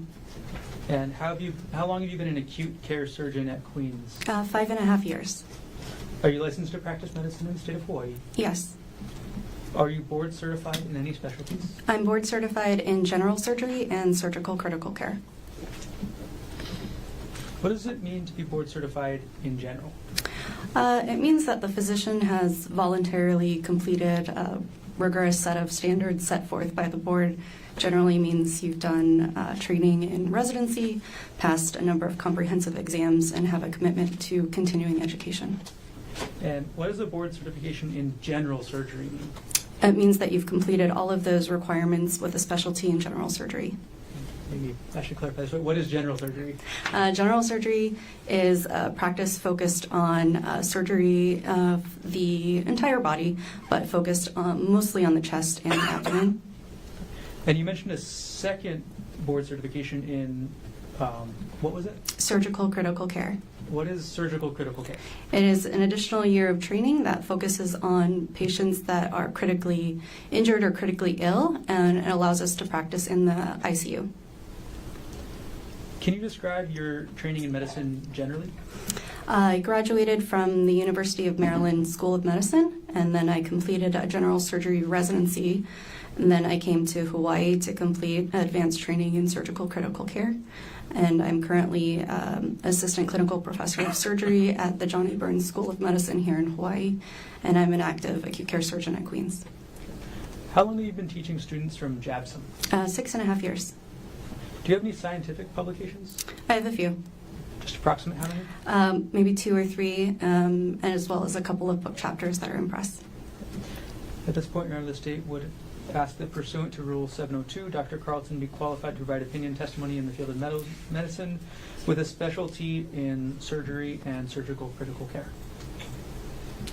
No objection to the doctor's qualifications. Thank you. And ladies and gentlemen of the jury, Dr. Carlton will be allowed to provide to you opinion testimony in the field of medicine with the specialty in general surgery and surgical critical care. You can proceed. Dr. Carlton, do you agree that all your opinions that you offer today in this case will be to a reasonable degree of medical certainty? Yes. Were you on duty at Queens Punch Bowl on March 24th, 2025? Yes, I was. On that date, were you part of something called the trauma team? Yes. Okay. What is the trauma team? The trauma team is basically all of the hospital personnel that respond to trauma activations or consults in which patients have some kind of accident or trauma that require immediate evaluation.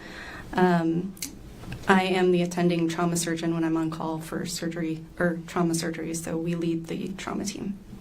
And saying the word trauma a lot, in the medical field, in your specialty, what does trauma mean?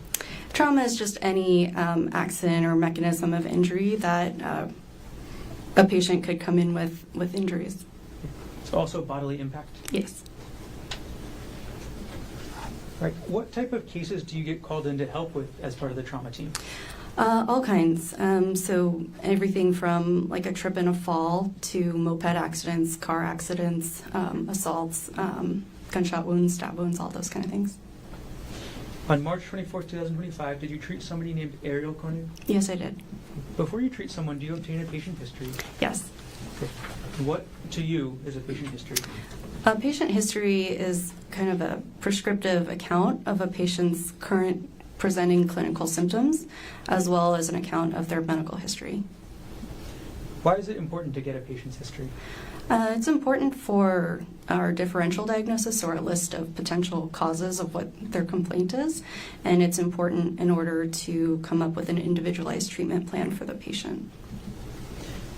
Without going into what Ariel Konig may have told you, was Ariel Konig able to provide you with a history? Yes.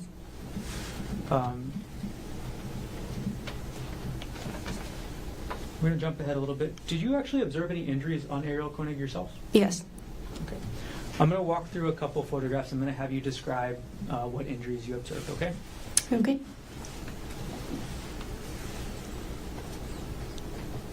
Okay, publishing states exhibit number 22.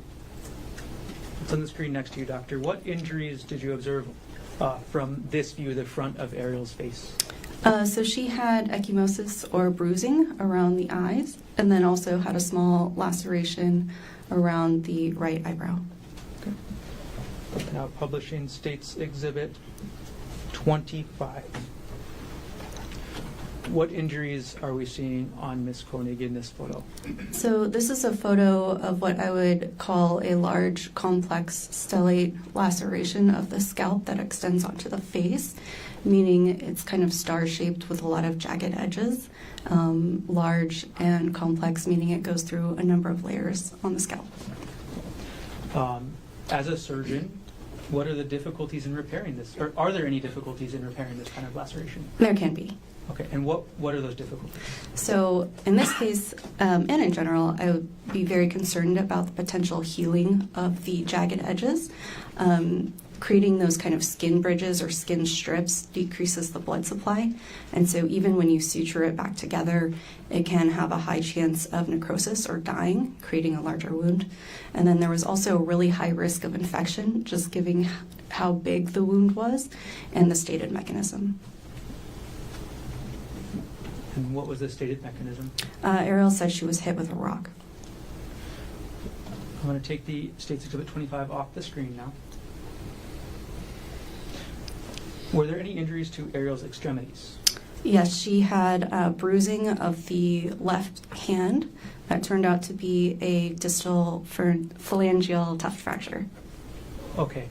I'll jump back to that in just a moment after asking a couple questions. Was any imaging done to Ariel? Yes. Right. And did you review that imaging yourself? Yes, I did. Okay, and what type of imaging was it? So we obtained a CT scan of the head, the face, and the cervical spine, and we also did an x-ray of the left hand. And did you review the results of all this imaging yourself? Yes, I did. Okay. Was there any skull fracture? No. Any face fracture? No. Any fractures to any other parts of Ariel's body? She did have the left thumb distal phalangeal tuft fracture. Okay, and then could you explain for us what the left thumb distal phalangeal tuft fracture is? It's basically a broken bone in the fingertip. Okay. When you say a broken bone, was there any displacement? It was mildly displaced. Okay, and what does that mean? So bones are basically in a straight line, and so when you fracture it, you end up with at least two pieces. The alignment or the displacement is how much in a line that bone stays, or if it's displaced and out of line. And what does mildly displaced mean then with regards to the injury you observed on Ariel? It means that the bone was a little bit out of line. As a result of your examination, did you recommend any sort of treatment for Ariel? Yes, I did. And what did you recommend as the treatment?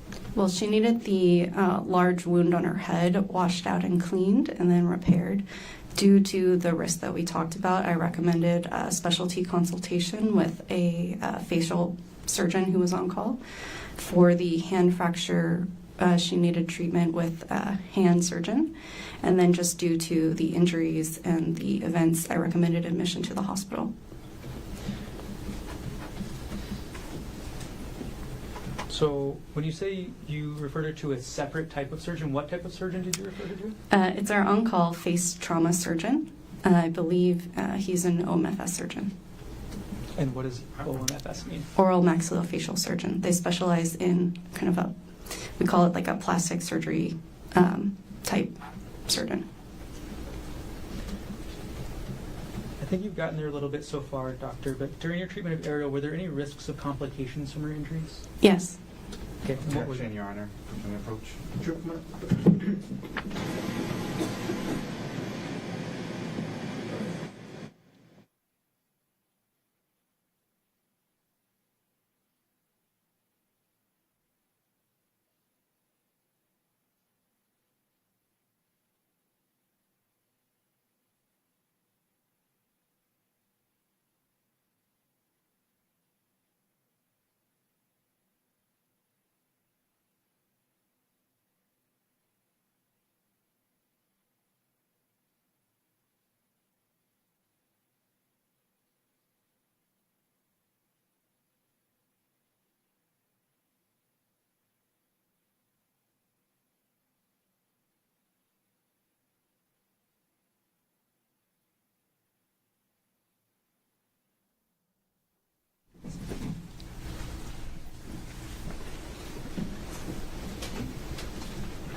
Okay. Dr. Carlton, did you put in your report that your encounter with Gerhardt Konig required a moderate level of medical decision making? I believe that was in the progress note, yes. Okay. What does that mean? That is essentially for billing practices, meaning the type of encounter required that type of billing. And under that subsection, there was a sentence that said, this includes the moderate risk of complication and/or morbidity / mortality of patient management. Yes. Can you explain what that sentence meant? That means for any kind of physician in a similar position who encountered a similar patient, what kind of risks there would be. In this case, moderate. Okay. So moderate risks of morbidity / mortality. Yes, treatment and morbidity and mortality. One more question. Going backwards a little bit, Dr. Carlton,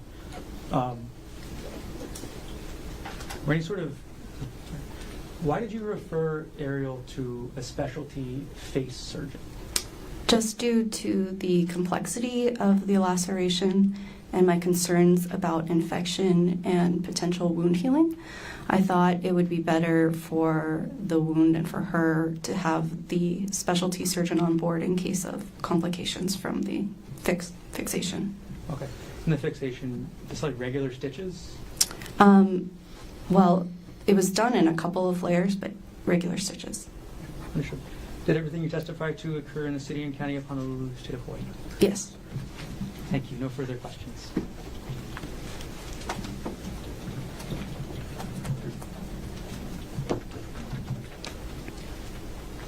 Cross-examination. Thank you. Good afternoon, doctor. Hi. Just a very, very few questions. You said you went to medical school and then did your residency and then got board certified, correct? Yes, and board certified in general surgery. Okay. And that took you many years to do, correct? Yes, A lot of hard work that went into becoming a doctor, correct? it can be. And becoming board certified, right? Yes. Just a few questions. In the charting, it indicated that the patient denied LOC. Does LOC stand for loss of consciousness? It does. Okay. So the patient denied loss of consciousness during the incident, yes? Yes. Now, you mentioned the term stellate laceration. Those kind of by their nature are complex. They're not caused by a sharp object, blunt force trauma, kind of impact, and a star-shaped spreads, yes? Generally. Okay. Now, the next day on March 25th, based on your examination and dealing with her, you cleared her for discharge from the hospital the next day, correct? Correct. And I'd imagine that's not something you would have done unless you believe it was safe for her to leave the hospital the very next day, correct? Correct.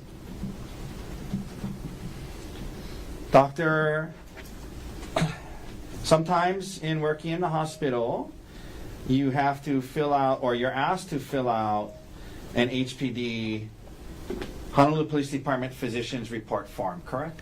The HPD 13? Yeah. Yes. Okay. And that is the number, so it seems like you're familiar with it. Yes. Right? Filled it out a bunch of times, correct? Yes. And you try your best to be honest and accurate and unbiased as you go about filling it out, correct? Yes. And in this case involving Ms. Konig, you did fill out such a form, yes? I believe so. Would seeing your form help you refresh your memory? Sure. Okay. 1 second.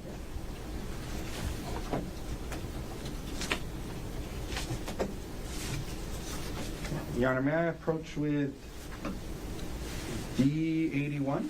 Yes. Doctor, do me a favor, just look through that, read it to yourself, and let me know when you're done. And I just have a couple questions, and then I'll be done.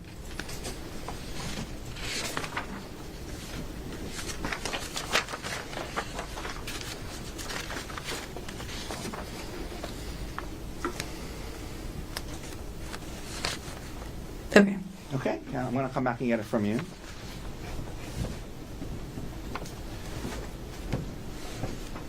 Doctor, that is your signature on the second page, correct? Correct. In response to the question, did the injury cause a major avulsion, laceration, or penetration of the skin under substantial body injury? You checked yes, and that's because of the laceration on the scalp, correct? Correct. Okay. Did the injury cause a serious concussion? You checked no to that, correct? Correct. Did the injury cause a tearing, rupture, or corrosive damage of the esophagus, viscera, or other internal organs? You checked no to that, correct? Correct. What is a viscera? Viscera is an organ. Okay. Under the serious bodily injury portion, did the injury create a substantial risk of death? You checked the box no, correct? Correct. Will the injury cause any serious permanent disfigurement? You checked the box no, correct? Correct. Will the injury cause a protracted loss or impairment of the function of any bodily member or organ? You checked the box no, correct? Correct. Okay. Thank you for your time, doctor. No further questions. Mr. Garner, any redirect? Yes, please.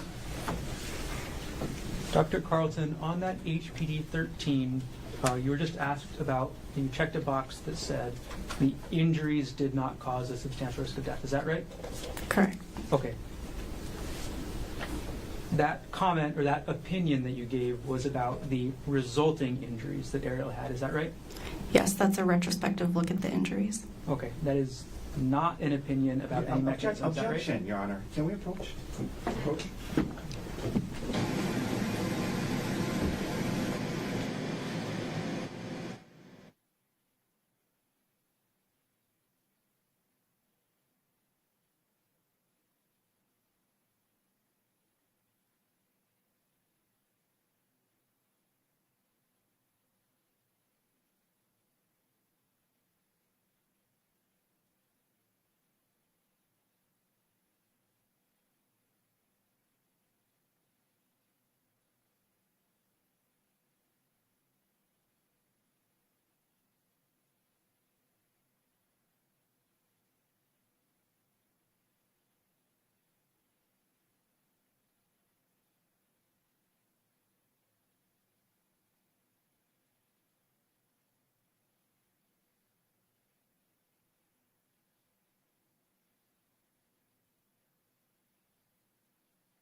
Mr. Carlton, isn't it true that you are not providing any opinion today about the mechanism of the injury?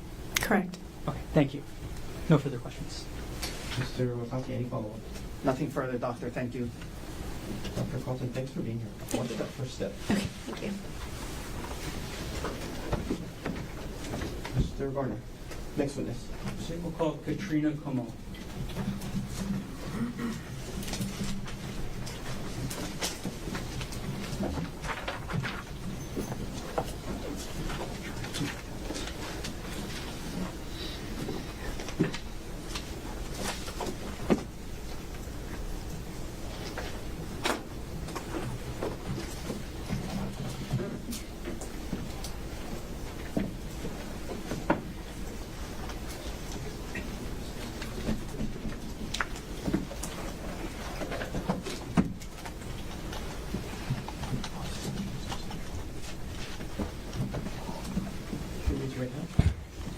You do solemnly swear or affirm that the testimony about to give shall be the truth, the whole truth, and nothing but the truth? Yes.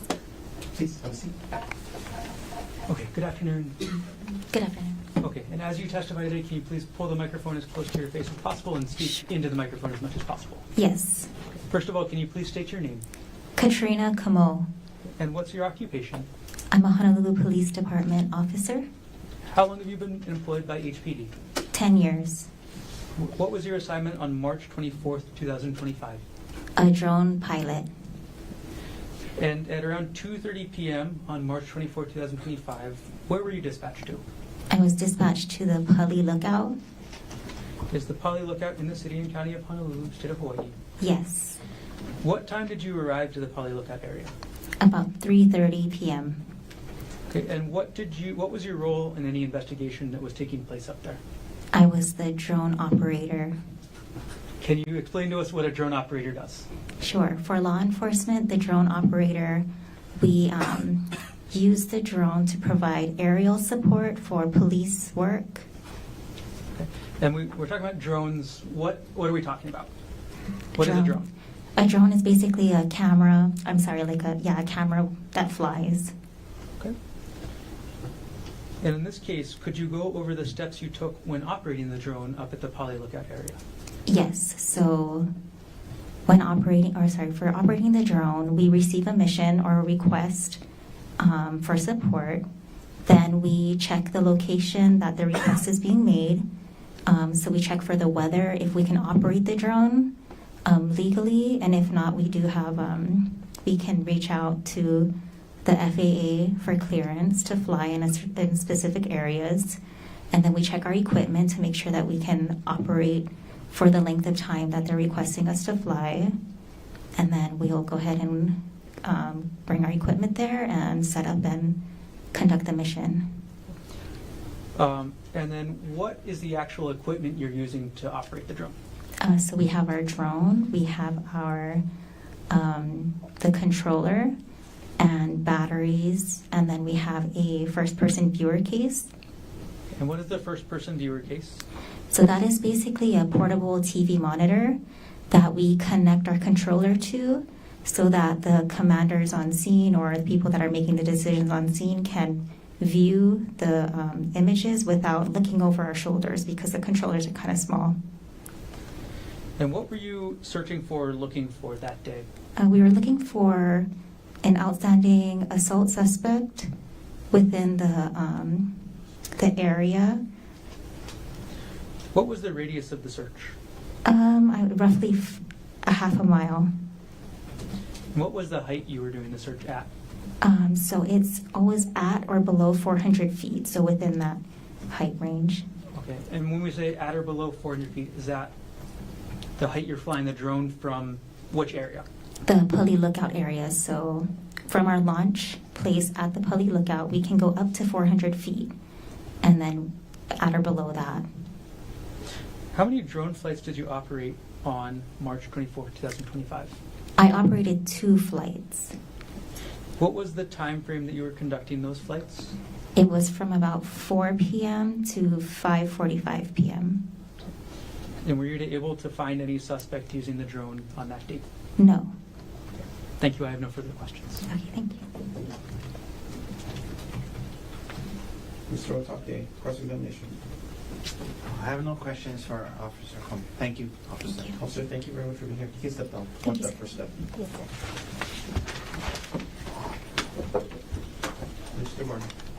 Today's next witness, Kevin Chun.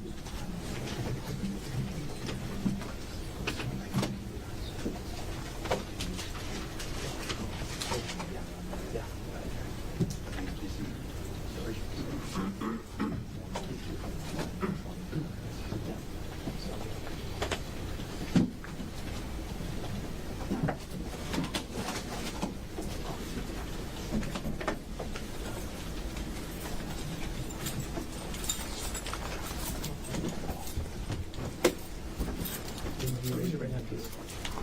You do solemnly swear or affirm that the testimony about to give shall be the truth, the whole truth, and nothing but the truth? I do. Thank you, Corporal. You can have a seat. Okay, good afternoon. Good afternoon. As you testify today, can you please hold the microphone as close to you as possible and speak into the microphone? Yes. Can you please state your name? Kevin Chun. And what is your occupation? I'm a corporal in the Honolulu Police Department. How long have you been employed by HPD? Almost 9 years. Were you so employed and on duty on March 24, 2025 at around 10:30 a.m.? Yes. On that date and time, where were you dispatched to? I was dispatched to the Poly Lookout. Is that in the city and county of Honolulu, State of Hawaii? Yes. What did you observe when you arrived? I observed just a full parking lot. It was a kind of a sunny day, so there's a lot of tourists in the parking lot.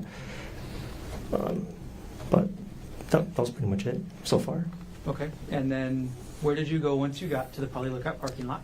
Well, I was sent to the Polipuka, which is a small kind of hiking trail that people like to go to. So I was sent initially over there. So I was kind of by where the buses park. Where is the trailhead to the Polipuka trail?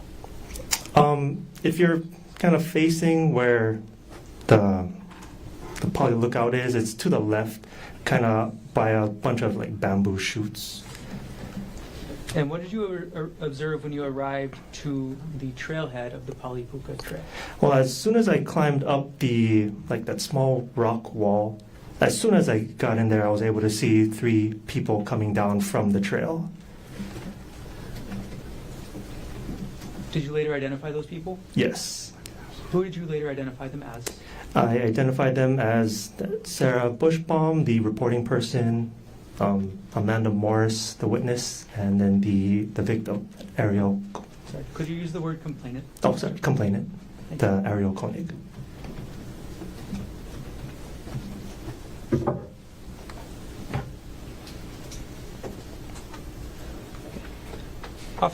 Corporal Chun, did you take any written statements at the scene? Yes, From whom? the Sarah Bushbaum and Amanda Morris. Did you take any photos at the Poly Lookout that day? Yes.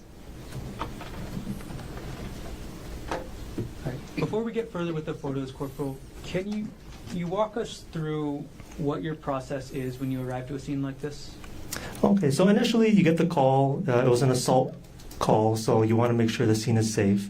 So when you get there, you want to again make sure that there's no active argument, no active assault.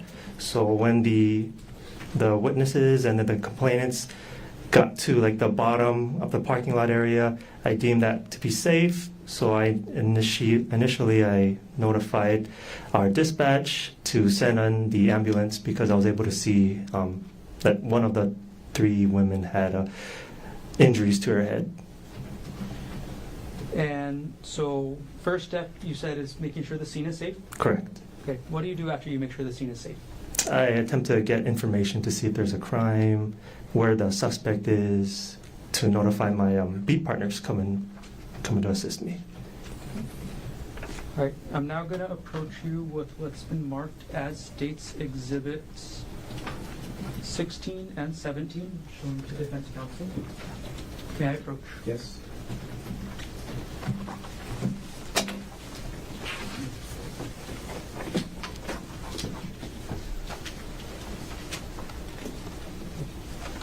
Corporal Chun, do you recognize what I just handed you? Yes. What are these? These are 2 photos that I took for the entrance to the Polipuka Trail. Do these photos fairly and accurately depict the entrance of the Polipuka Trail as you observed it on March 24th, 2025? Yes. At this point, the state will move States Exhibit 16 and 17 into evidence. No objection, Your Honor. Put the mark for identification of States Exhibit 16 and 17 to be received. I'm going to publish now on the screen States Exhibit 16. Okay, Corporal, what are we looking at with States Exhibit 16? Again, the entrance to the trail, right next to like the porta potties. Okay, and where in the photo is the entrance to the trail? Right where that raised, small raised rock wall is by that sign. Is that in the center of this photo? There's a pointer to your right. Oh, Can you please indicate on the exhibit? right over here. This is where it is. Is that the center of the screen? Yes. Now publishing States Exhibit 17. What does this photo show? Just a closer view of the entrance to the Polipuka Trail. What does that sign say there? It says, area closed, do not go beyond this sign. I'm going to take the exhibit down for now. Corporal Chun, why did you take these photos of the trailhead? Just part of the investigation. It's good for documentation so that people afterwards are able to get a kind of a picture in their mind. I'm going to now approach with what's been marked as States Exhibit 15, showing the defense counsel. May I approach, Your Honor? Yes. Corporal Chun, I've handed you what's been marked as States Exhibit 15. I'm going to take 16 and 17 back from you. I'll hand them to the court.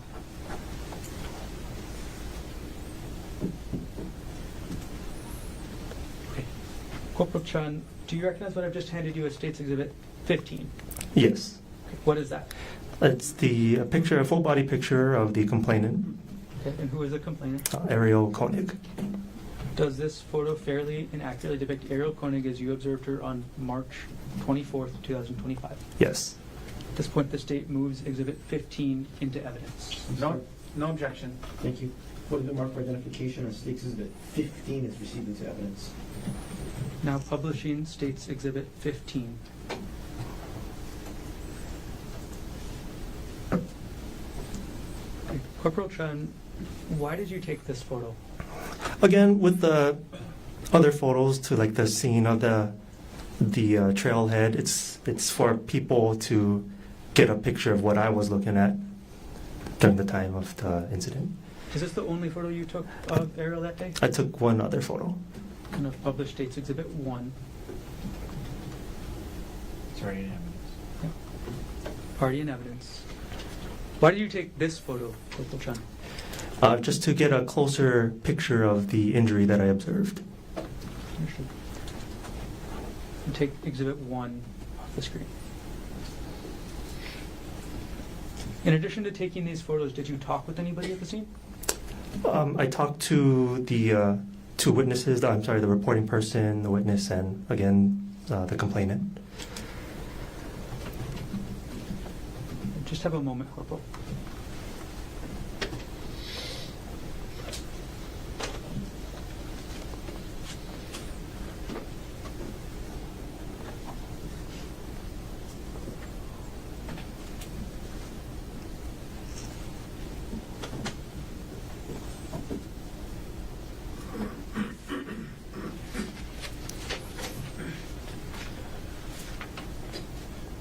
Okay, so once you talked with the people at the scene and took photos, what other steps did you take in your investigation? Once other officers arrived, we tried to attempt to locate the scene as well as the alleged suspect, notified my supervisor about what happened, see if we needed to call in any more resources to assist in the investigation. Did anybody secure the scene? Yes, Who did that? it was a Corporal Wu. Did any other HPD units assist with the investigation? Yes. Which other HPD units?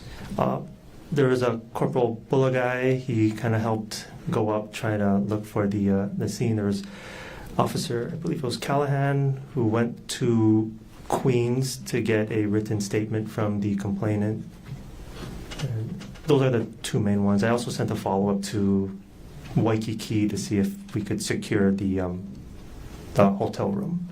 Okay, maybe that was a poor question for me late in the Oh. day. Did any other HPD divisions assist with the investigation? Yes. The MED, I forget what that stands for, sorry. And also the Specialized Services Division, also just specifically of HPD or other? Well, did any other government agencies or organizations assist? Yes, the Honolulu Fire Department, as well as the Department of Land and Natural Resources. What did the Honolulu Fire Department do? They sent their helicopter to go down to see if they can locate or to the bottom of the Polipuka, like all the way to the bottom. I don't know what that's called, but see if there's anybody down there. Okay. When you say the bottom of what? Just the Polipuka is a really kind of far, like fall. It's like a big cliff, big mountainside. So, and the scene was where there was like a kind of large opening. So we're just trying to cover our bases to see if anything was down over there. Okay, I'm going to take one more. I'm sorry for keeping you up there.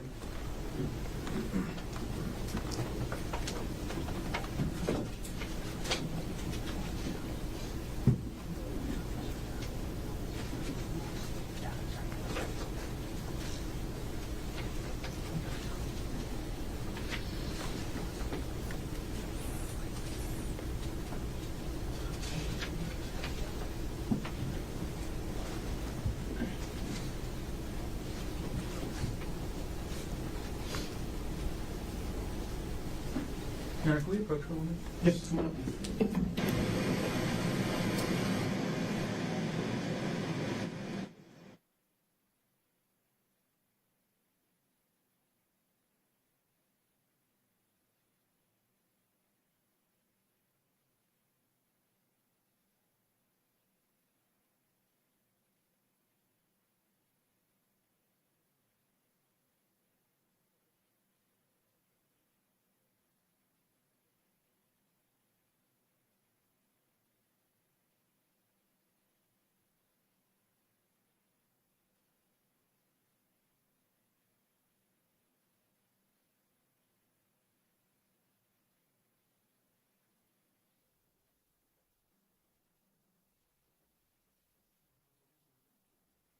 Ladies and gentlemen, early break or early recess for the day. There's some legal matters and some logistical matters I need to talk with the attorneys. The good news is we're back on, if not maybe even ahead of schedule. So that's the good news. Going to have you come down, not at 9 o'clock tomorrow, 9:30. Let me clear up my morning matters so your wait time on the 4th floor is less. Report back at 9:30. Don't talk to anyone about this case. Keep an open mind. Do not try to learn about this case outside of the courtroom. Leave your notebooks on your chair. All of you have a safe drive home. Have a good night. See you tomorrow at 9:30. All right.